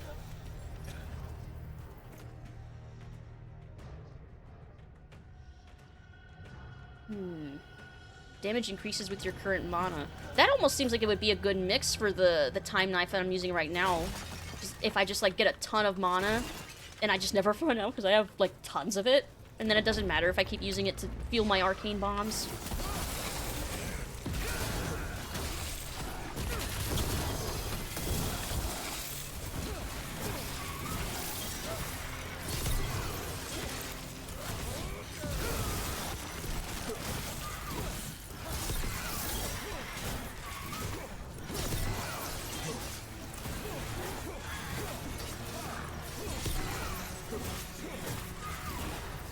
I just had a thought.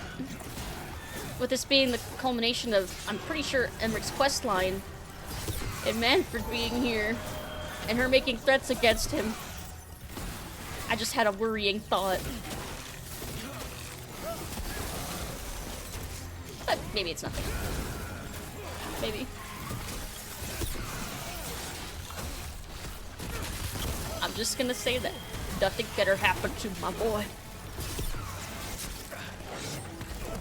Is Manfred actually Varric? Nope. No, it seems like he's had Manfred for a bit since before we met. So no, I don't think it has anything to do with Varric, I don't think.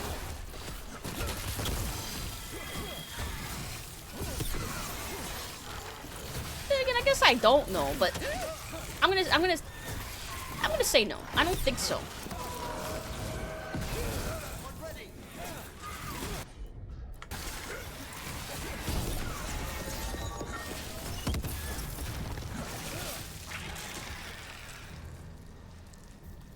Varric has been totally normal and fine for a while before you met. Yeah, I'm talking about Manfred though. Manfred's been around since before.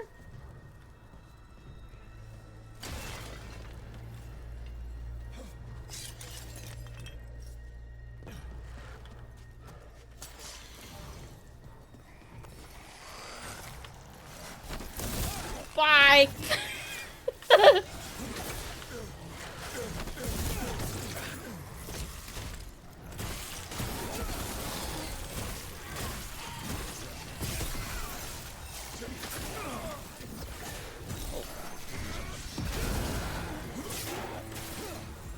Come on, fall! Oh! Yeah! Like that.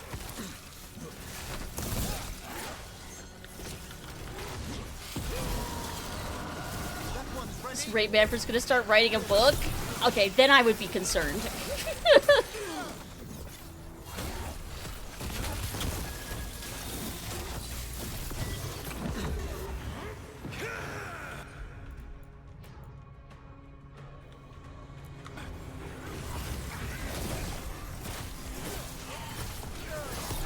Hey Tuesday! How are you doing? Chadguard's going well? It is! Oh. Yes! Goodbye. But yeah, how are you doing? Hope you're having a fantastic Friday. Had a good rest of your turkey day yesterday.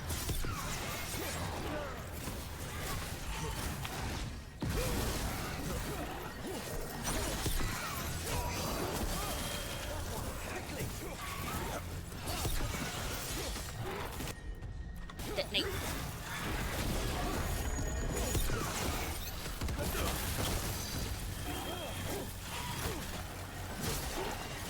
So much health.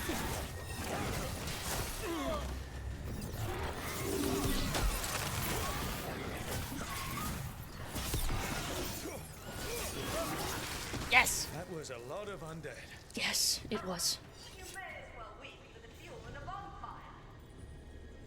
I'm She is seeing why Hezekiah failed that Lich morality test. Yeah. You must make haste to that lantern. She doesn't give a fuck. Buffering? Okay, I'm back. How are you? I'm good! I was saying, I hope you're doing well. Hope you're having a good Friday. Hope you had a good rest of your turkey day yesterday. I have been noticing, I don't know if it's just me, I have been noticing when I watch Twitch on mobile that I've been getting like... Unbelievable. Johanna's stolen a chamber from the Grand Necropolis and transposed it under Blackthorn Manor. That's what like this is. What the Necropolis's wards here are still intact. No wonder we couldn't sense what she's been creating. How the fuck did she manage to do that? How do you steal a piece of the Necropolis and stick it under a mansion? What? Doing well yesterday was also well. Good! Crap, I had a thought and then I forgot it. Crap, I forgot. Oh well. Oh, damn it. I was like, hold that thought, and then it slipped through my fingers.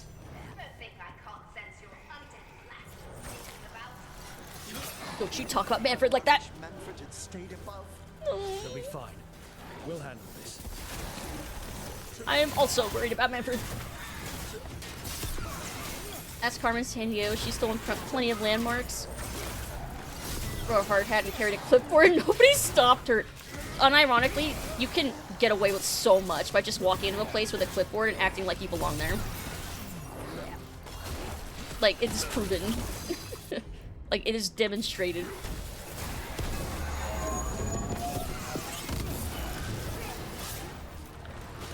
Another one. Oh, that's a big demon. Okay, hold on. Death Chill Pride Demon. Cold imbued. Oh no. Does that mean if I use cold that it'll restore his health or something?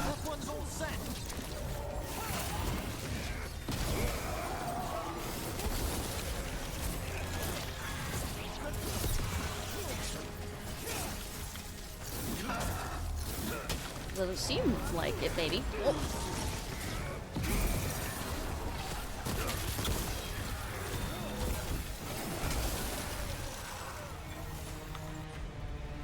Two seconds, 1 second.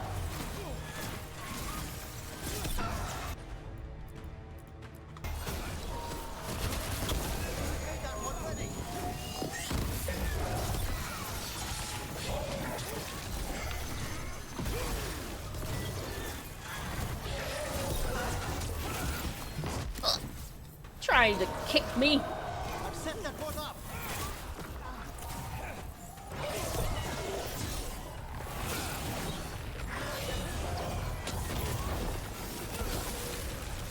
Let's see, carefully. You steal it carefully. Carefully steal an entire section of a giant necropolis. Like, that's kind of fucking impressive and wild.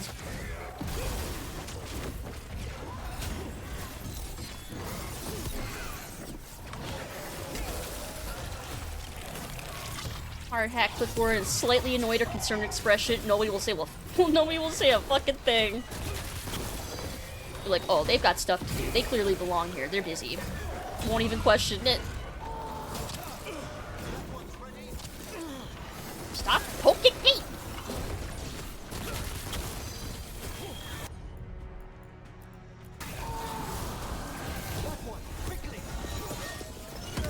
Yeah, get exploded.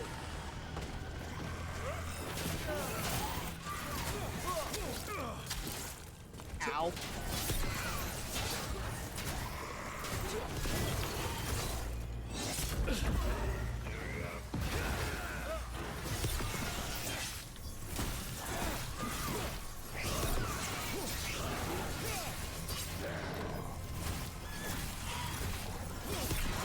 There. 46. Manfred, there you are. And can you release that ladder? Thank you, Manfred. Now find somewhere safe. Please. It's so cute. It makes me so happy. If anything happens to him. If anything happens to him. Nothing better happen. That's all I'm saying. Also, I leveled up.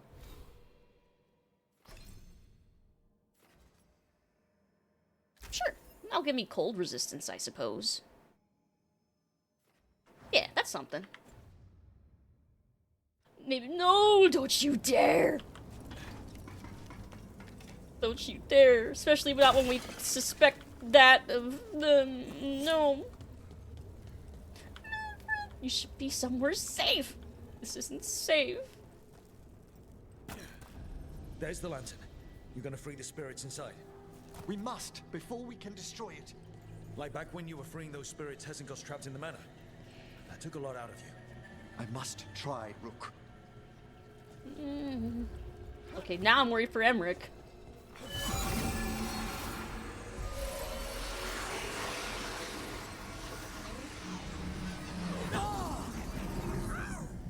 Emmrich! There are too many trapped spirits. I'm sorry. I can't. Another lash of power might end me.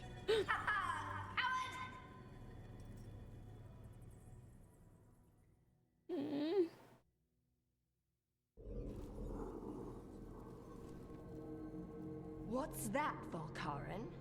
Afraid to chance death for your precious spirits?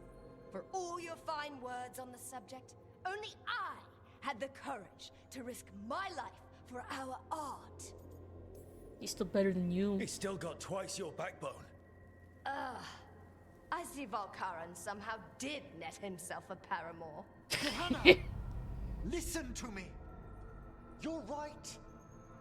I've never overcome fear of that final dark. I miss having a friend that could. Yes.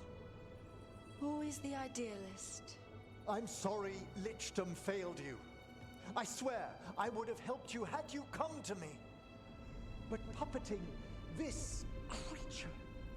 Puppet? Puppet? Do you think I'm staying a failed lich?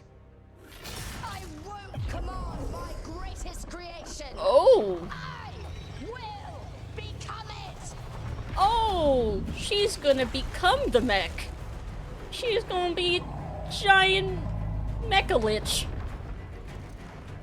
What the fuck?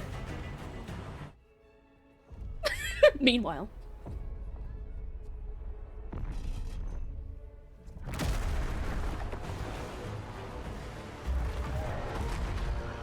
How good to see you, friends.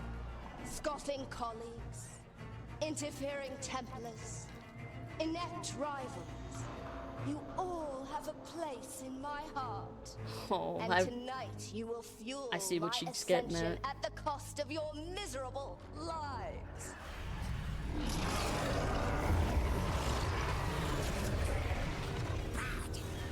Bad. Move. No, Manfred, stay behind! You think you can stop me? Once I get rid of you, I will merge with my greatest work and conquer this city! Emmrich, can she do that? Oh, yes! She's attempting full possession with the light of the people here. Holy shit. Resistant the frost! Fine, we're gonna orb and dagger this then.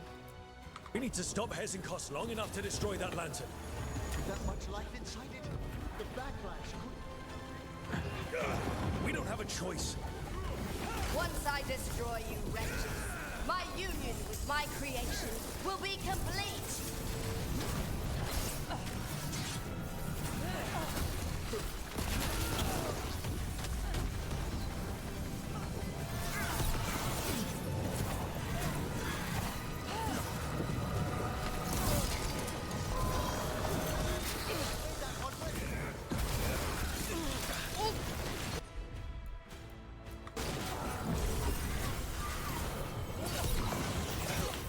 Run, Volkaren! Scurry like the rat you are! Oh my I god. can't believe you brought your ridiculous pet skeleton with you! His name is... He's not a pet!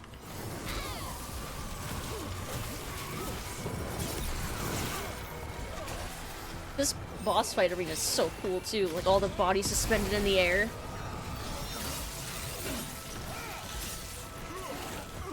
Also, look at the yummy food.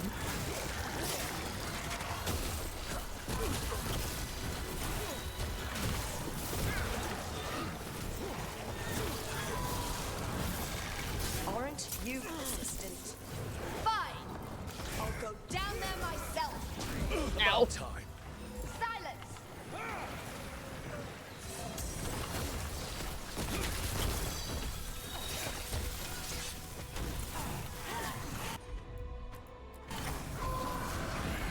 That one's ready.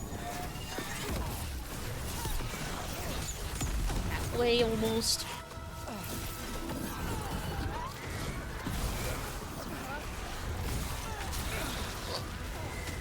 The fuck? What the fuck? Might have death tornado?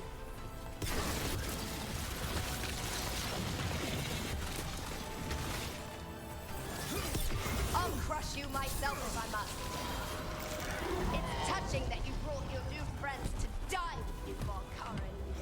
I'll be sure to bury you and your new lover in the same tomb. comments about us being his lover too?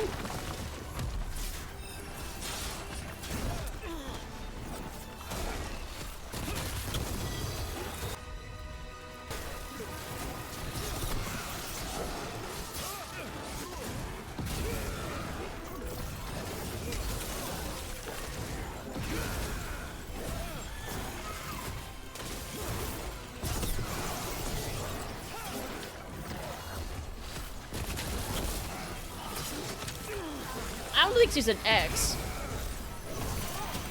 At least I haven't read anything romantic between the two of them. Although Emmrich definitely has, like, had relationships and stuff. He's alluded to.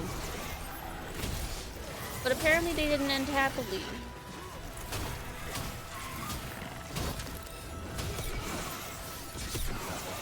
Yeah, the yandere childhood friend arc. That kind of archetype.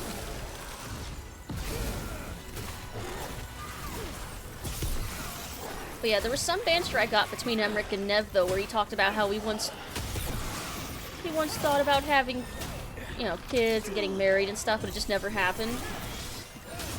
And he's like, I stopped thinking about it for a while. Until Rook. And I saw that, I'm like, oh, my heart. Spawn Manfred with the Mecha Lich? No! No, Manfred needs to stay Manfred. He doesn't need to all that. He doesn't need to be a giant skeleton. I feel like that'd be too much. Too much for Manfred.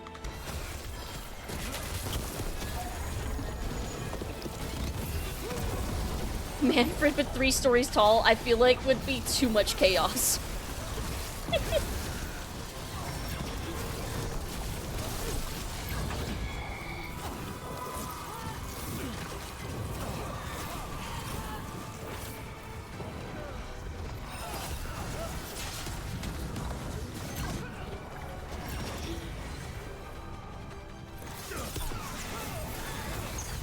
Almost.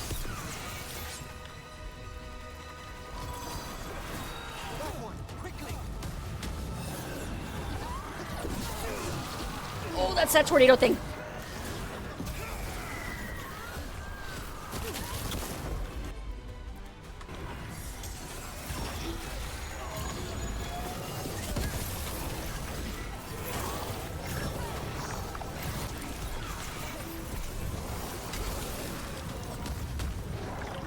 Where'd she go?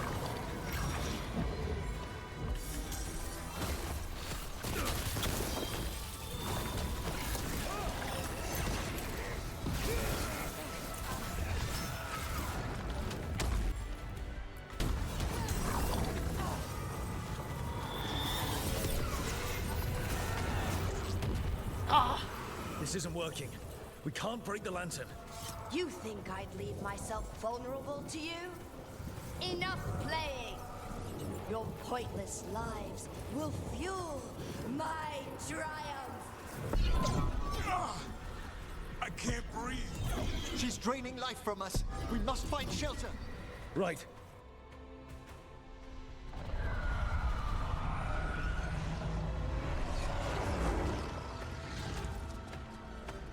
Manfred! You can't free the spirits in that lantern. It might kill me and not even work. No living thing can approach it and... Manfred! Come back!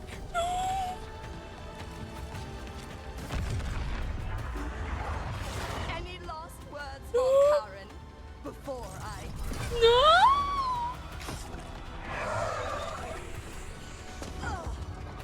You miserable little...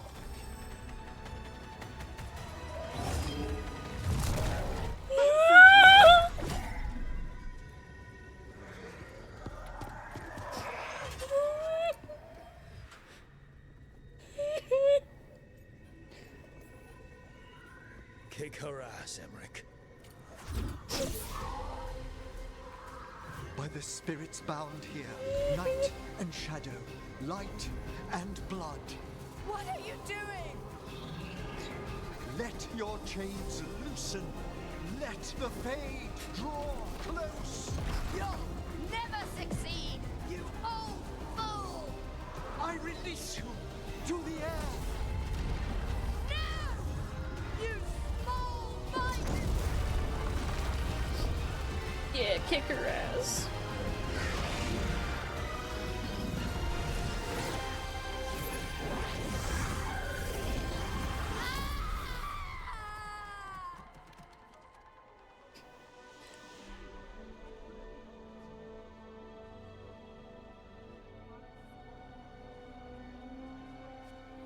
Emmrich, how's Manfred holding together? Wow. We must go to the necropolis.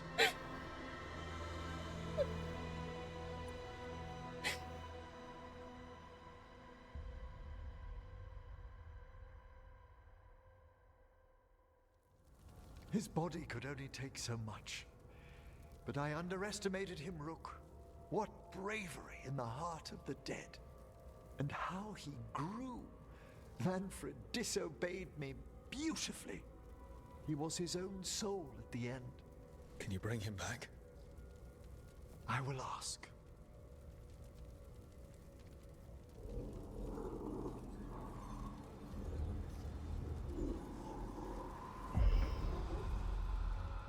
Emmrich Volkaren. You were not expected so soon.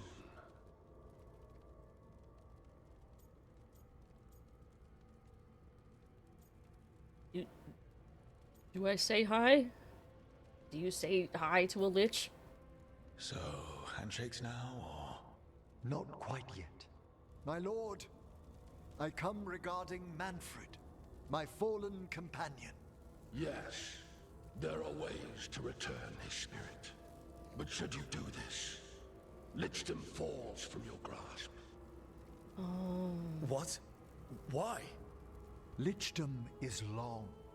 If I'm to stand outside death, I must make peace with others passing through it. What would we otherwise become? How many exceptions till tyranny? Revive him and remain mortal. Or let him slumber and join us. Emmrich. Manfred chose to help us. Am I too weak to accept his well-earned rest? I yearn for Lichdom Rook, that leap into something greater, that everlasting light. Do I revive him and live out my days? Or do I honor death by letting him rest and protect this world through immortality? This is the choice. Oh.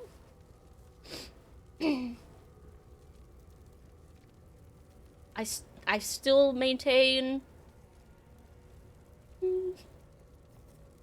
Yeah, I thought it even when he first talked to us about it. That Lichdom isn't escaping his. It's escaping his fear of death. It's not coming to terms with it. He'd have to watch all of his friends and loved ones die around him for all eternity. And I don't think, if he can't handle his, I don't think that Lichdom is what he, I don't think it's what it's actually best for him. I don't think yeah, a lot of these choices with the companions don't seem like there's either one's like a wrong choice. It's just a choice that like changes things, but they're still them, at least for the most part. But I think for this Rook at least, I think we should bring back Manfred. He wants to be a lich more, but he wants to be a lich because he wants to escape his mortality.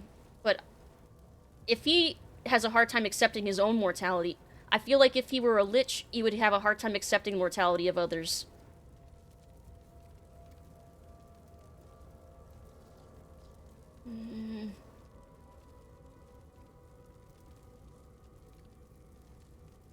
I feel like we're gonna bring back Manfred.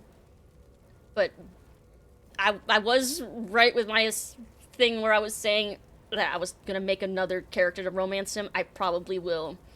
I'll probably make a Morn watch that will eventually lead to this, but would want his death honored and Emmrich would want his kid back.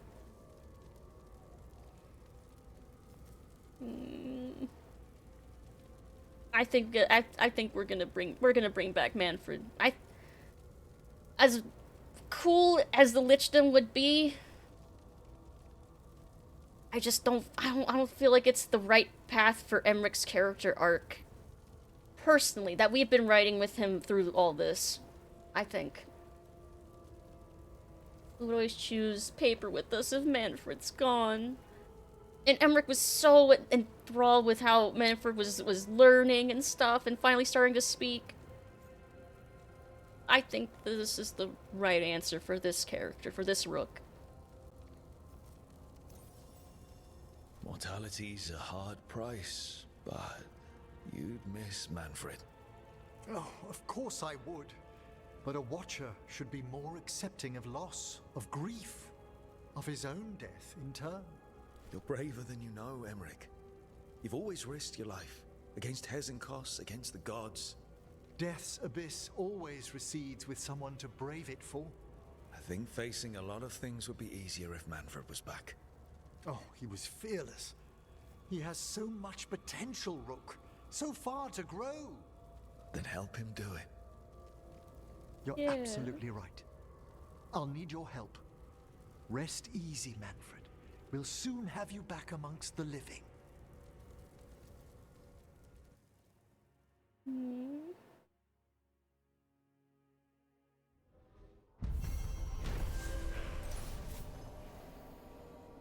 Read the spirits in the gloaming lantern. Thanks to Manfred. Her release torn between. Shows a chance to bring Manfred back to the land of the living.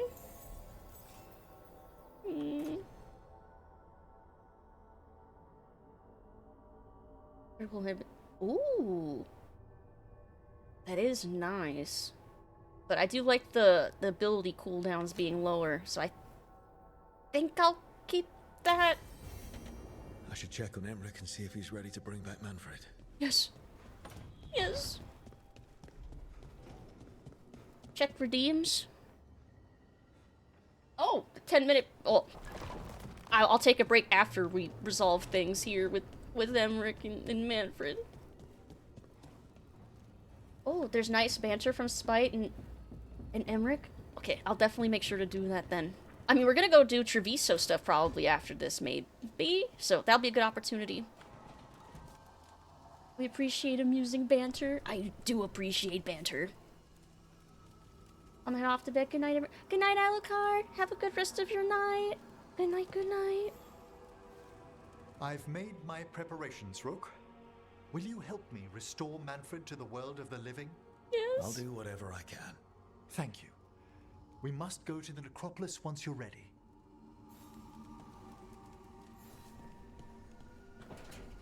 And yes, I will. Oh. Okay, I guess we'll check in with everyone first. And then we'll go bring back Manfred.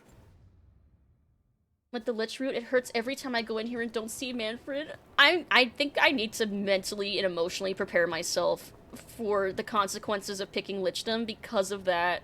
Because that will hurt my heart so much. Do you think Shaitan would like it here? I don't know about that. Companions are so needy right now. Everyone wants my attention. I'm pretty sure the Nev Lucanus thing up there is probably for them getting together. I'm guessing, maybe. Wait, this might reset people's locations, maybe. I'll check with Davern and Balara first, just in case. Which is really cool, incredible experience too. I know, that's why I'm like, well, I'm gonna have to make another character. So, compared to what wardens usually eat, how's the food here? It's warm. That's a start. Wardens usually eat cold gruel. Ugh. Yuck. What is gruel, anyway? There's the eternal question. We never did get an answer. Probably for the best. Yeah. I assume it's probably like... probably some sort of nutrients and like fats or something like that, just to keep you alive. Let's see, not walking upstairs, not seeing Manfred to play precision with.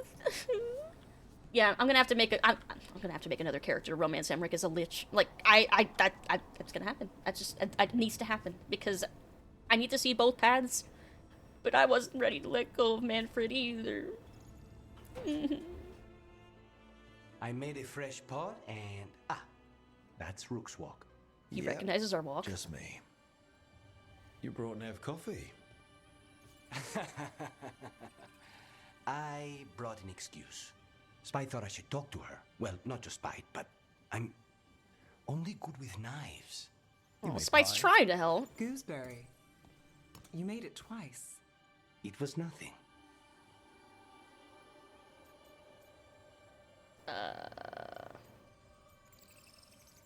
Nah, let's just out his ass. Nothing. He blushed when I asked about the pie. It was cute. I was not. You're not making me look good. I wouldn't say that. Well, you have the coffee, and you probably have a case or something, so...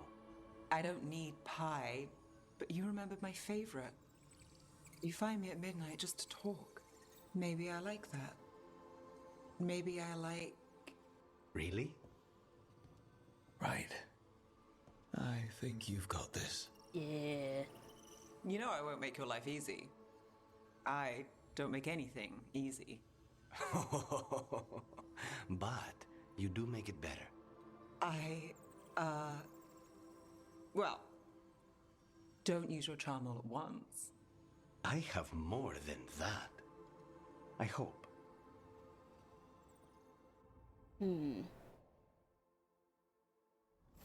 This again kind of puts things into perspective with my other playthrough where I'm romancing him.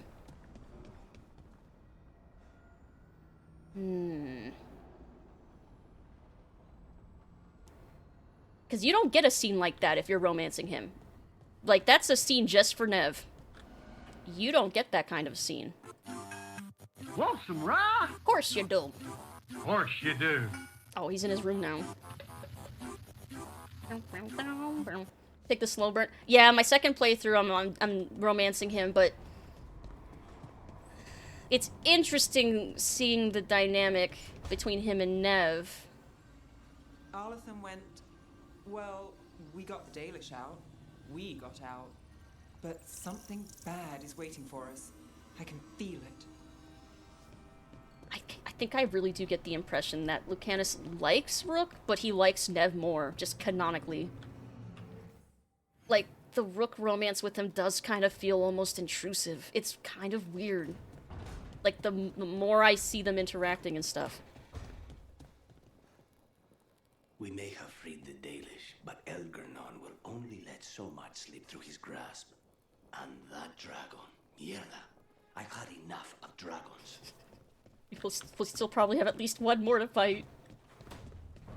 But yeah, I don't know. I don't know how I feel yet. Like I said, my opinion on his romance might change when I get, like, the Act 3 scenes. Maybe I'll be like, ah, yes, now I see how their love is different, but also good.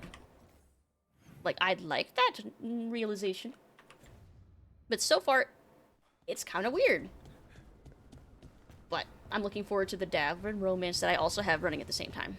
And Tosh. Was this just a hater? No, I'm not! I'm trying really hard to, like... Okay, I don't think it's the character's fault. It's the writing, I think, it's just a little weird on the Rook romance part. And I think that's just... Stay a while and listen. Scarth _ just subscribed for 17 months. Ahoy. Thank you so much! Thank you so much, Scar. Thank you for the 17 months. How are you doing? Welcome in. Hope you're having a good night. 21 minimum playthroughs. At the very least, I have 8 planned. That's a lot of months. 17 months is a lot of months. Thank you so much, Scarth. Hope you're having a fantastic Friday. Another dragon. Get that toothpick ready. Sadly, that anniversary didn't come yesterday. Could have used it for a B-Day message. Bad timing. Oh! B-Day message? That's fine. The anniversary message is, like, on the day of, right? Because sometimes I'll pin it there and it'll stay there for, like, weeks. So I end up having it just, like, sitting there until I use it for, like... I think I usually, like, activate them... When do I activate them? Sometimes for hype trains on, like, bigger streamers. It's plus 21 plus or 0. No other choices. 21 playthroughs! Even if you were to do playthroughs where you romanced everyone twice, That's still 14 playthroughs. That's not 21. Unless you did like a not romancing anyone, then you could do 15. So you could do like, oh, there's also other options with like, no, not 21 minimum. I'm not playing this game 21 times. I'm meeting Stalgard at Isana Nagat on the mountain. Come with me? Is there unfinished business?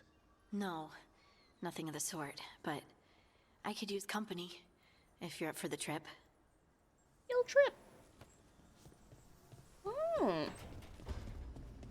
Okay, now I think I've talked to everybody. Okay. Fate's embrace. Gonna make fucking cry. I'm fine. I'm totally fine about that. It's fine.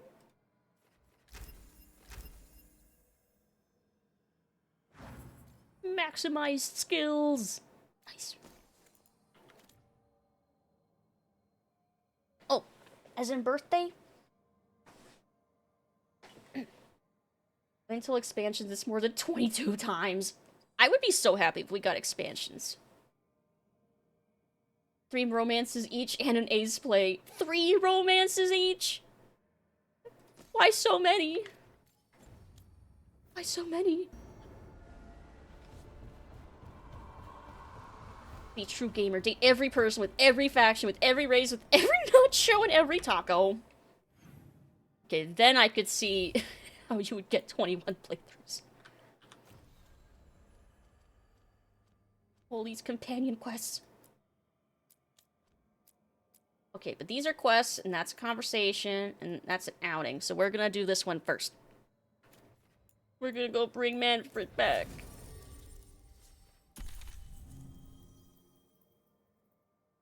Now it's 23 required playthroughs. Let's see. We're probably not gonna walk very far. I'll just bring Davrin, because that's my instinct, is to bring him. I aced but ignored romance is my first time in BG3 and Larian. Thought of that. Grandpa Withers give me crap for ruining his party. That's so funny. That was like my first Mass Effect playthrough. Because I saw before how I didn't romance anyone my first time. So that scene where there's supposed to be a romance scene, it's just, you're sitting there alone in the Normandy. I was like, I feel like something was supposed to happen here. And then I found out I missed the romance. Oops. 21 flavors, Baskin Robbins play. 24, 23 going once, going twice.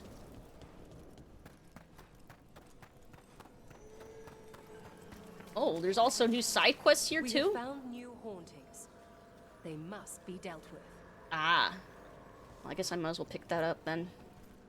We've traced several disappearances to an unusual possession. It seeks fear. Cut it down. Okay. Feeling scared? Yeah, we're gonna go to Treviso fairly soon, and we're gonna bring Lucanus, so we'll probably get some nice, banter there. You're right, I should bring Tosh, too. Okay, not quite ranked up. Oh, no, I should wait. I should hold off, because some of these side quests will absolutely give me more watch points. Alright, let's bring back Manfred. Beloved assistant Manfred. Our boy! Yeah, Withers judges your lack of romance. Emmrich. How's this work? We'll need assistance finding Manfred's wisp and drawing it back into his body. By pact and pledge, I seek an audience. By light and breath, let wisdom come. You've met these spirits before, but I've never properly introduced you. Rook, allow me to present 2 Necropolis Guardians, the keepsake of ages and far-sighted curio. Happy Friday. Good to see you. Hope you're doing well. Hello, hello. 37 legally binding playthroughs required. Very nice, Lucid. Congrats. No, I didn't agree with this. Ages and curio. Those are some titles, but I'm gonna thank them because they're helping Thank you Manfred. both very much for helping with Manfred. Thank you. How polite. How fine. Good manners in mortal kind, beyond the spirit callers at last. Friends, my Made a good assistant, my impression. ward, Manfred, sacrificed himself to save us. We'd heard you'd abandoned Lichdom to bring him back. Your work, your dreams. You paid the price. But it seems there are many flickers of curiosity in the Fade. And only one you seek. Draw his wisp near. Speak. Can I help? Yes, please. Think of Manfred. Tell me something you felt about him. Concentrate.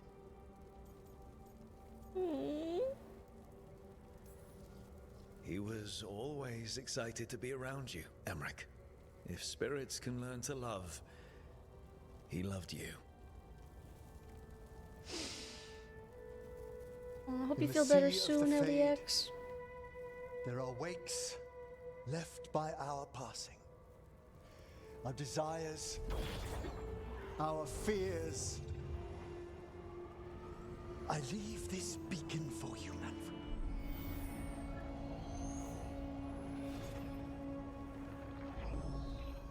Follow my voice. Return to me. Please. Please.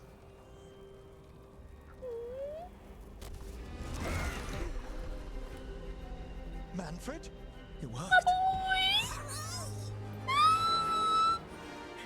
He said hooray too.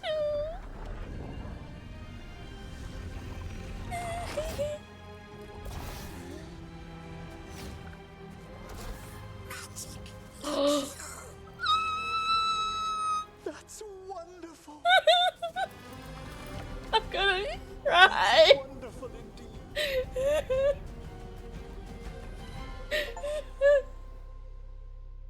That's our son. Thanks for stitching that seam on my coat, Fred. It was coming loose.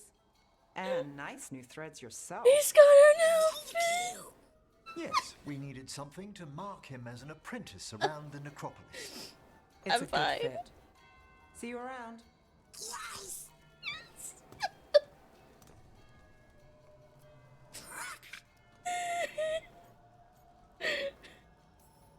How are you doing, Manfred? He's excited for his training. Manfred's spellcraft is coming He's along so nicely, more or less. Some undead have the potential to cast magic. I believe his was unlocked by his journey through the Fade. What was that like? You mean you don't know? We must work on that enunciation. Why don't you fetch the primer? Yes, he's our child. There goes our magic-flinging skeleton son. Yes. I wouldn't go so far. Certainly I have a responsibility to educate him, and he'll need moral guidance. Most spirits do. But did you know, yesterday he said the most amusing thing while... It took him a Keep second. your eyes. As he grows, Manfred will better learn to take care of himself. I won't worry so much when I pass on. How do you feel about that last part? I have moments of regret for what Lichdom might have been.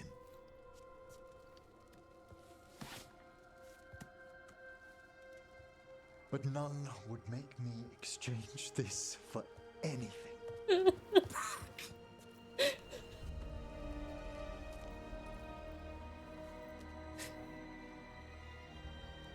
I'm fine.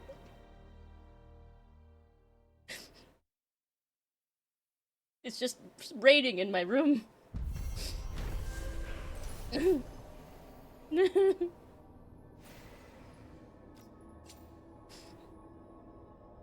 Oh. Fine.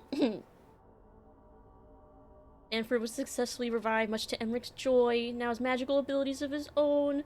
Emmrich's delighted that his sister is now a protege and will be teaching the lively undead skeleton the intricacies and responsibilities of being a mage.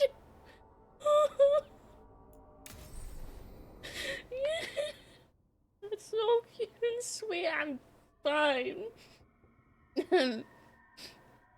Emmrich's not that old, honestly. He's like, what, 50? He'll probably live for like another 50 years in this universe. Like, I'm fine. I'm just wiping all the rain from my face. Yeah, we could actually call him our little magic-flinging skeleton son. I'm fine. Yeah, seeing Manfred alive almost... yeah, it did make him accept death a little more. Like, I love that completion to his character arc. He doesn't look older than... He doesn't look older than 50 to me, at least. Let's see, chose to wreck his undead companion. Their renewed bond has made him even stronger. Death becomes him. Walk his next path in life with confidence. Life's embrace. Thrives with the support of his companions, and his attunement to the group lets him boost their spirits when they need it most. Precious patchwork of reclaimed mage robes and burial vestments, assembled as a gift from a twice-deceased friend. Oh. Deal plus 50%. Ooh! Grant you invulnerable while you're at low health. That's nice.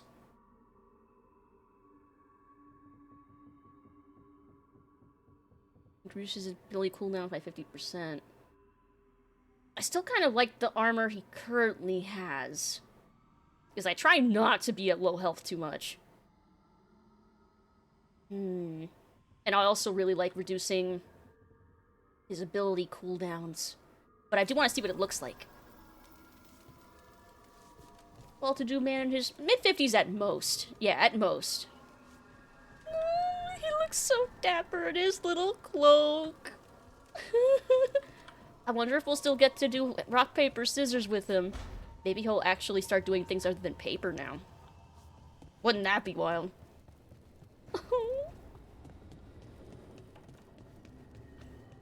And then... Oh, are they getting together over there too? Everyone's getting paired up. Hello.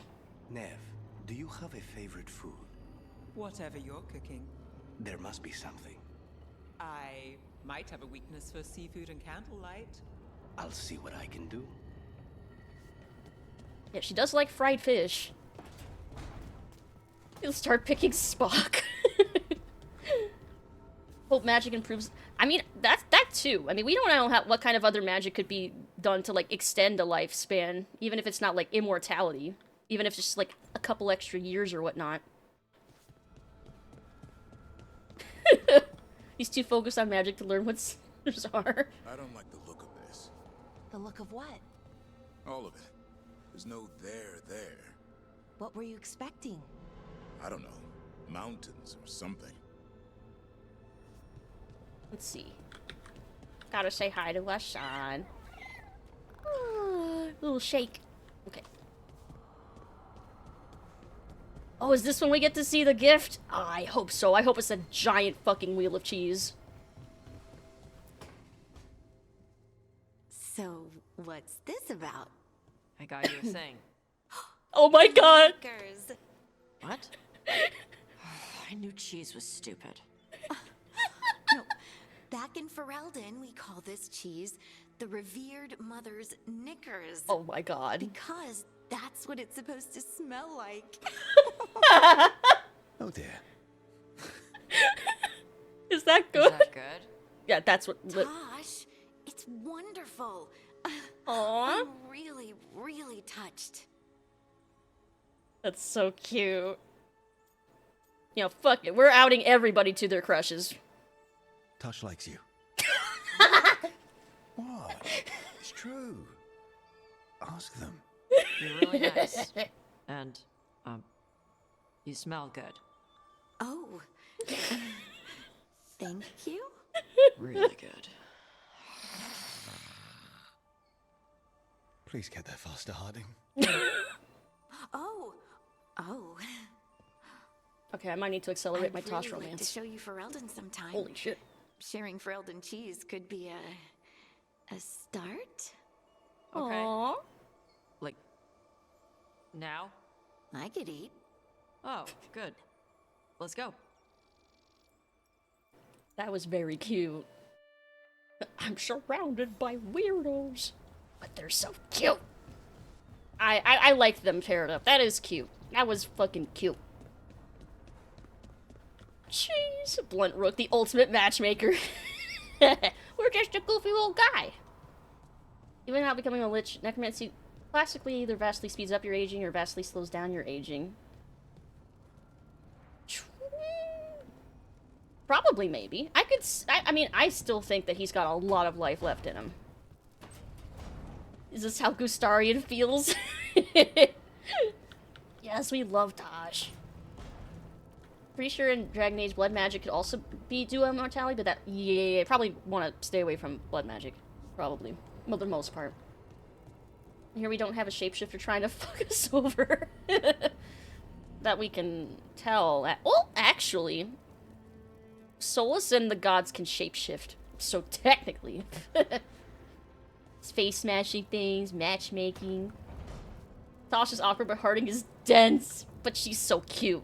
I'm romancing them both separately. But maybe unlike, I guess, what's happening here. Because they are cute together. It actually makes me, again, maybe Act 3 will change my mind on the Rook Lucanus romance. But I think at least the Tosh and Harding stuff is so cute, like, on its own. And so far with that I've flirted with, like, Harding and stuff, doesn't feel like it excludes Rook in the same way that does.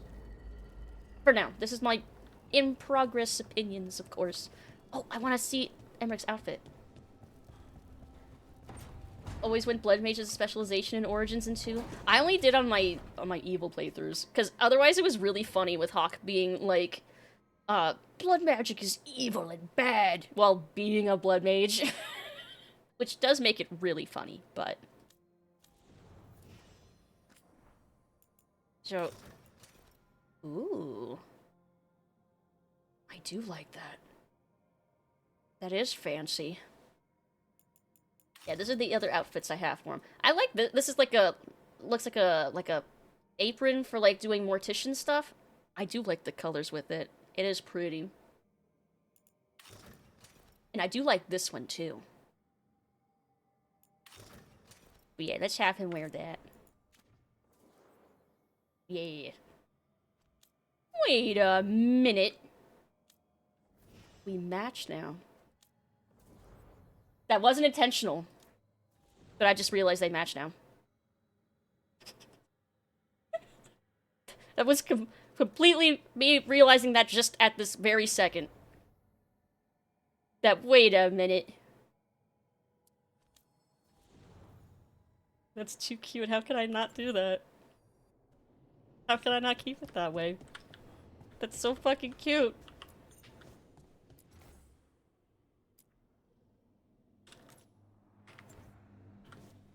It's not a perfect match, but yeah, I like that it's like, they're different, but they're clearly like the same type of outfit. He's a bird head now. Give him the crow helmet. Let's see, I went with it from the start because you can make blood magic good by not killing and mind controlling others. Yeah, but does the narrative ever address...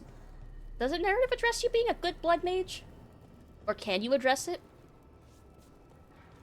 Damn right, birdhead. Okay. Like, it's not... Yeah, the only thing is I want to try and avoid being at low health. And I probably wouldn't be doing too many detonations at low health. That's why I think his current outfit's probably a little more useful. A version of the outfit tailored to a specific person that happens to match like a uniform. Yeah. Okay. So I had the companion quests. One of these was an outing. This one. And those are usually quick. So let's do the outing. Also, there's a missive.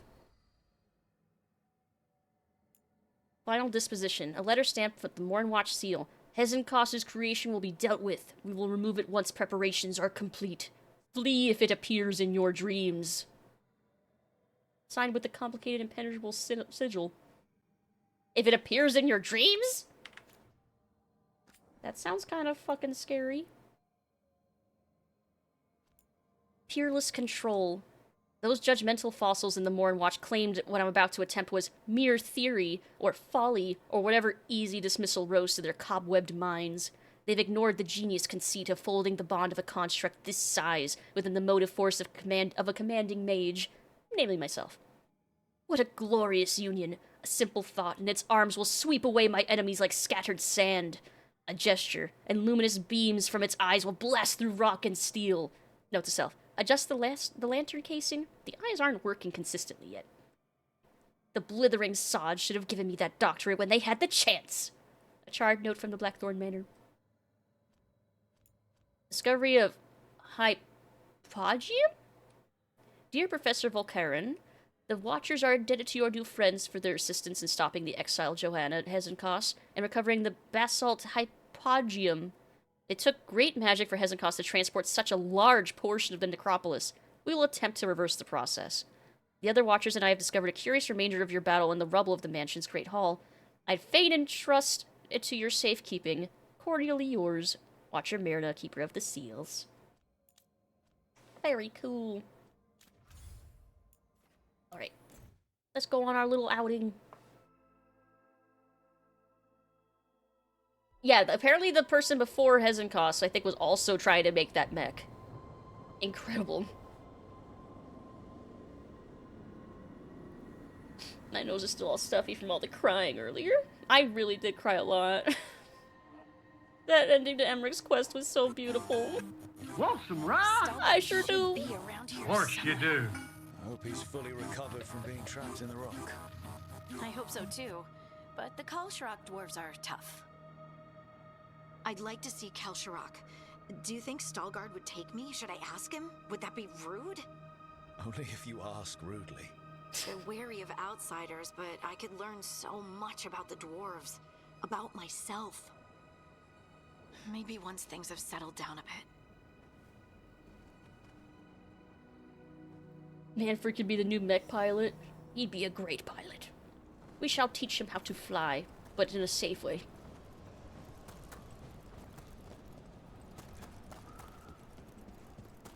Aha! I knew it would be worth checking behind the Alluvion. Even just for a couple rocks.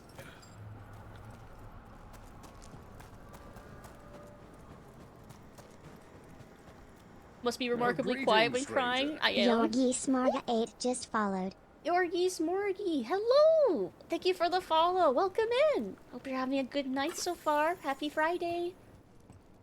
It's only Friday here for another hour, in fact. Get in the mech, Manfred. Only if he wants to. Got it.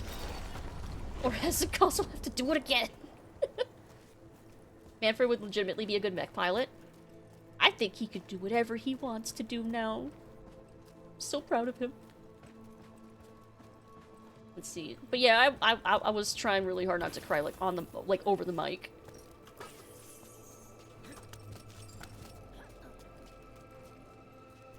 God, it's so pretty. Oh. I just had to admire the scenery real quick. Take the rye and mix it with some Dolin Rouge. A couple dashes of black walnut bitters and a spoon of Luxardo cherry syrup. Oh, best Manhattan ever. He's already technically constantly piloting a bone mech, being a... That's a very good point. He technically is already kind of piloting, because he's just the spirit inside the skeleton.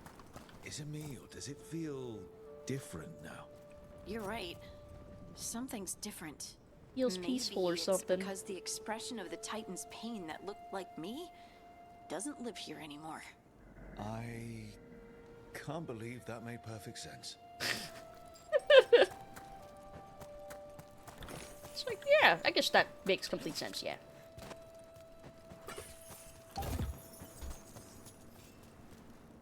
All the stuff. Things. Photo mode with this view?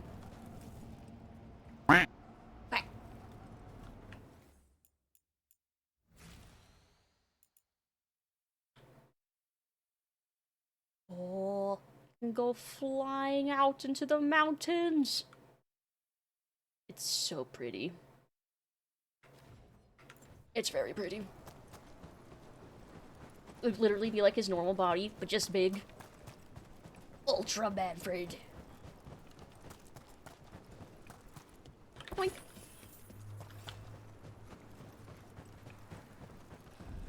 I'll just move this rock out of our way. Rocks, plural. Of course. Is this entire mountain a titan? It's been still for so long. I can't tell where it begins and ends. It's big, though. They all were. Like, maybe every one of these mountains used to be a titan, basically. Aside from the very obvious one there.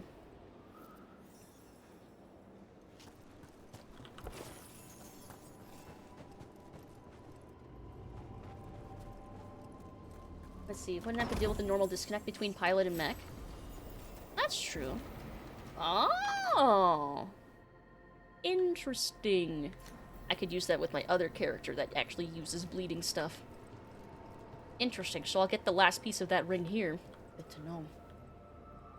Maybe the whole planet used to be a titan with little titans walking on it.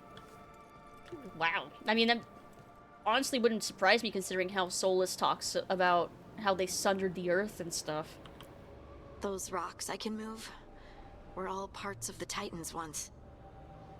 Once I knew, I couldn't forget it. Now I sense them all the time, whether they're dead or just sleeping. The story of their fall is the story of our birth. It's why we don't dream, why we're resistant to lyrium, and the reason we feel the earth in our guts. It makes sense. It's fucked up, it's sad, and it makes sense. Can we wake a titan? In a way, Harding kind of is like the personification of an awakened titan. Oh, an awakened titan. Oh, Aiden, hi! Welcome, Raiders! Hey, Defoe, hello! Welcome, Raiders, hello! Aiden the Vampire King just traded with 8 viewers. Welcome, welcome! If you don't know me, I'm Lucid, Lucid Dreaming Vampire Part-Time Bat, currently in my Bat model. How are you doing? I'm usually a variety streamer, but currently I'm on a Dragon Age Veilguard marathon, so I can play before I get spoiled for the ending. And we're getting close to there. We're getting close to the end of Act 2, I think. So if you're worried about spoilers, there's your warning. Bat model's best model. Oh, thank you for the hydrate. And you were playing... Oh, you're playing some DBD? How was that? Thank you for the hydrate.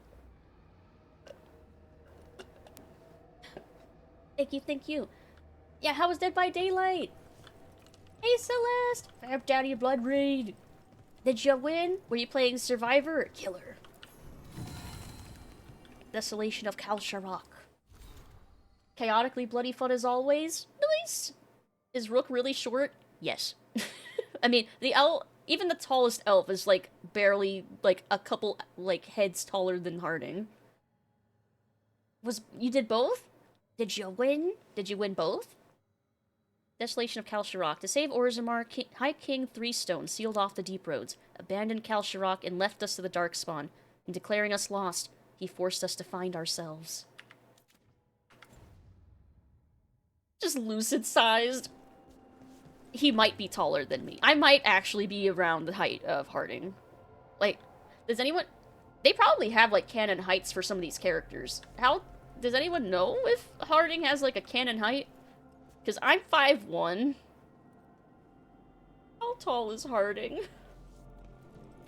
Because I might be around her height. Elves are pick-upable. If you're tall enough, yes. Like, if we were standing next to Tosh, you'd be like, oh yeah, Tosh could totally pick us up. Lace Harding's shade kept them away for a time. So they'll be back, you think? It is hard to say. They seem different now, but there will always be patrols. Let's see. Harding's 4'8"? I'm barely taller than Harding. Oh, that's a realization. I'm just barely taller than Harding, but I'm shorter than my Rook. Because clearly Rook is like a foot taller. I hope you're courteous. So Rook's probably like 5'6", 5, like if compared to Harding. You look fine. Yeah, he's probably like 5'6" or 5'8" or something like that. I'm only 3 inches taller than Harding. I would be so... I'd be so small. He's around 5'7". I know Emmrich is tall. He's like probably gotta be like 6 feet. Like maybe like somewhere between 5'11" and 6'2". Varric's 4'5"? You are taller than that. Fair, just a little bit. Just a little. Have a great stream, little bat. Thank you. Oh, and thank you for rating it. And if you need to sleep or need to rest or anything, absolutely feel free to. And have a great rest of your night. Get some good rest and eat some good foods and stuff. I'm a tall dwarf. I can't even argue with that. I can't. How can I? How can I argue with that? I can't. You're taller than Emmrich? Damn. Well, assuming that he's like between 5'11" and 6'2", because that's just me like guesstimating, just based on how he's taller than our Rook. And almost as tall as, if not equally as tall as Tosh. I think the horns make it hard to tell with Tosh. Very tall halfling. Maybe I'm very short elf. To be able to carry you around on my shoulders? Probably. Veilguard. In college, I had friends give me frequent piggyback rides and stuff who were taller than me when my feet or legs would get tired. So that's definitely been a thing. Ta-ta for now. Have a good rest of your night. Ah, good. We are all here. I wanted you to meet my sister, Dura. Oh. She is a steward of Karl memories. A historian. We have heard of your gifts. We wanted to meet you. To learn from you. From me? About the Titans. About our past. You came here to meet me. To talk to me? Yeah, now's when you get to show off. Oh, see, this is the part where you do the thing that shows us how far you've come. I've learned so much, but I know there's still more to discover. I could tell you what I've learned, but maybe it's better if I show you.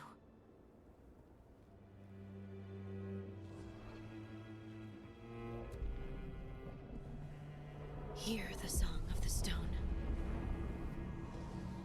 Oh, she can allow other Titans to hear the song? The prayer. Other dwarves to hear the Titan song?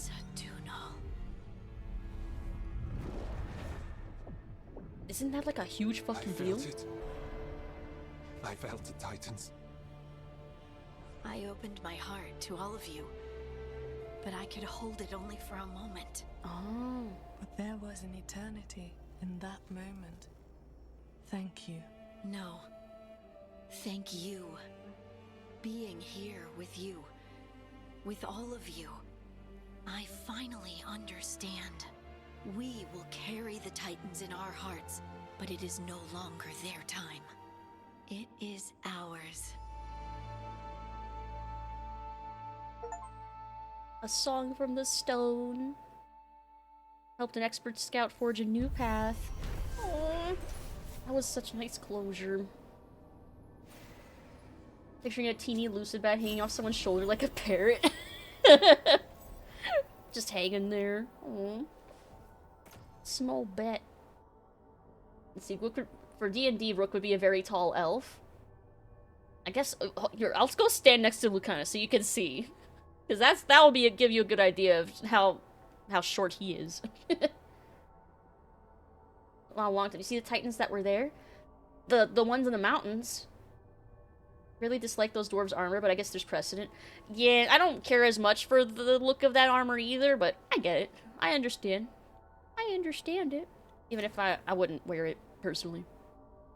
Starting with the Stalgard and Karl and his sister Dura at the ancient outpost of Isana Negat. There, atop the mountain, the three children of the stone shared a moment and remembered those that came before. Oh! From the necropolis.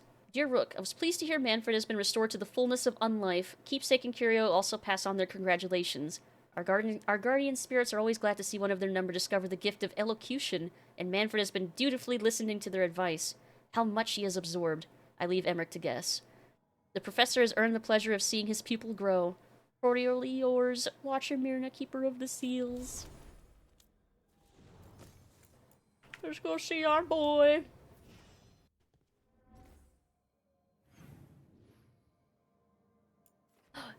We can play rock, paper, scissors with him again. Rock, paper, scissors! Let's see. Classic D&D elves were 5 feet, this 5'6" tall. So in real life, I would be a short elf.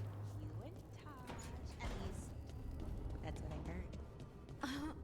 Are you waggling your eyebrows at me? Trying to. I read that it's conspiratorial. It's definitely something. And yeah, we're together. Well, congratulations. You both seem pretty happy about it. Or well, you seem happy.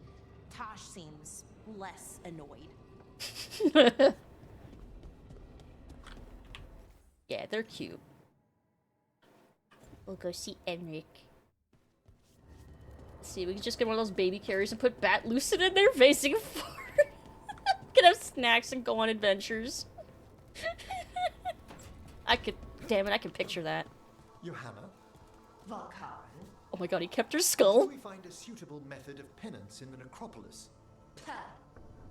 You're to be confined under the eye of a watcher, lest you slip your bonds. How magnanimous of you to volunteer. A challenge for us both. Just has her skull on a table. It's what she deserves. Yeah, we killed the Doc Ock lady, Hezenkos. Now we just keep her skull. Nice. To show her places you've never seen, like the top of any I've never seen the top of a refrigerator. Unless it was a mini fridge. I've not seen the top of a fridge. Whenever I've been in an apartment, those top shelves, those top cabinets, they may as well not exist to me. Give Tosh the skull, let them decide. Tosh just immediately chucks it off the edge of the fade. The Venatori can't get worse. That's just insult to injury. Hey, Cypher! You haven't seen the top of a fridge? Life-changing. It's true, I haven't. Hey, Lucanus. Yes? You and Nev? Yes. Nice catch. Thanks. And Spite's good with her? No talking. When her hat comes off, go play with wisps. Okay. Yeah, I don't like that. I don't like that. I don't like that. I don't know what else to say except I don't like that. That makes me sad. That makes me sad to hear. Well, I guess in my other playthrough, I'll see if I can change Nev's character and maybe I won't get that line. Rook. Davin.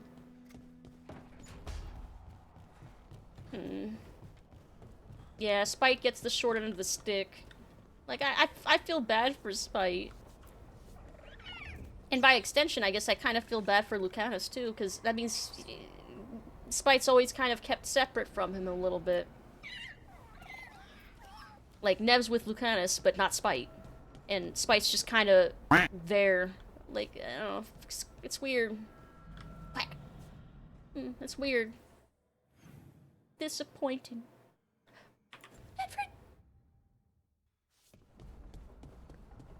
Nev has to be a good lady in order to get that to work. On my other playthrough, I'll try to make her even nicer. And, like, not take the thread deal and see if that changes things. Still paper. Look at his cloak, though. It's even got physics. Billowing in the wind. Who's gonna break this tie? Oh my god, Rook. He always does paper. Pick something else, Rook. We let him win. Okay, we let him win. We had to have let him win. Or Rook just really has not figured out that he only picks paper. I cannot tell. Fred wins. Flawless victory.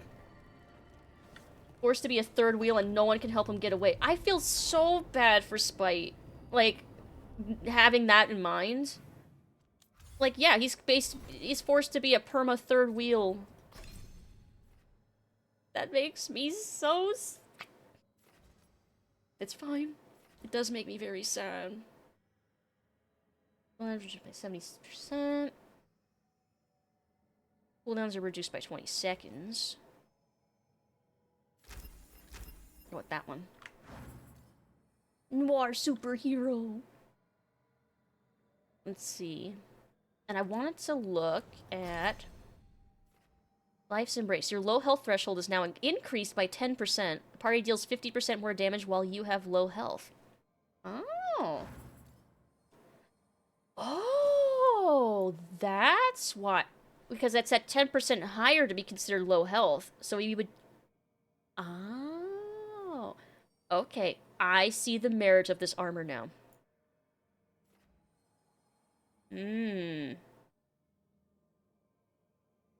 That is... But this does still help with cooldowns. And I need his cooldowns low so that he can keep healing me. But I see now. I understand the build that would be going into that. I see. I understand.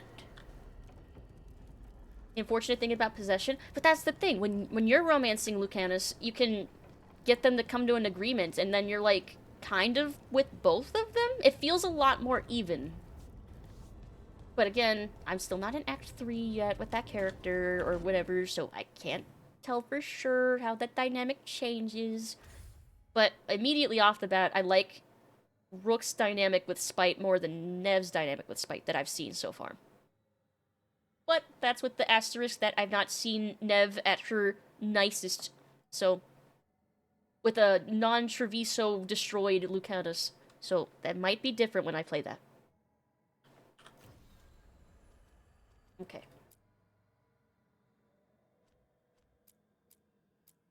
Guess we could go in order?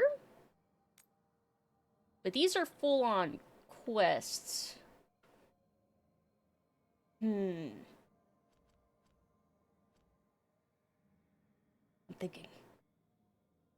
You can hear him call you his darling every time he heals you. He doesn't even do it sometimes when sometimes he just does it in mid-battle, even when he's not healing me.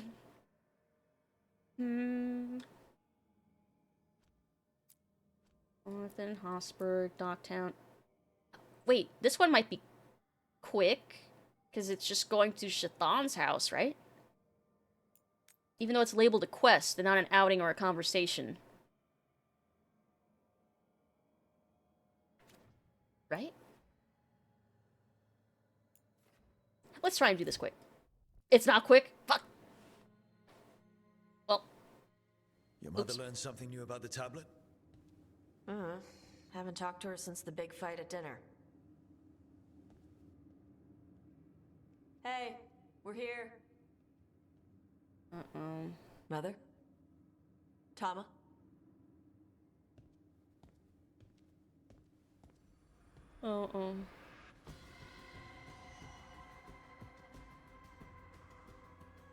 Get Isabella. It might not be hers. You think I don't know what my mother's blood smells like? Get Isabella. Tell her to find Cutter.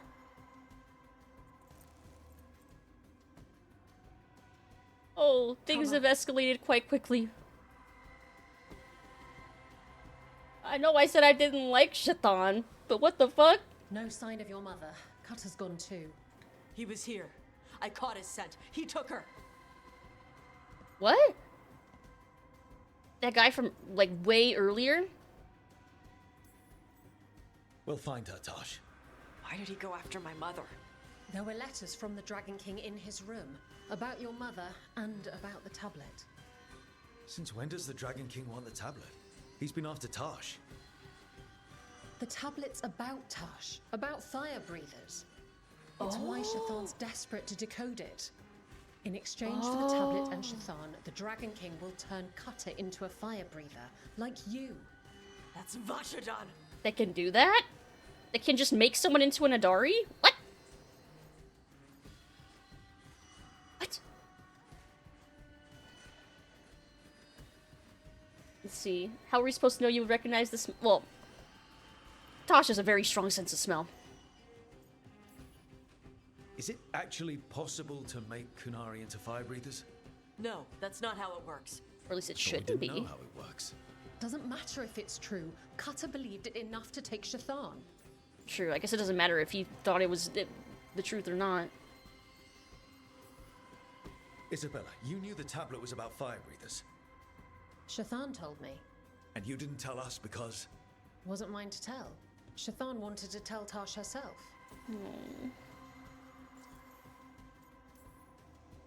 Isabella, what do you know about the Dragon King? I know a thing or two about the Arntam, but I've never met one like him. He certainly loves dragons. We know. His Arntam were the ones who've been blighting them for the gods. I mean, he wants to be one. He drinks their blood and everything. Makes sense that he's interested in our Tosh. Yep, time to go hunting. Sounds like it's time to pay a visit to the Dragon King. We found a map in Cutter's room. He's holed up in a dormant volcano to the north. It's full of old mining tunnels. Getting inside might be a challenge. We'll handle it. We'll all handle it. Cutter betrayed us. When you go in, the Lords will have your backs. Thanks. Let's go.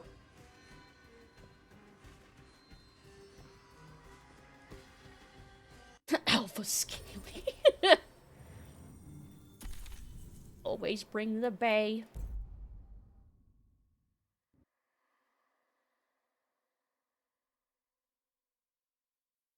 Isabella's hat. I also love Isabella's hat. We're here. How should we proceed, Tosh? We find someplace Cutter and my mother were. I can track them from there. You sure you don't want to head straight for the mine? Isabella said the Dragon King was there. We find my mother first.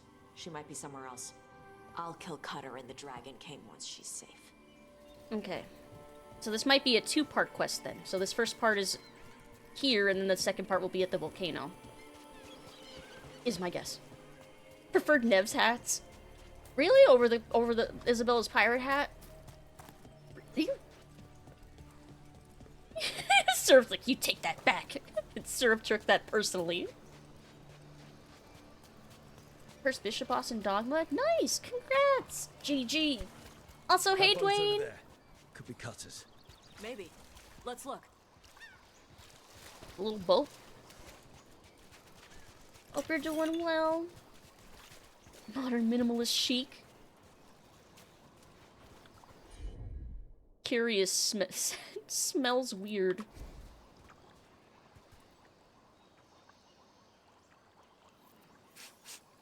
She was here.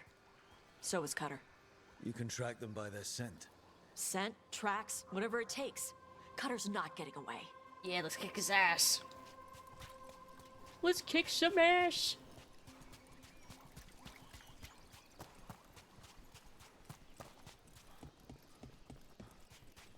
We've got Arntam. Were they sent? Fear not, Adari. Your priest is enjoying the Dragon King's hospitality. She's my mother. Do they not know that Shathan is their mom? Do they just think that she's like just some scholar?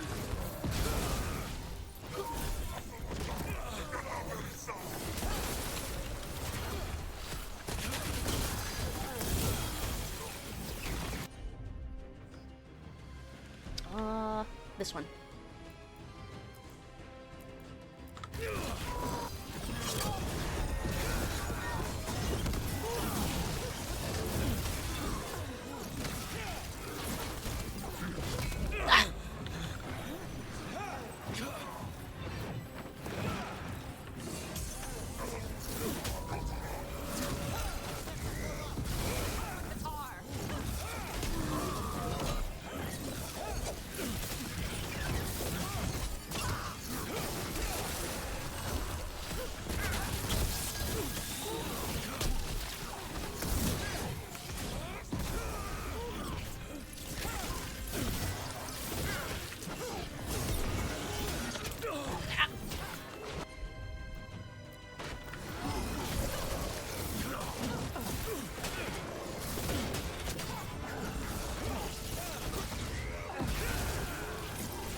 the war and fights the dust.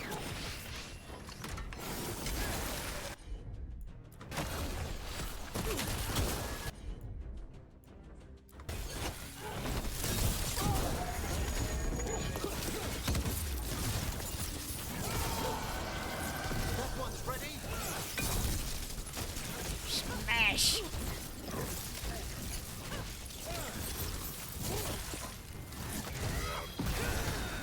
There. At least we now know the Dragon King has her. Not for long. Hey, take a look over there. Antam note. Cutter. We do not normally allow Vashoth raised in Bast lands to join the Antam. They are soft and weak. But the Dragon King sees your potential. Prove that your will is strong, and you too can receive the blessings of Gillenane.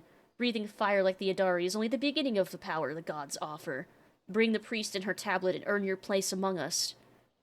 Among us. Sten? Not the Sten, right? Shatakesh, the Earthbreaker. That's not the Sten we know, right? Probably not. Because he would be an Aeroshok somewhere else. That's right, it's a title. Thank you for reminding me of that. I almost forgot that. Yeah, that's right, it's a title. I almost forgot. She was here. Also, that explains how they're making Adari with Gillenane. She's just mutating them. Like, I guess that works. Did they pass through here? They've locked the door behind them. I'll make us a path. Melt it.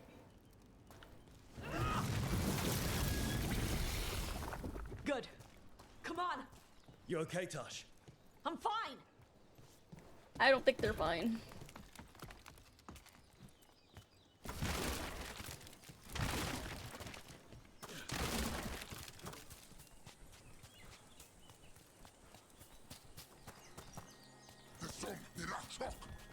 You come to die. Ow.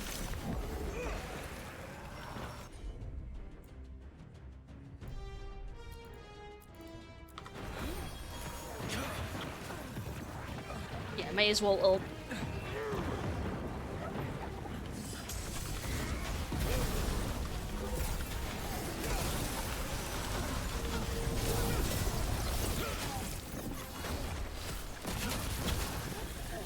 Yeah, Tasha's understandably pissed.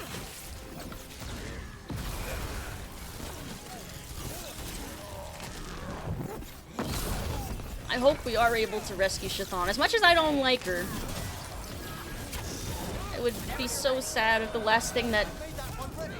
last conversation between her and Tosh was them fighting.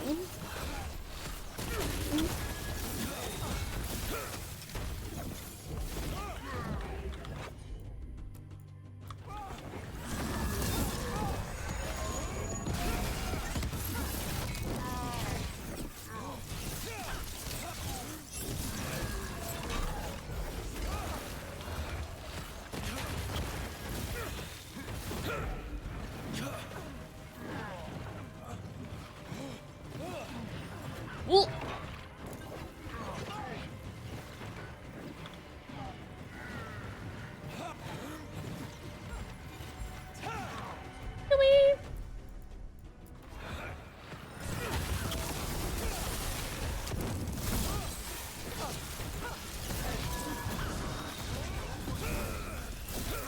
yes, Tasha's almost ready to. 3 seconds.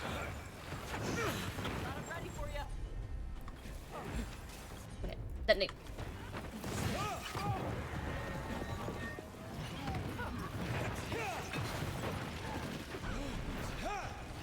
Let home from anywhere, somewhere in the world, there is an ass that is about to be kicked.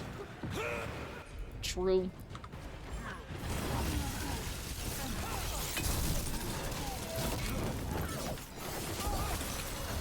Nice, and I got my ult back. For what's probably going to be the next battle. Ow!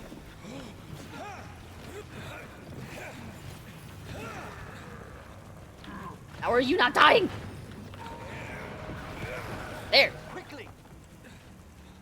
Why was it taking so long to die when he had no health?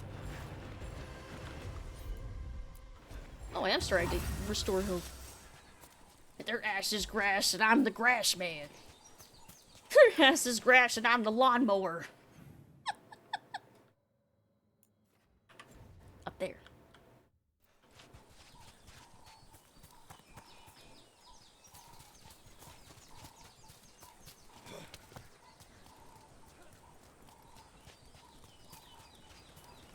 Also, there's a chest up here.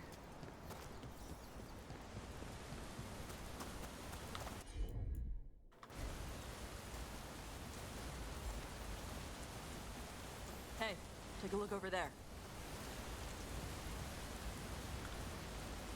Came here to kick gum and chew ass. I'm all out of ass. Their grass is ass and I'm a critic. I've never heard that one. I have a bad feeling. We keep finding blood. I have a bad feeling.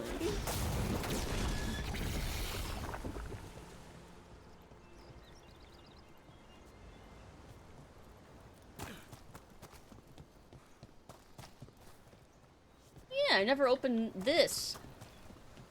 This portcullis.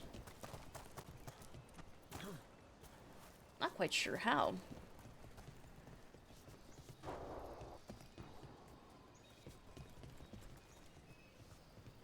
Oh!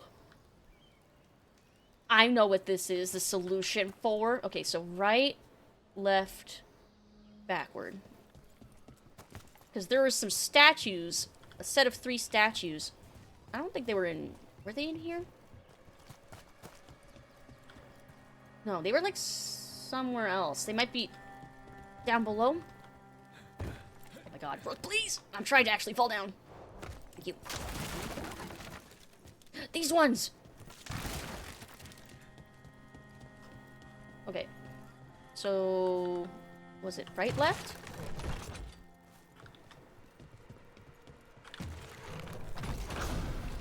Got it! Nice!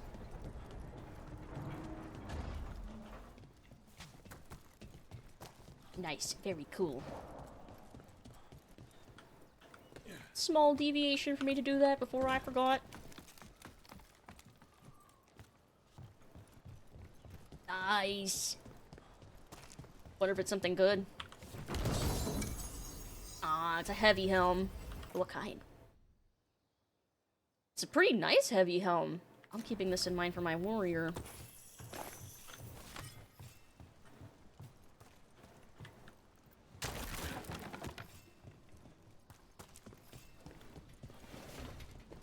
Oh. I see.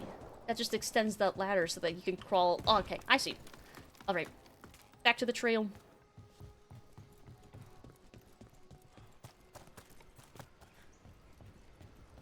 Oh, we finally get to cross that gap. There was like a whole area. That's probably how we'll get access to the Shark's Mouth cave. Yeah, we can finally go across that gap. You're dead. I see, I see.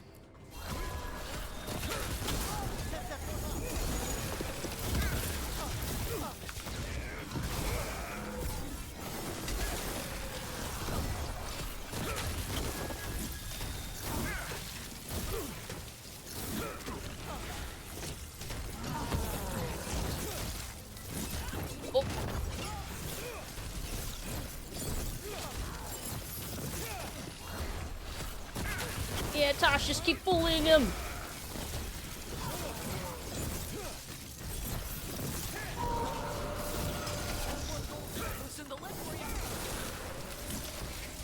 Just keep bullying.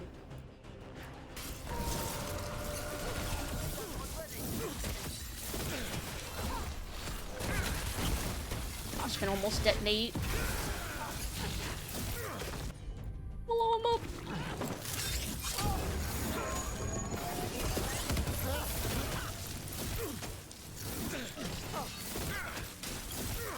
Smash!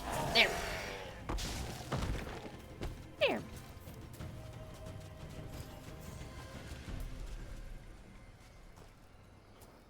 We're getting closer. And more we don't blood. have time for this. Hang on, this thing's gonna burn.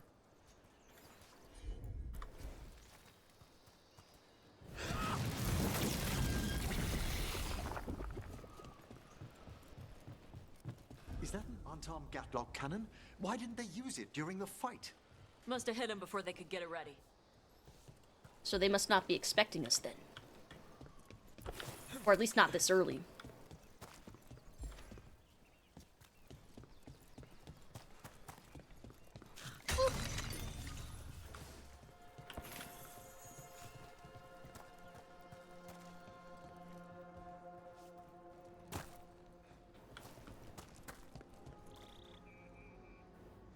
Ooh, this is like a whole new area now.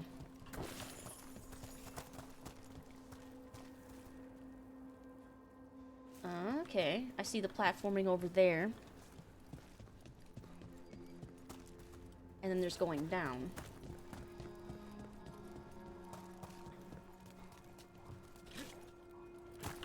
Am I going up or down? I think probably...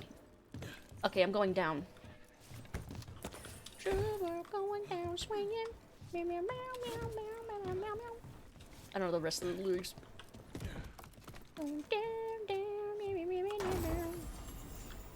Unburnable band. I still don't have a burning build. Oh! Actually, that's not necessarily true, because my my electric bleed build, Spellblade, also does burning damage when they apply shock because of a passive. Well, maybe don't want to go down that way, Rook. This way.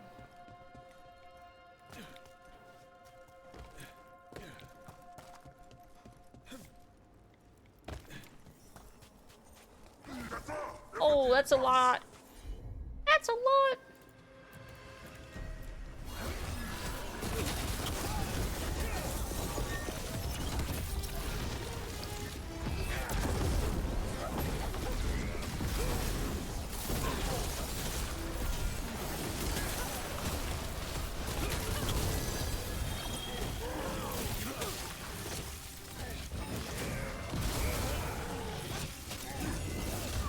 Melted armor they started with, at least.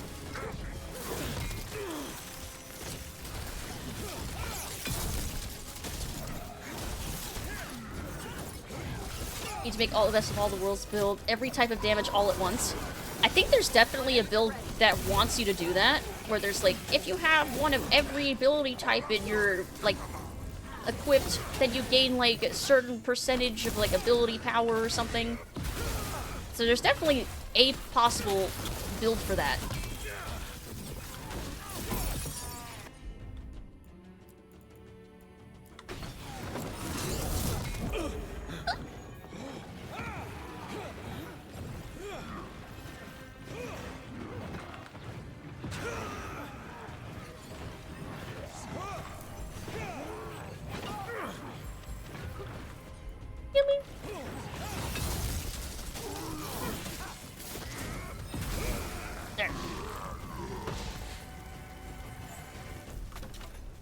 See, there is for every class. Yeah, so far in my spreadsheet, because yes, I have a spreadsheet, I have plans for 3 mages, 2 warriors, and 3 warriors, I think, actually. And 2 rogues? I think? 3 plus 3... Yeah, I think that's what I have. Cutter. Bastard.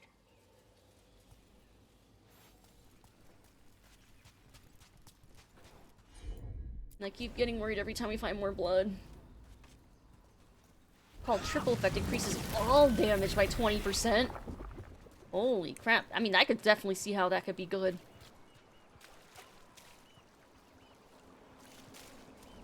There's a chilling prospect. Shark's Mouth Mountain. Looks even worse with lava pouring out of it. That's where he is. The Dragon King. Oh. The volcano's just here. I don't know why I expected that to be a separate location. Maybe because I don't know, I expected a volcano to be bigger and... Well, I guess it's not an active volcano. Never mind. I guess that makes sense. Awesome! Oh. So that's part of something.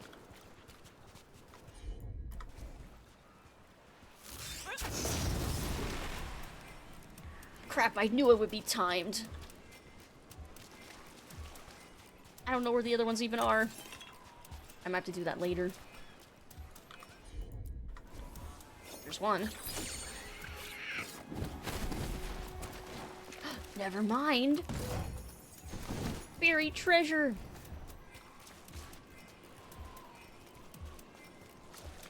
And a big dragon skeleton. The ravine areas are so pretty.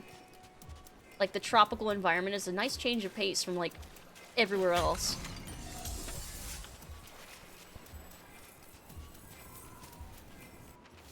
Lost poem, translated from Kunlat.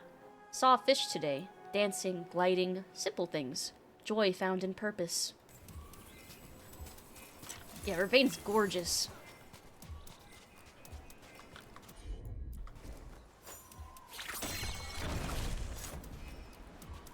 The size of these bones. They're even bigger than a dragon's. They're bigger? Grow big at Ravain.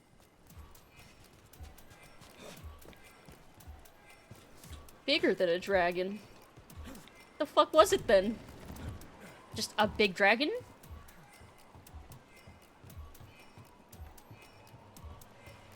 It's a very long timer for that puzzle.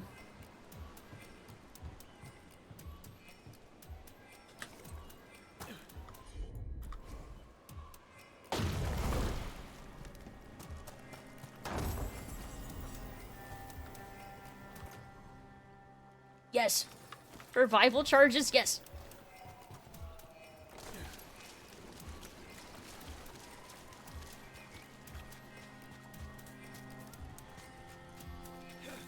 I don't see where the other one is.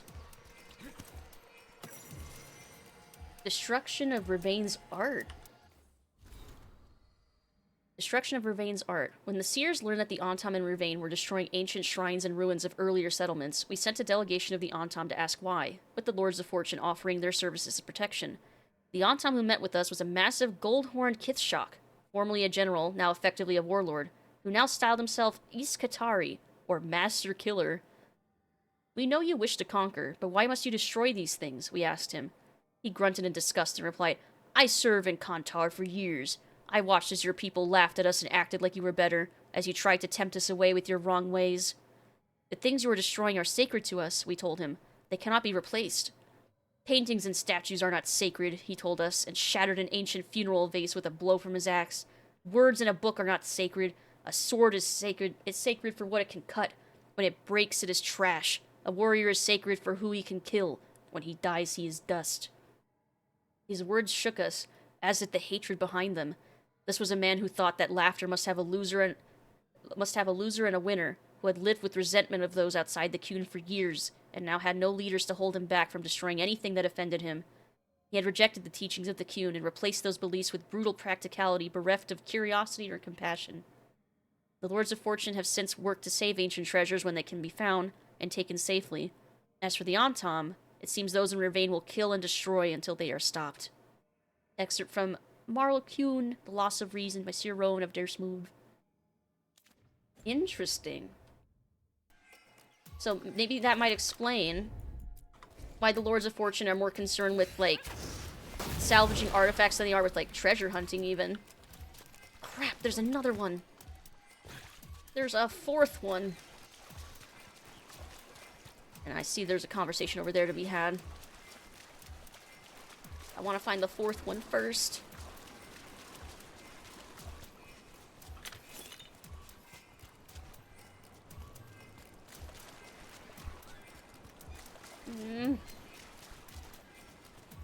Watch it not even be reachable until I finish this. Wait!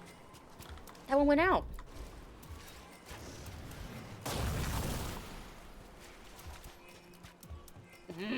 Okay, so there's an order. Okay, we'll do this later then. Okay, but I think it's at least those three now. Yeah, poetic, but very ominous.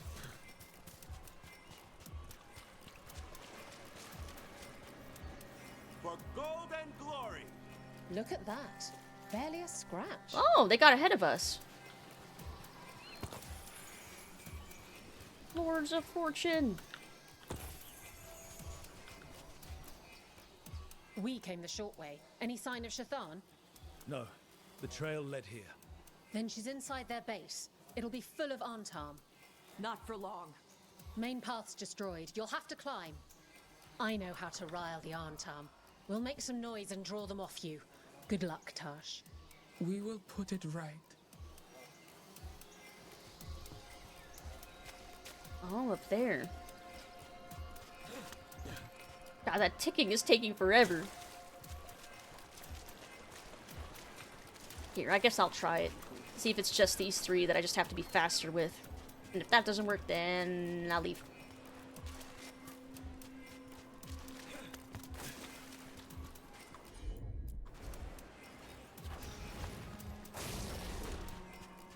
Go, go, go!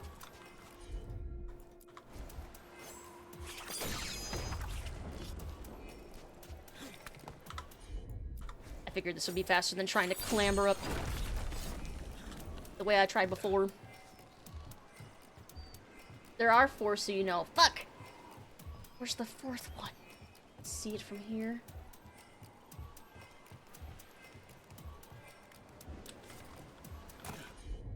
Oh, that is still lit.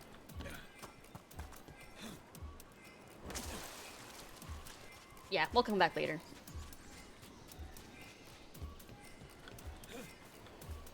Hold on. Can't not pick things up, though. Hope the ticking stops soon, though. That's giving me anxiety. Have you ever been here, Tosh? No. Isabella told us it was bad luck to go near the mountain. Old Ravani superstitions. Said we might awaken the fire. No wonder the Antam took it over. How about creatures immune to magic might treat enchanted daggers like they aren't going to work? They're still sharp. Yeah, an enchanted dagger is still a dagger.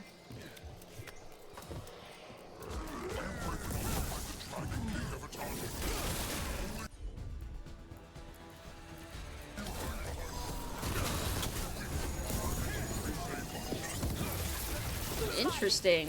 They're referring to Rook.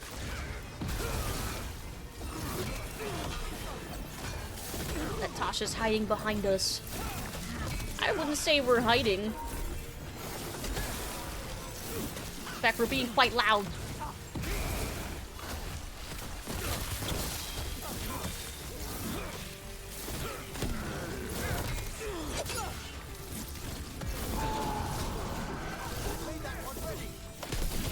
Smash. Cutter must have given them information. It doesn't matter. Come on.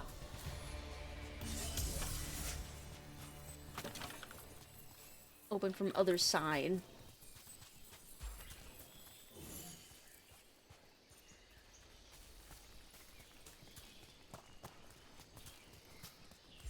Oh, I see. Okay, we're going up.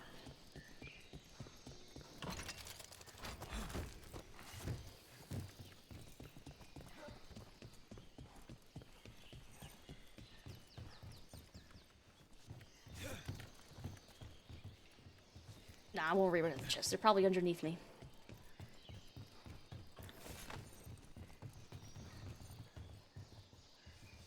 Okay.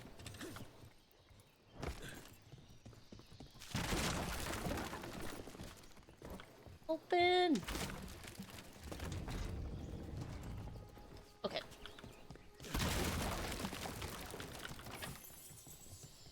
Oh, wait, no, it says it's above. Why didn't the Dragon King use these old fortifications for his lair? Boss fortifications? No. He might send his Antam in here to hang banners and crap. But these aren't fancy enough for him to live in. They don't make him look powerful. Also, Tasha's hair looks so pretty right here. The way it's like kind of glowing silver. Oh, very pretty. I saw that hiding there.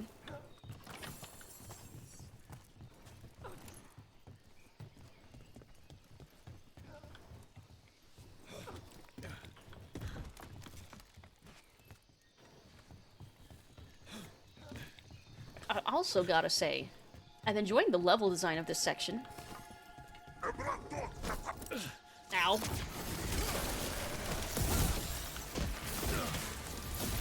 Oh, I thought I could get him to fall off the edge.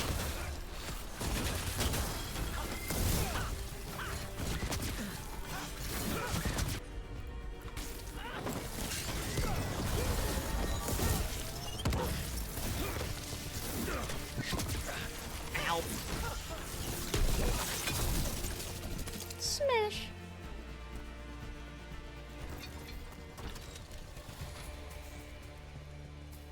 Grab that. Okay. Like, it feels like it's very specifically built for, like, platforming and, like, very well-designed way. Know the slope. Know your next handhold. Always telling me how to do everything. We're gonna get her back. There's still stuff I gotta tell her. That's why I want her to be alive, too. Interesting. Yeah, this very unique design just gets better, too. I like the creative the old fortress being used. The mantling is also specifically different in this area. Because normally with mantling, Rook would just fucking leap off the edge and just go. He'd be gone. But the mantling here is very specifically letting us not do that. It had to be specifically coded for that, I think.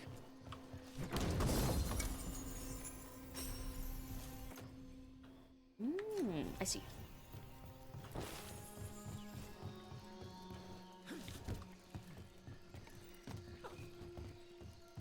Yeah, it kind of goes back to a praise that I said, like, way, way back, which is that I appreciate the verticality in the level designs.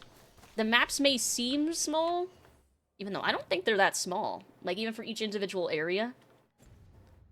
But there's a lot of, like, verticality and, like, layers to each map. So each map is actually way bigger than it looks like on the surface. And I appreciate that. I think that's neat. I felt that way about Shadow of Erdtree as well.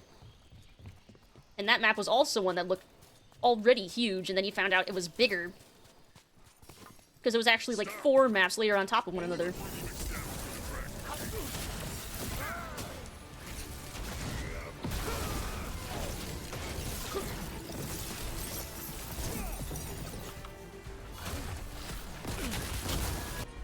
Detonate.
on. Detonate.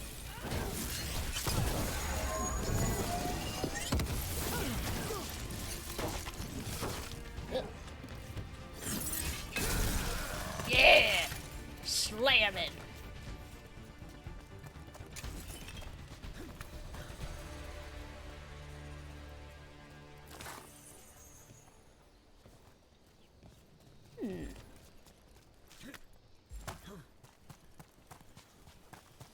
Okay, I see loot. I'm gonna get the loot. And then we'll move inside.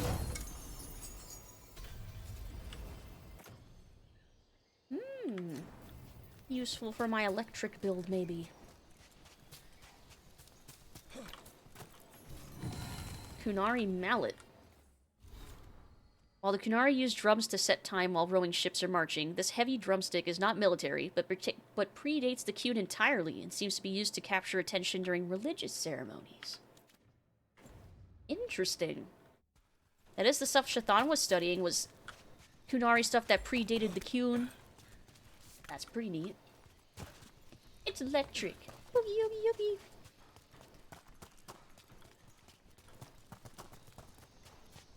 Chest inside there. How do I reach it?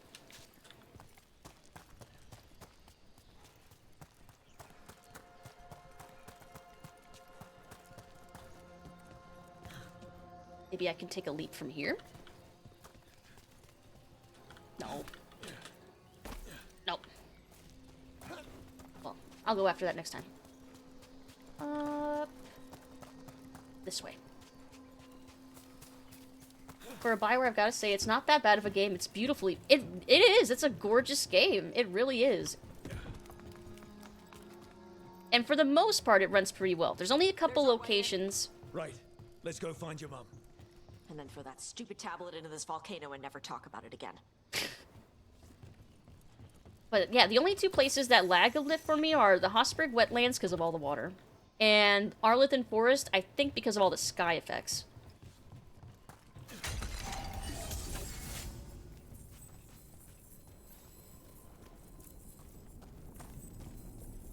But yeah, honestly, it's a really fun action game.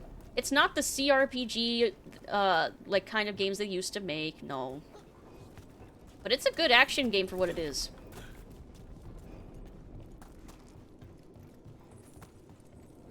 That's quite the view. Wow. That's why he made it his lair. Dragon King! You want me? Come and get me! So much for the element of surprise. He knew we were here. Yeah, to be fair, he probably already knew we were here. But, like, look at this. This looks so fucking cool.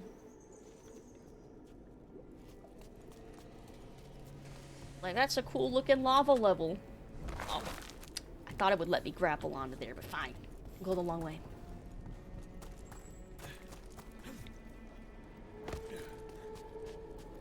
Yeah, the lava looks really cool.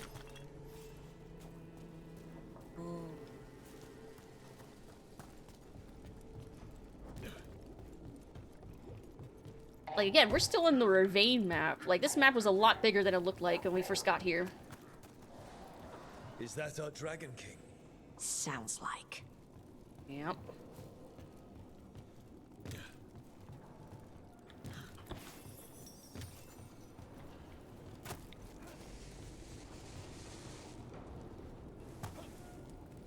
Like, this straight up feels very Dark Souls to me. Like, Dark Souls 1, like... But less empty. You know what I'm talking about.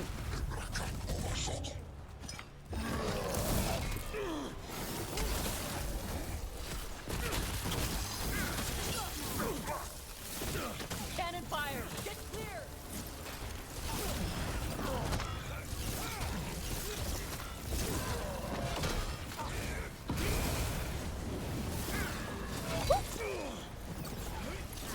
Just gotta worry about Gatlock cannons now.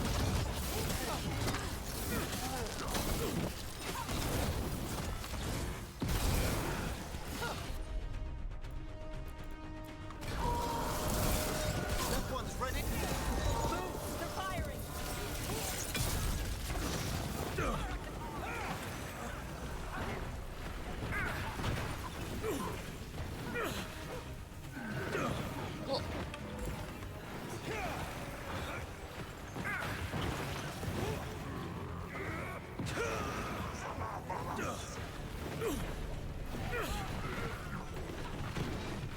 Another one.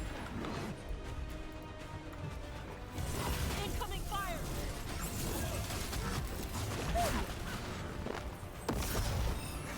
Oh, chest.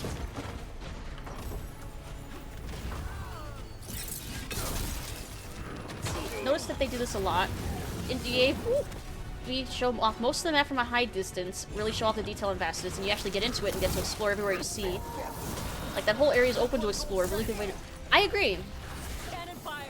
It's why, I think I said it way earlier, that I think this is also the kind of game that you really have to play more than, like, the first, like, 6 to even, like, 10 hours before I feel like you really get a sense of what this game's actually like. Because the first 10 to maybe even 12 hours of this game, like Act 1, feels very different from the rest of the game. Both in terms of gameplay and, like, the writing also. Not that the writing gets, like, perfect at any point, but man, it has a lot more peaks of good writing, like, the deeper you get into the game. Helps to build anticipation where you're about to explore. Yeah. It's good level design.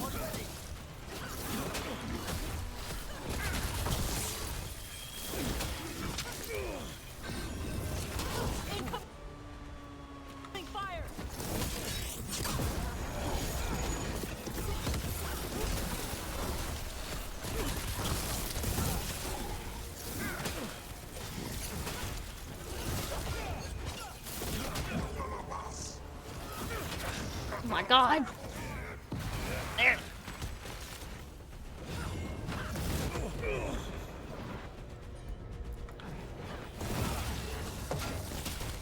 Most reviewers have not gone past that. Yep. When the game first came out, I saw someone, I won't say who because I don't remember their name. But they were a pretty big journalist, and they said they couldn't get past the first, like, 6 hours of this game before they fell off and went to go play something else.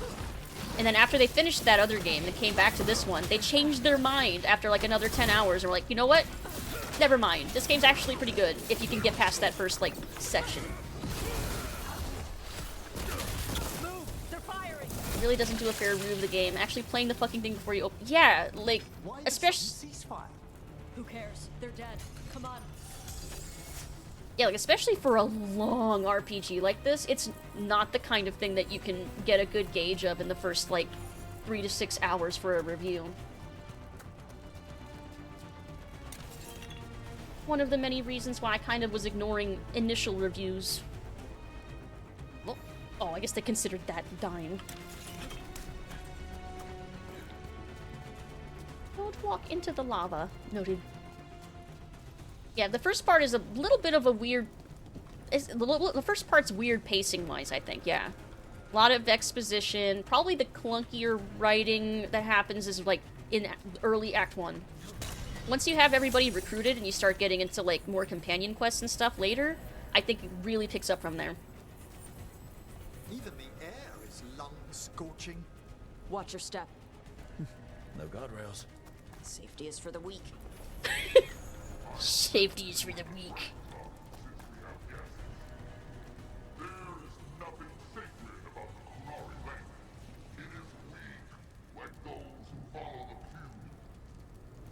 Does the man attempt to convince his followers or himself?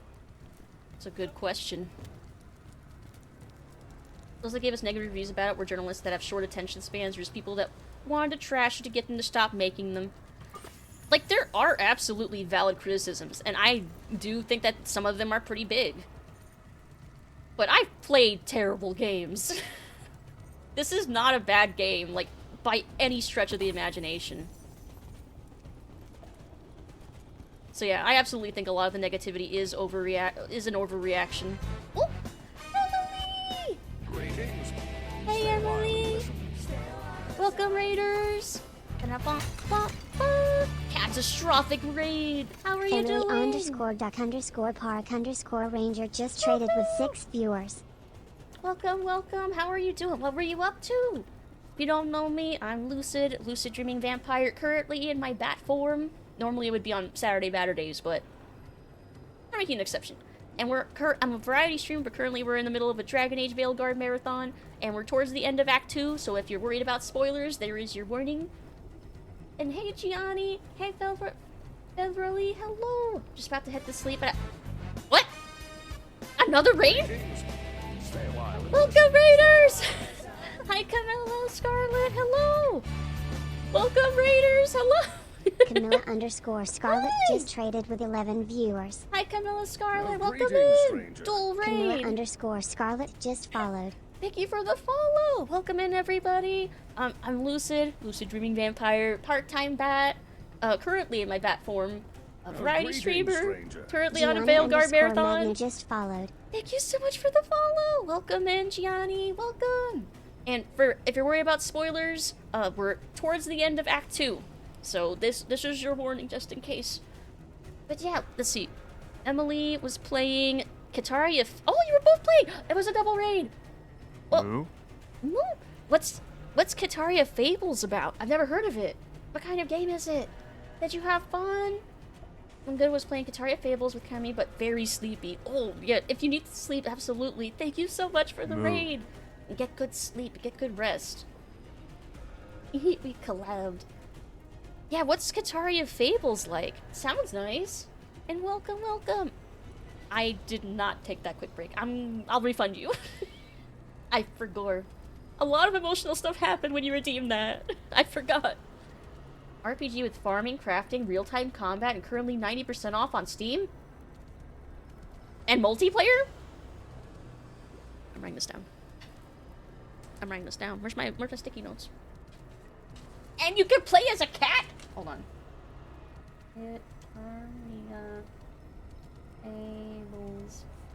I am absolutely checking this out. Local co-op with remote play. Oh, I see. I'm still checking it out. Thank you for the tip. That sounds awesome. And see, problem is they looked at this game as the standard of a typical Dragon Age game, which most of them were Game of the Year nominations. Yeah. But also, every Dragon Age game was different. What does that even mean? Standard Dragon Age game. They're all different. Harsh. I knew you'd come running. Yeah, I bet. Eat my ult.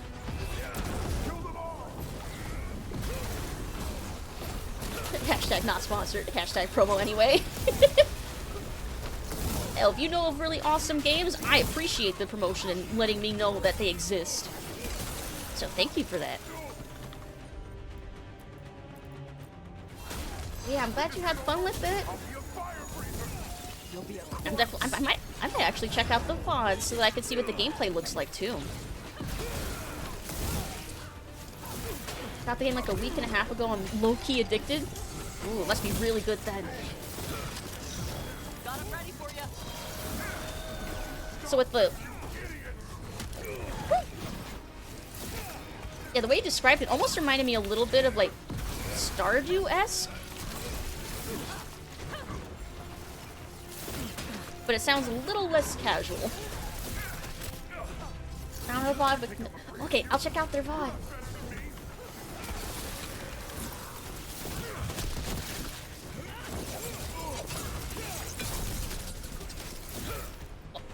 Oh, he's fast.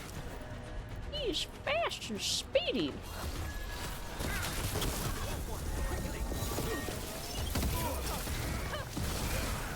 See, I got last sale 90% off and went back on sale.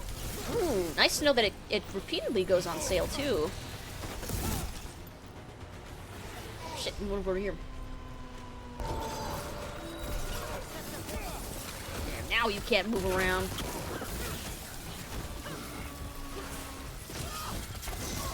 Whenever you're ready.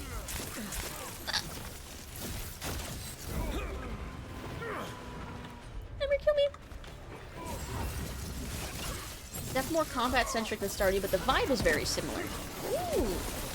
I am intrigued as someone with an unhealthy number of hours invested into Stardew.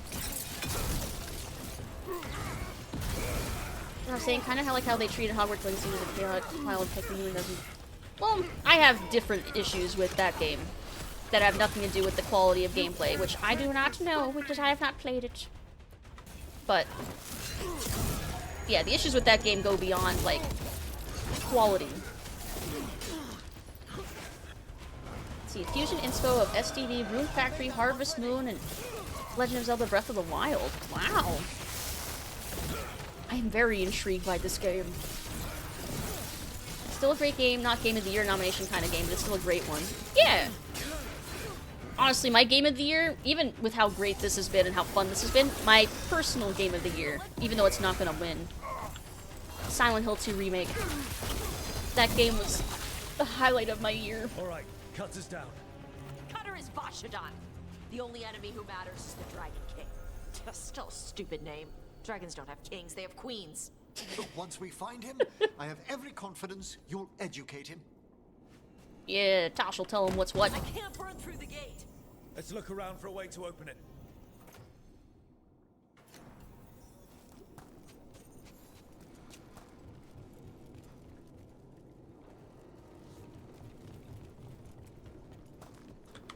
Well, you can burn this down. Let's see, I'm happy finally after permission to post link. I'd be worried about you getting bought by the bot. Because we have like Nightbot and Seribot and all these bots that I need to adjust them to accept clip links, because that's something that someone got bought for, was trying to post a clip before. So I need to kind of make the Autobots the Autobots a little less strict. But if you wanted to post a link in the Discord, I could see it there. Oh, for the Steam page link, I wrote down the name so I can look it up after stream. Transform and roll out. Confined to 3 games, they realized, hey, let's make a game that marries the concept of Mass Effect and Dragon Age. Like, don't get me wrong, I would have loved a classic CRPG Dragon Age that took all of my choices into account and all that. I would have loved that. But that wasn't gonna happen. It's a miracle we got this. We almost got a live service Anthem 2, but Dragon Age. I'm so glad we're not in the universe where that happened. Never set up the permit command? Can do that to allow a user to post links in chat for 60 seconds. I didn't know that. I'm writing that down too. Exclamation point permit. Because that would be useful.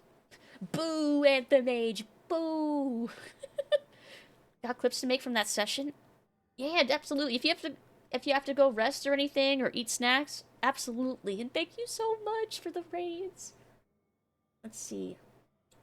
Horse figurine. A statue of what appears to be a horse carved in ancient Kunari style. Features of the mount are oddly stylized and faintly draconic, as though the artisan had heard of horses described but never saw one. They're like dragons, right? But you, like, ride on top of them and they neigh? I could see that. Kind of like mistaking rhinoceroses for unicorns. Anthem actually had great traversal. From what I saw of Anthem, conceptually it looked like it could have been a good game, but execution-wise, left a lot to be desired. Ah, I shall want to fire. The gate's down. Good. Come on. What's also down here? Oh! Visited every district possible throughout northern Thetis. What?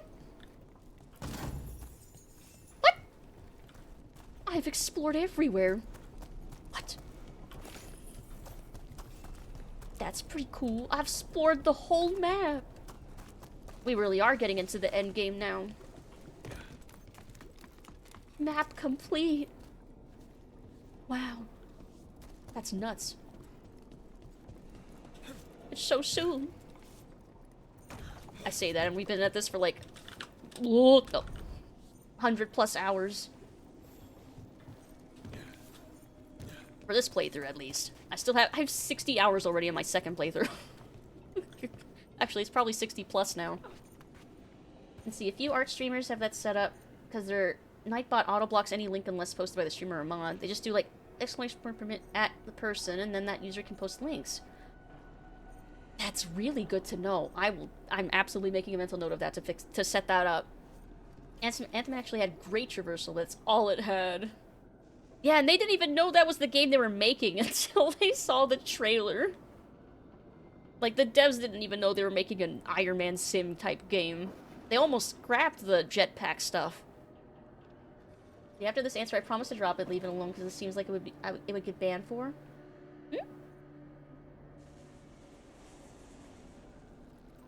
After that, oh, okay.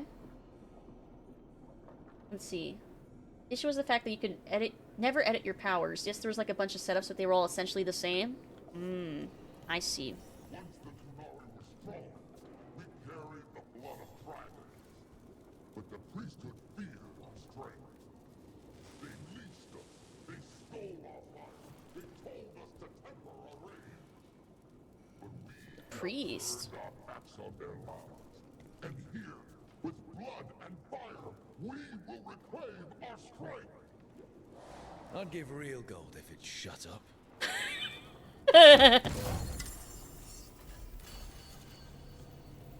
Let's see. You gonna go lurk while I get ready for bed? Okie dokie, Emily. Get good sleep. Hope you have sweet dreams. Little guy created. Now I rest. Good night, all. Good night. Have a good rest of your night, too. And one channel I couldn't post a message saying Easter egg for some reason. That's weird. I wonder why that would have been a block term. One thing I will always remember from Anthem was the cheesy live voice comms trailer they did for E3. I remember that. Oh, that was so cringe. That was like peak E3 cringe. Comment below the one you just read.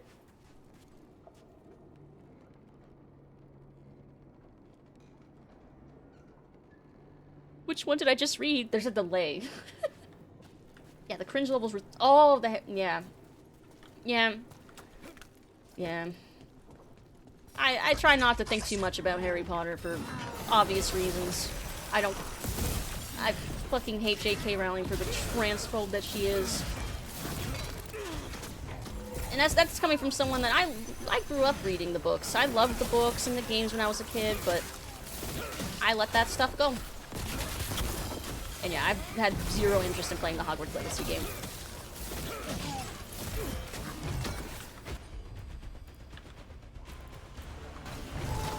Love cringing at those fake trailers. I low-key, maybe even high-key, miss E3. I miss the cringe. I miss waiting to see what weird cringe shit that Ubisoft was gonna do that year. Or what cringe demonstration of a sports game that no one knows how to play from the celebrities that they hire to, like, advertise it. What silly things they say. I miss that stuff. Like, I miss those days over having the, like, separate bazillion convention type, like, different presentations that... It's just a bunch of trailers, but there's no whimsy. I miss the whimsy. That's what I do. I miss... That's a good way to put it. I miss the whimsy. Kevin Conner actually told a fan about Arkham Knight because he didn't know Arkham City was being made. He wasn't told about it. It wasn't his fault. Oh, no. Oh no. Lego had time played it and got to the phase before Hogwarts stuff started. You could bet the giant bus that one year for Firefall, the fucking $1 million bus. That's right. Like it was some fun times. It was sad when E3 eventually went the way of the dodo. Woo.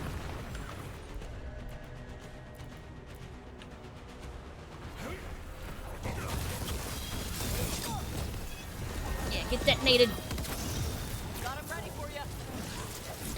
After stream, social media is now done. Hope you have a great rest of stream. I be Ethan. Get good sleep. Thank you so much again. And have a fantastic rest of your night. Okay, I really had to let go of Skull and Bones. I remember hearing about that. What happened with that one? Because I vaguely remember the name, but I don't remember what happened with it.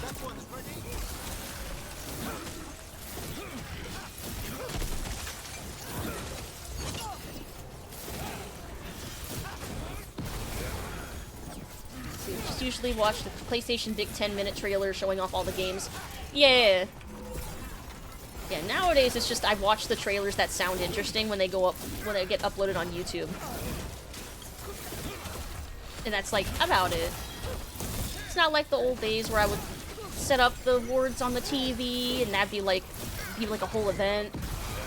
I miss that. I still love the one when all you hear is the theme song with the gear and you already know. It's like, oh man, it's this game! There.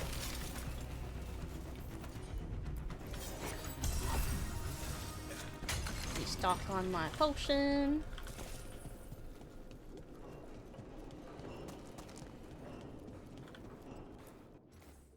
Grave Warden plaque. Shark's Mouth Fortress. Ravine by fire and blade defended.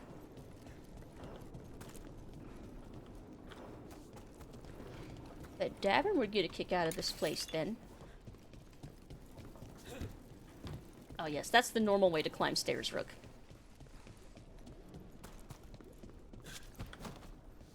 I can't break these! Unbreakable crates. These must have belonged. Supposed to be Ubisoft's quadruple A game. They basically tried too hard to be in the shadows of Sea of Thieves. Oh.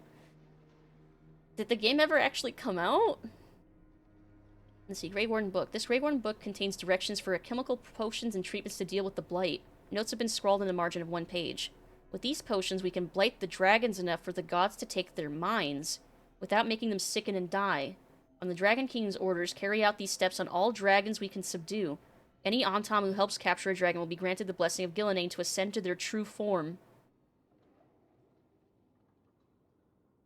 They used a potion that treated the blight and used that to blight the dragons? Into the Grey Wardens. Grey Wardens study the blight. This must have been where the Antam learned to blight the dragons. Bastards. Damn. So they used the Grey Warden's knowledge to further the blight rather than stop it. That's fucked up. Corruption of everything they stand for. Yeah, they must have reverse engineered it into just doing the opposite of what it was supposed to do.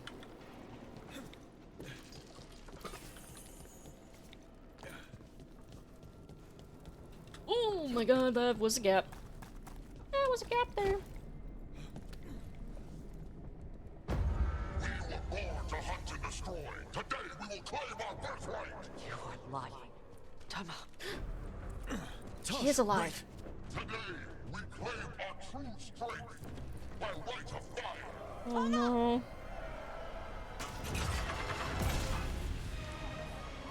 Avatar's little dragon. I am Atashak, the Dragon King.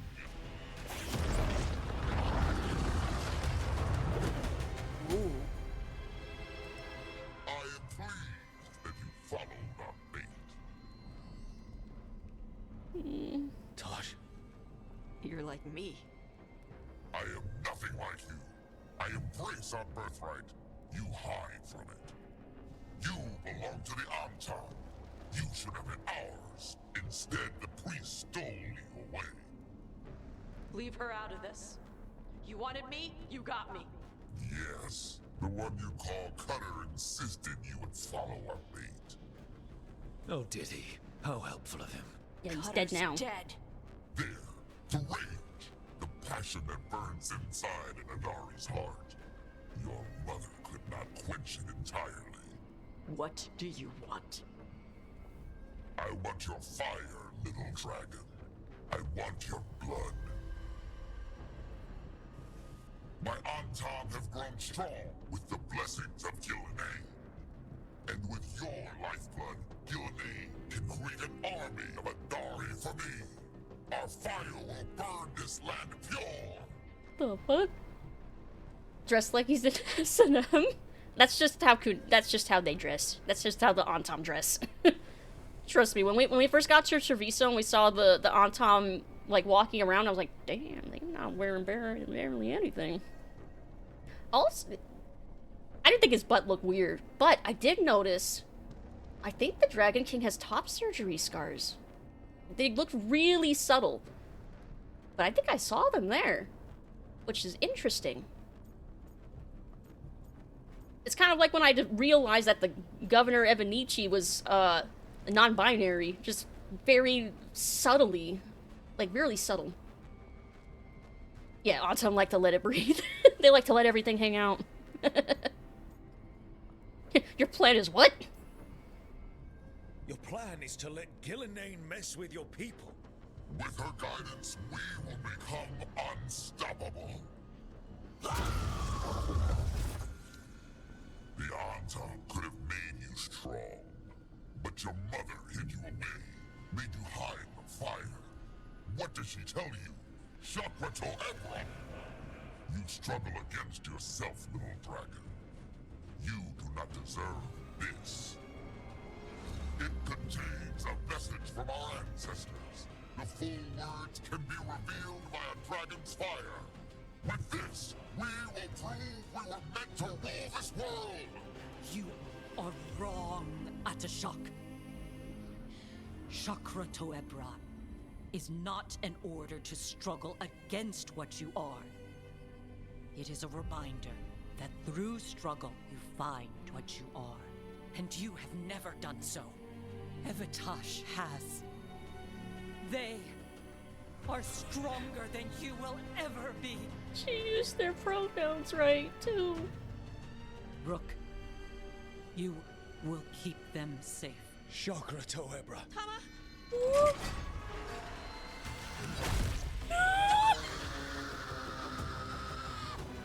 Tosh! Move!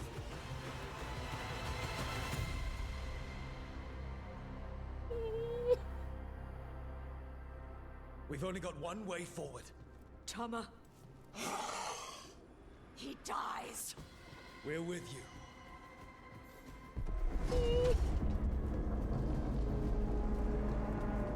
He smacked her with the tablet and killed her. Like, I didn't like Shaitan, but I think she redeemed herself in my eyes by that end, but oh, I didn't want her to die like that. Yeah, it was like a stone tablet.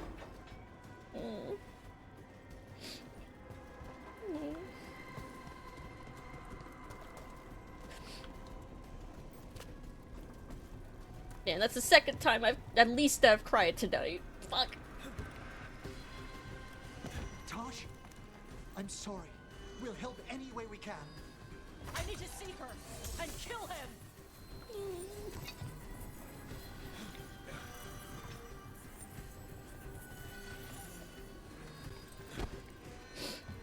Oh man, that was...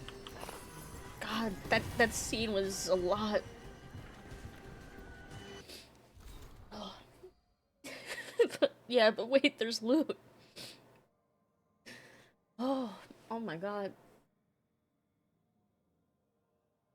Yeah, that got to my heart a little bit. Rider figurine. A statue of a human rider or warrior carved in ancient Kunari style. Details are worked carefully but still show a lack of familiarity with human features. Thank you for the care package. I'm out of that drinking. It's okay, I have water. Someone tried to show me how to open this one. Oh, I got it.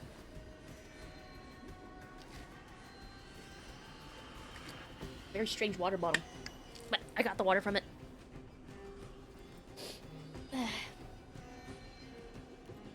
Little mini stretch. Wiping my eyes a little bit. Okay. My back's straight. I'm ready.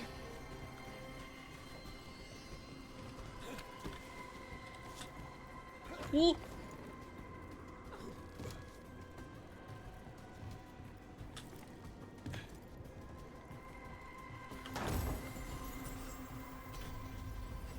Man, these personal quests, man, when they get to their, like, conclusions, they're a lot.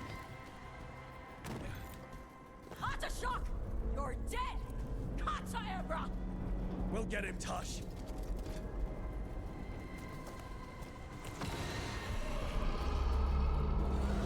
That sound. Is that a dragon? Oh. Get ready! Another dragon! Dragon fight? Another one?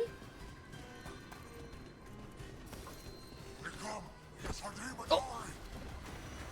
Don't fall down holes in the ground.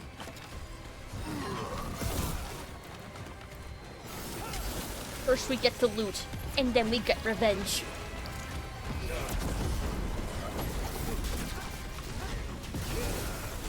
I know the Tosh story had its awkward dialogue moments and such, but it's rare to see. I thought the same thing. I think I said the same thing one of the last streams, but I think that it was really brave of BioWare to do this kind of story. And for all its awkwardness, I think it's still pretty good.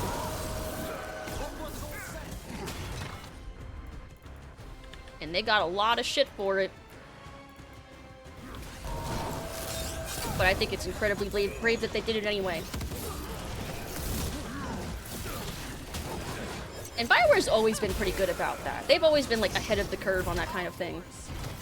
Even if it was never, like, a perfect execution of it. They've always been ahead of the game.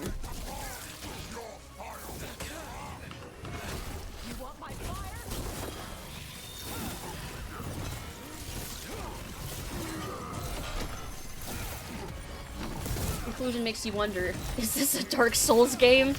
I've had plenty of moments throughout this game where I've been like, this reminds me of Dark Souls. Especially during some... God, that Revenant Blighted Dragon fight? Holy shit. That fight took like 40 minutes or something, like half an hour. That was one of the most intense fights. Holy shit. That definitely made me think of Dark Souls.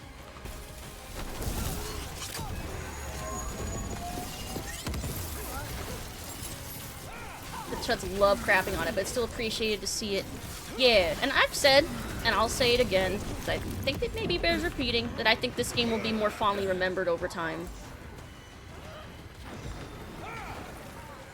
It's just a feeling I've got.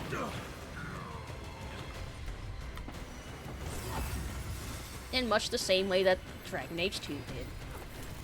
And Inquisition to a point.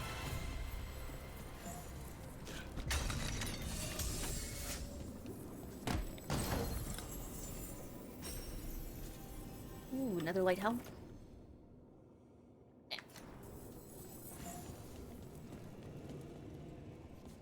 So far, anyone I know who's played more than an hour seems to love it.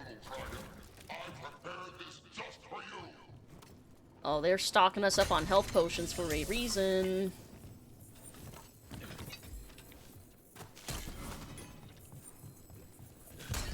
So yeah, we're probably fighting a dragon. In which case... Hold on.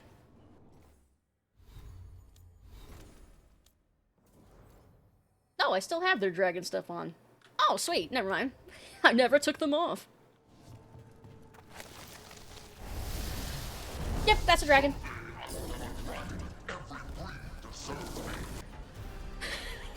Why does it have to be resistant to frost? I was under level for that dragon. That dragon was 10 levels over the max level. You would always be under leveled fighting that dragon. No, the thing that hurt for me with that fight was I had the completely wrong spec for it. Kind of like now. Except that was way worse. And I was blinded by companions couldn't help me for half that fight either. Can you eat that? You could certainly try. Let's see. Ask Ferg what he thinks. No. It's a personal quest in Dark Souls typically ends with someone. Oh, yeah, that too. That too. All the Dark Souls quests end tragically. Dragon Age being pulled off Steam and it being difficult to get DA2 for many people for a while made 2 less popular. I mean, 2 had a lot of problems. I don't know if people remember that that game had, like, the most repetitive levels. That game was slapped together in 18 months, and it feels like it. In every way except the writing. That game is absolutely saved by the quality of its characters and character writing. And the combat's fun. The combat is also fun, too. But yeah, no Dragon Age game is perfect. But I think they continue to do well because fans love them despite their flaws. Because there's still a good game underneath the jank.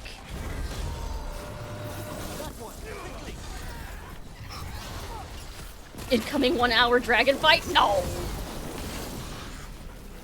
No, look, we're already doing damage to it.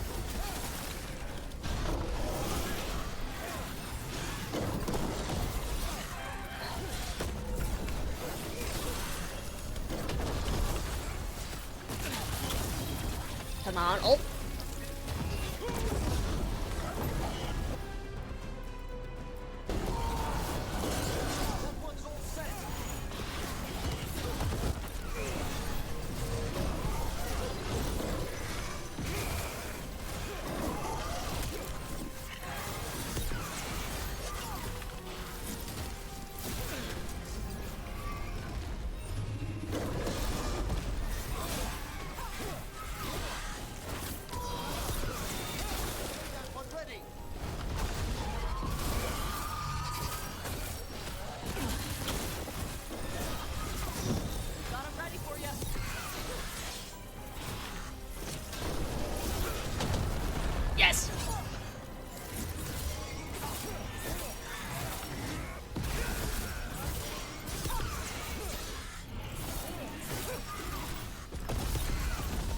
damage, good damage.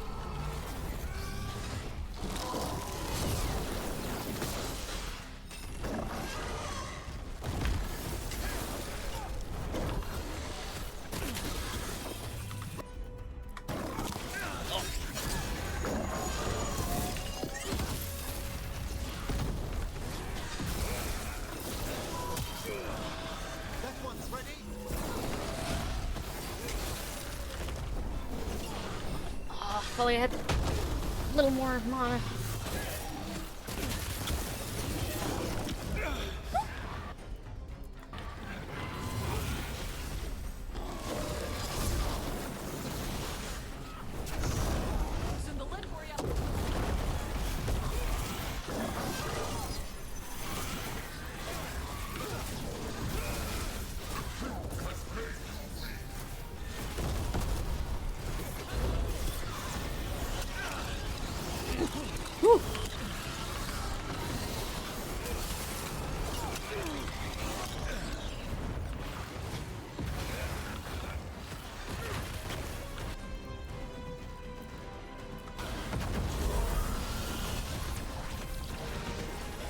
There do be a lot of dragons in this age. Yeah, this is, I think, our 5th or 6th total dragon that we fought.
Way.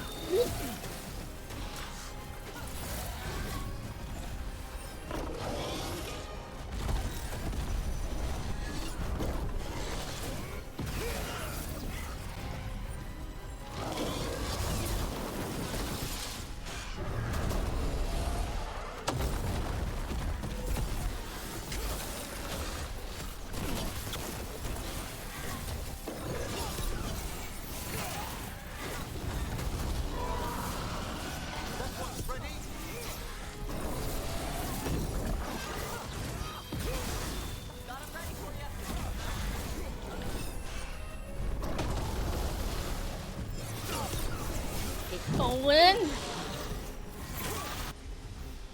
Detonate.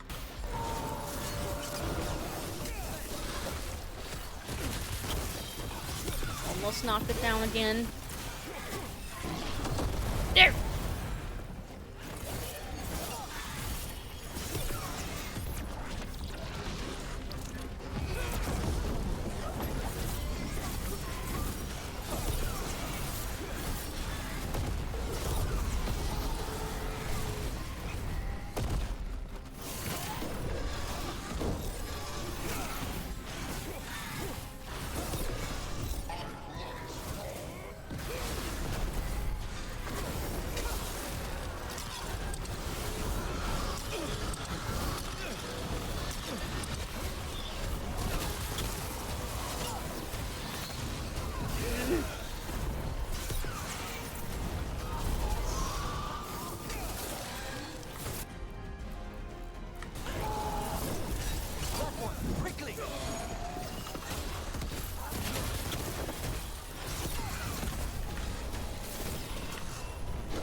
Almost. Ooh.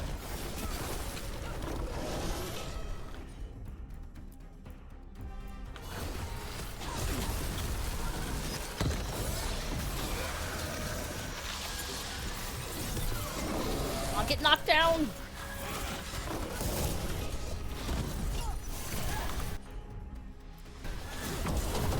Yes.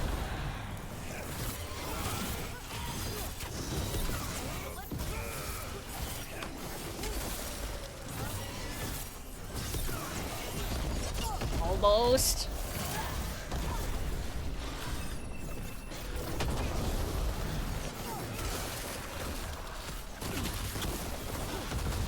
I get knocked down, but I get up again.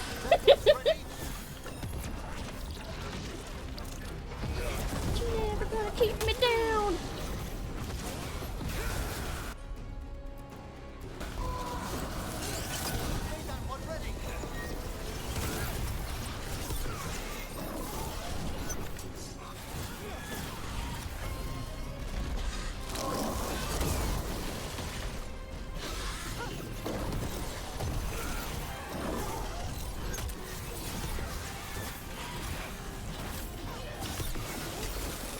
Would you believe me if I said there's actually a block mechanic in this game that I just never use? Because why block when I can dodge and keep hitting the thing? Got him. Ready for you.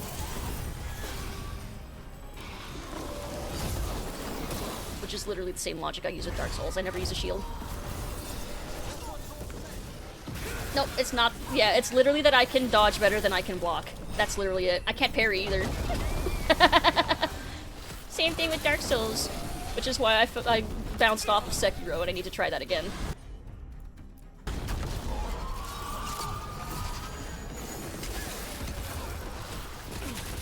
Weird luck? Nuh-uh. It's called skill. Like so. Nice.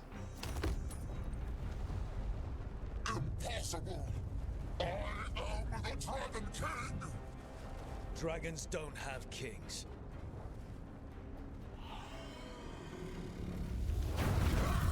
Yeah, melt him! Melt him down!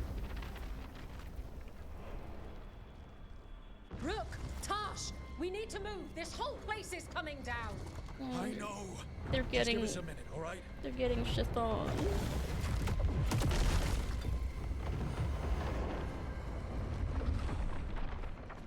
Tosh, it's time for us to go. I can... Maybe... Oh. Help me with her legs. I'm sorry. We're out of time.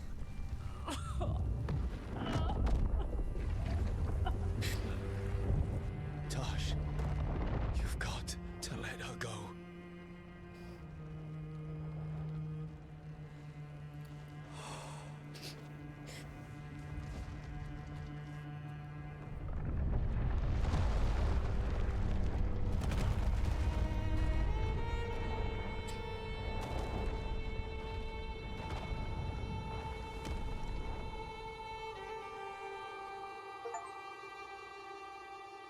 Defeated all high dragons. Well, I guess that was the last one then. We went there to save her.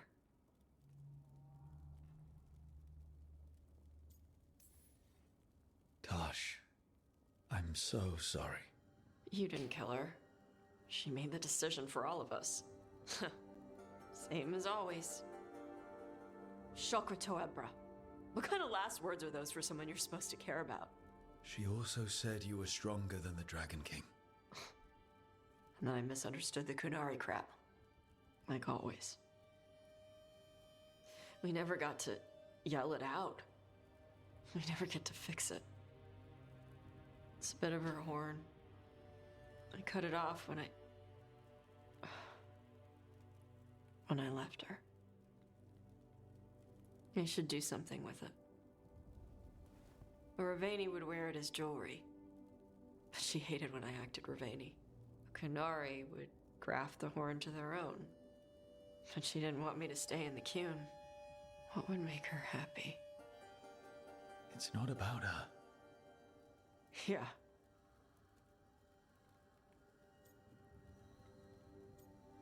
Oh, we get this choice again? I still wish we didn't have... Again, this is one of those things about the awkwardness of the writing, is that despite them being non-binary and a third of their story being about that, we keep getting handed binary choices for them regarding their culture.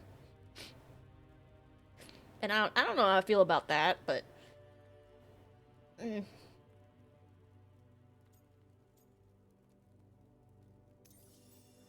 Did your mother want you to be a Qunari who happened to live in Ravane, or a Ravani person who happened to be Qunari?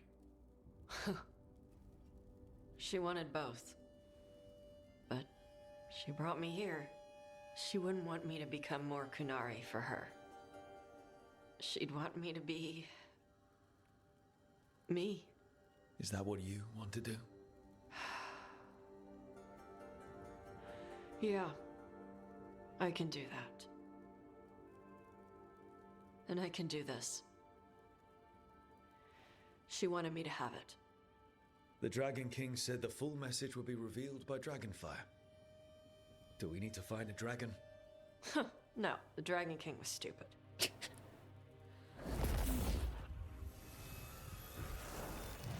The Dragon King was stupid.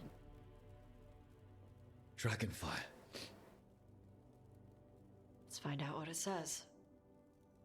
Immediately rips on him. It's what he deserves.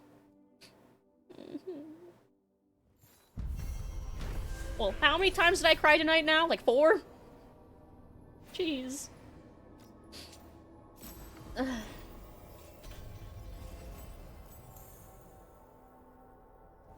Let's see. Try to figure out what's best way to go. Usually do Qun for first, Ravani for second. Oh, yeah, because you can pick... That's right, because you could, like, switch them up. I wonder how that plays out. I guess I'll find out in one of my 8 possible playthroughs. 4 so far, let's go for 10. No! Dragon King kidnapped Shathan. Tosh raced to his volcano lair to rescue her, only to find his trap. Shathan sacrificed herself to free Tosh and then defeated Dragon King and Dragon Minion in a final deadly fight. While the Antam remain a threat and Ravane, the Dragon King's fire has burned out. Tosh will honor their mother with Ravani customs. Ooh.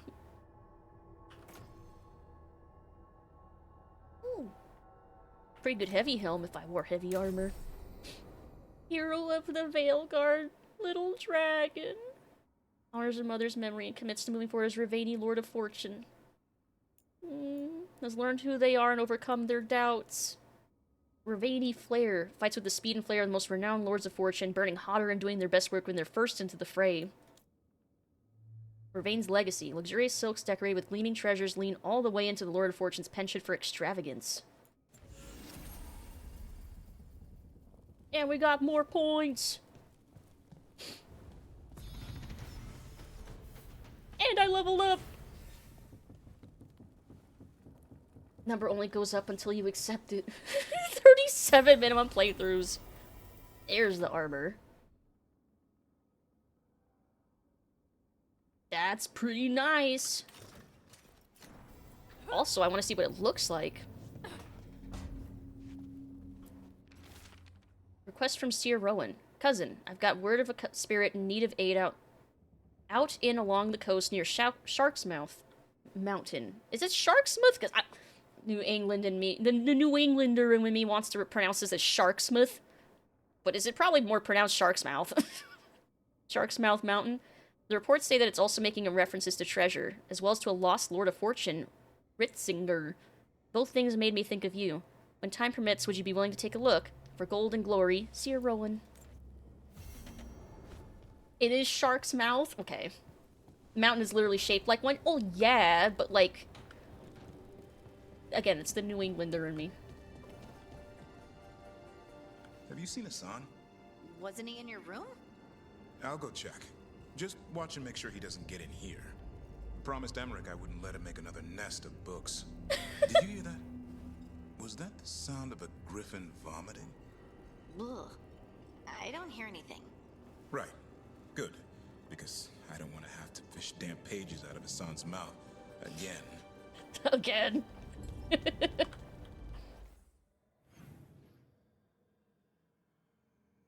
Let's say hello to everybody, I suppose. Oh, since it's right here, I'll check the wardrobe real quick. There's something I think didn't apply either that I want to check. Yeah, for some reason, the appearance for his armor wasn't changing. Like, in the level that we were in. Which might be a bug. I mean, I'll just have him straight up wear the armor if I have to. Because it looks so fucking cool.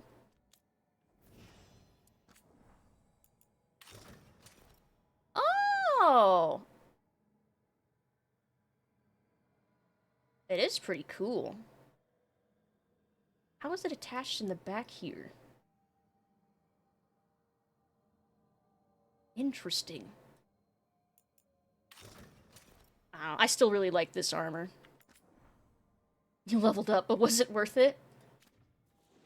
Let me see. Might have the visuals hidden. Oh, maybe that's what I have. Hold on. Maybe I have that button pressed. You're right. That was it. Thank you. It was just a silly button. Just one silly little button. Ouch. Wow, wow. Attached with magnets. You see what I mean about these bugs? It's because this UI is set up for a controller. It's the same issue I would have with Destiny's UI. Because sometimes it'll think you're still registered onto a button press when you're not. Which is why you can end up with, like, really weird bugs if you, like that.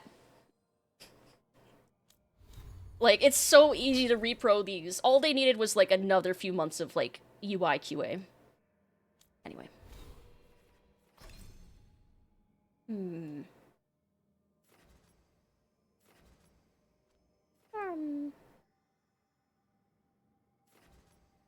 Perfect cast.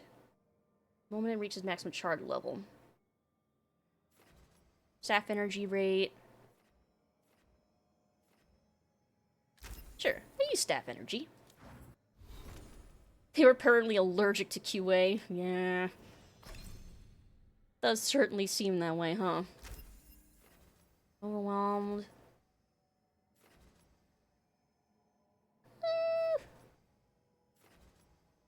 I'll go with effectiveness. And then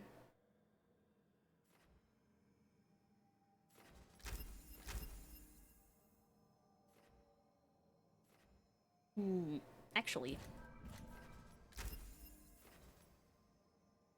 that's 2 stacks of burning. Detonation damage, deals physical damage, stagger, applies bleeding.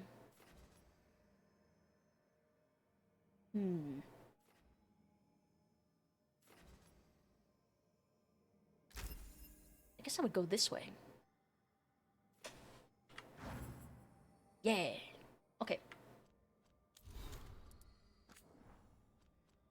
Then we got a codex entry. Tosh talks dragon. Kaltinzan. Appearance. Blue with red stripes, not trying to blend in. Bright colors warn rival dragons not to mess with her. Heavy neck plates and no horns. Big spikes on the tail. She doesn't do dominance fights with horns. She fights mean.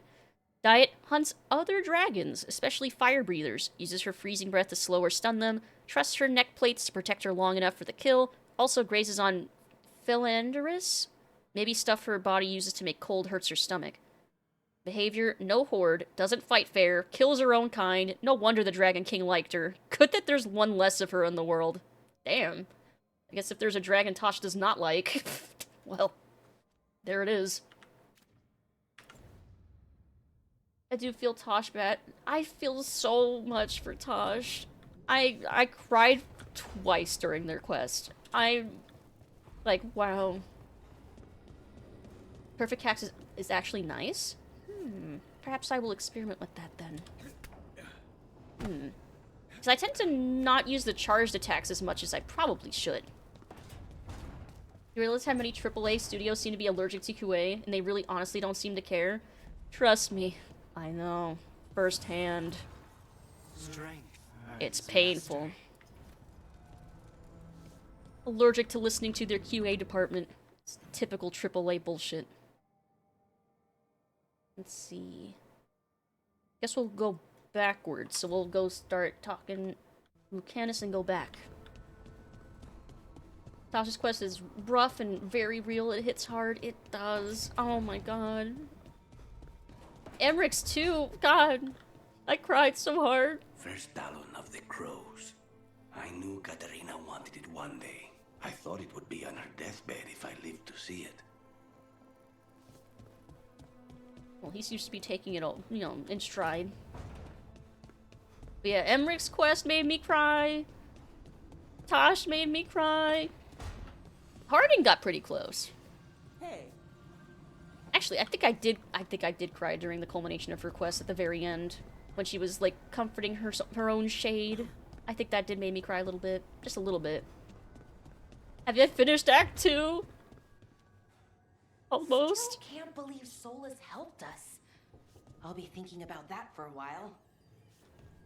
I think we're literally like on the verge of ending Act 2, maybe. Because we're like cleaning up all of our companion quests, and now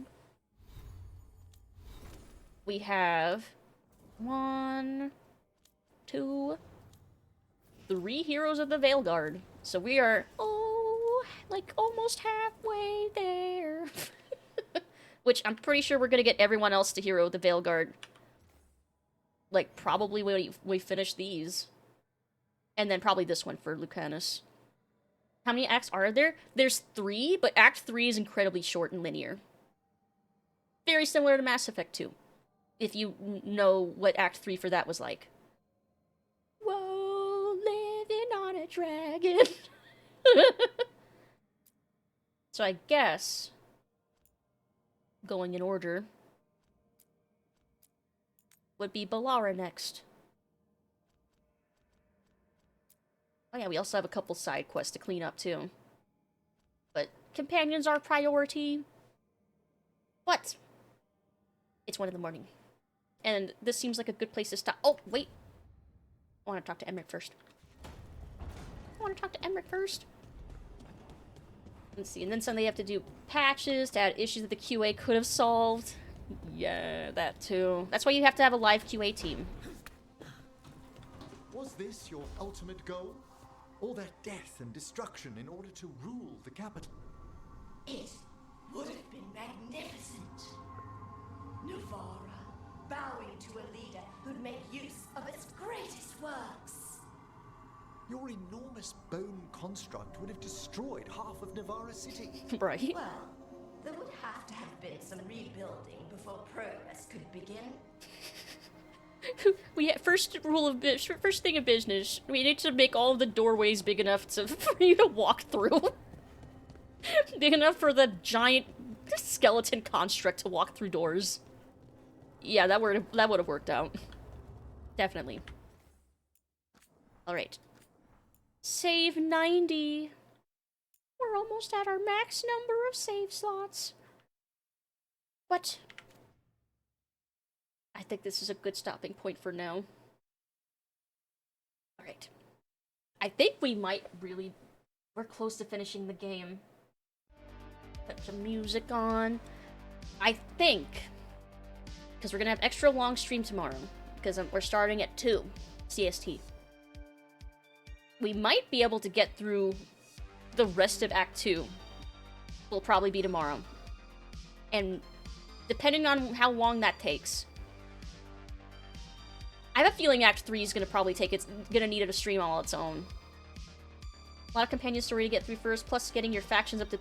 I have the factions all up to 2. So, I'm pretty close to getting them to 3. Maybe off stream, maybe I'll farm some, like, vases in the dock town or something. To get enough stuff to just sell to everybody and get them up to 3. Plus side quests. Side quests will probably also bump them up to the 3 stars, I think. 2:04 AM for me. Told the doctor I broke my leg in 2 places. He told me to quit going to those places. That's a good one. Music, don't stop now. Don't stop the music. Okay, there we go. Alright, let's look for somebody to raid. Ba-bum-bum-bum. And thank you so much for everyone for hanging out with me tonight and for the hype trains and all the gifted subs, and thank you so much. Like, for real. Like, thank you. That was out of nowhere and it was so freaking sweet. I cried multiple times tonight for multiple reasons. It's been a good night. Good Friday. Thank you for super fun stream. Thank you for hanging out with me for super fun stream. Let's see. Damn, it is pretty late. Ooh. I see. Let's see. Well, they're always good to raid into, and they're there, and they're always cute and always chill, especially this late at night. We'll raid Cute Doggo again. Because they're always nice and chill after stream. But thank you so much, everybody. Oh, I remembered the raid messages and the credits. I remembered this time. Before I hit the button to transition to the other screen. But yeah, I'm copying it as well. So yeah, stream tomorrow, 2 p.m. CST. We're gonna try and see how much of the rest of Act 2 we can get through. And if we're able to get to the end of Act 2 and we only have Act 3 left, then we'll definitely finish next week. We'll definitely finish like at the beginning of the week. So back to variety soon. Exciting. Oh my god, there's so many people contributed that it's making the credits overlap. Thank you so much. I'm floored by the generosity. Everyone's so sweet. Music, come back. Music, come back. You can blame it all on me. Okay. And then Sunday, we have movie night. 8 p.m. we're watching Spider-Man 2002, the Sam Raimi one. And then I'll post my schedule either Sunday or Monday. But yeah, I'll see you tomorrow. Have a good rest of your night or day. Stay hydrated, stay safe, and I'll see you next time. Have a great rest of your night. Bye-bye.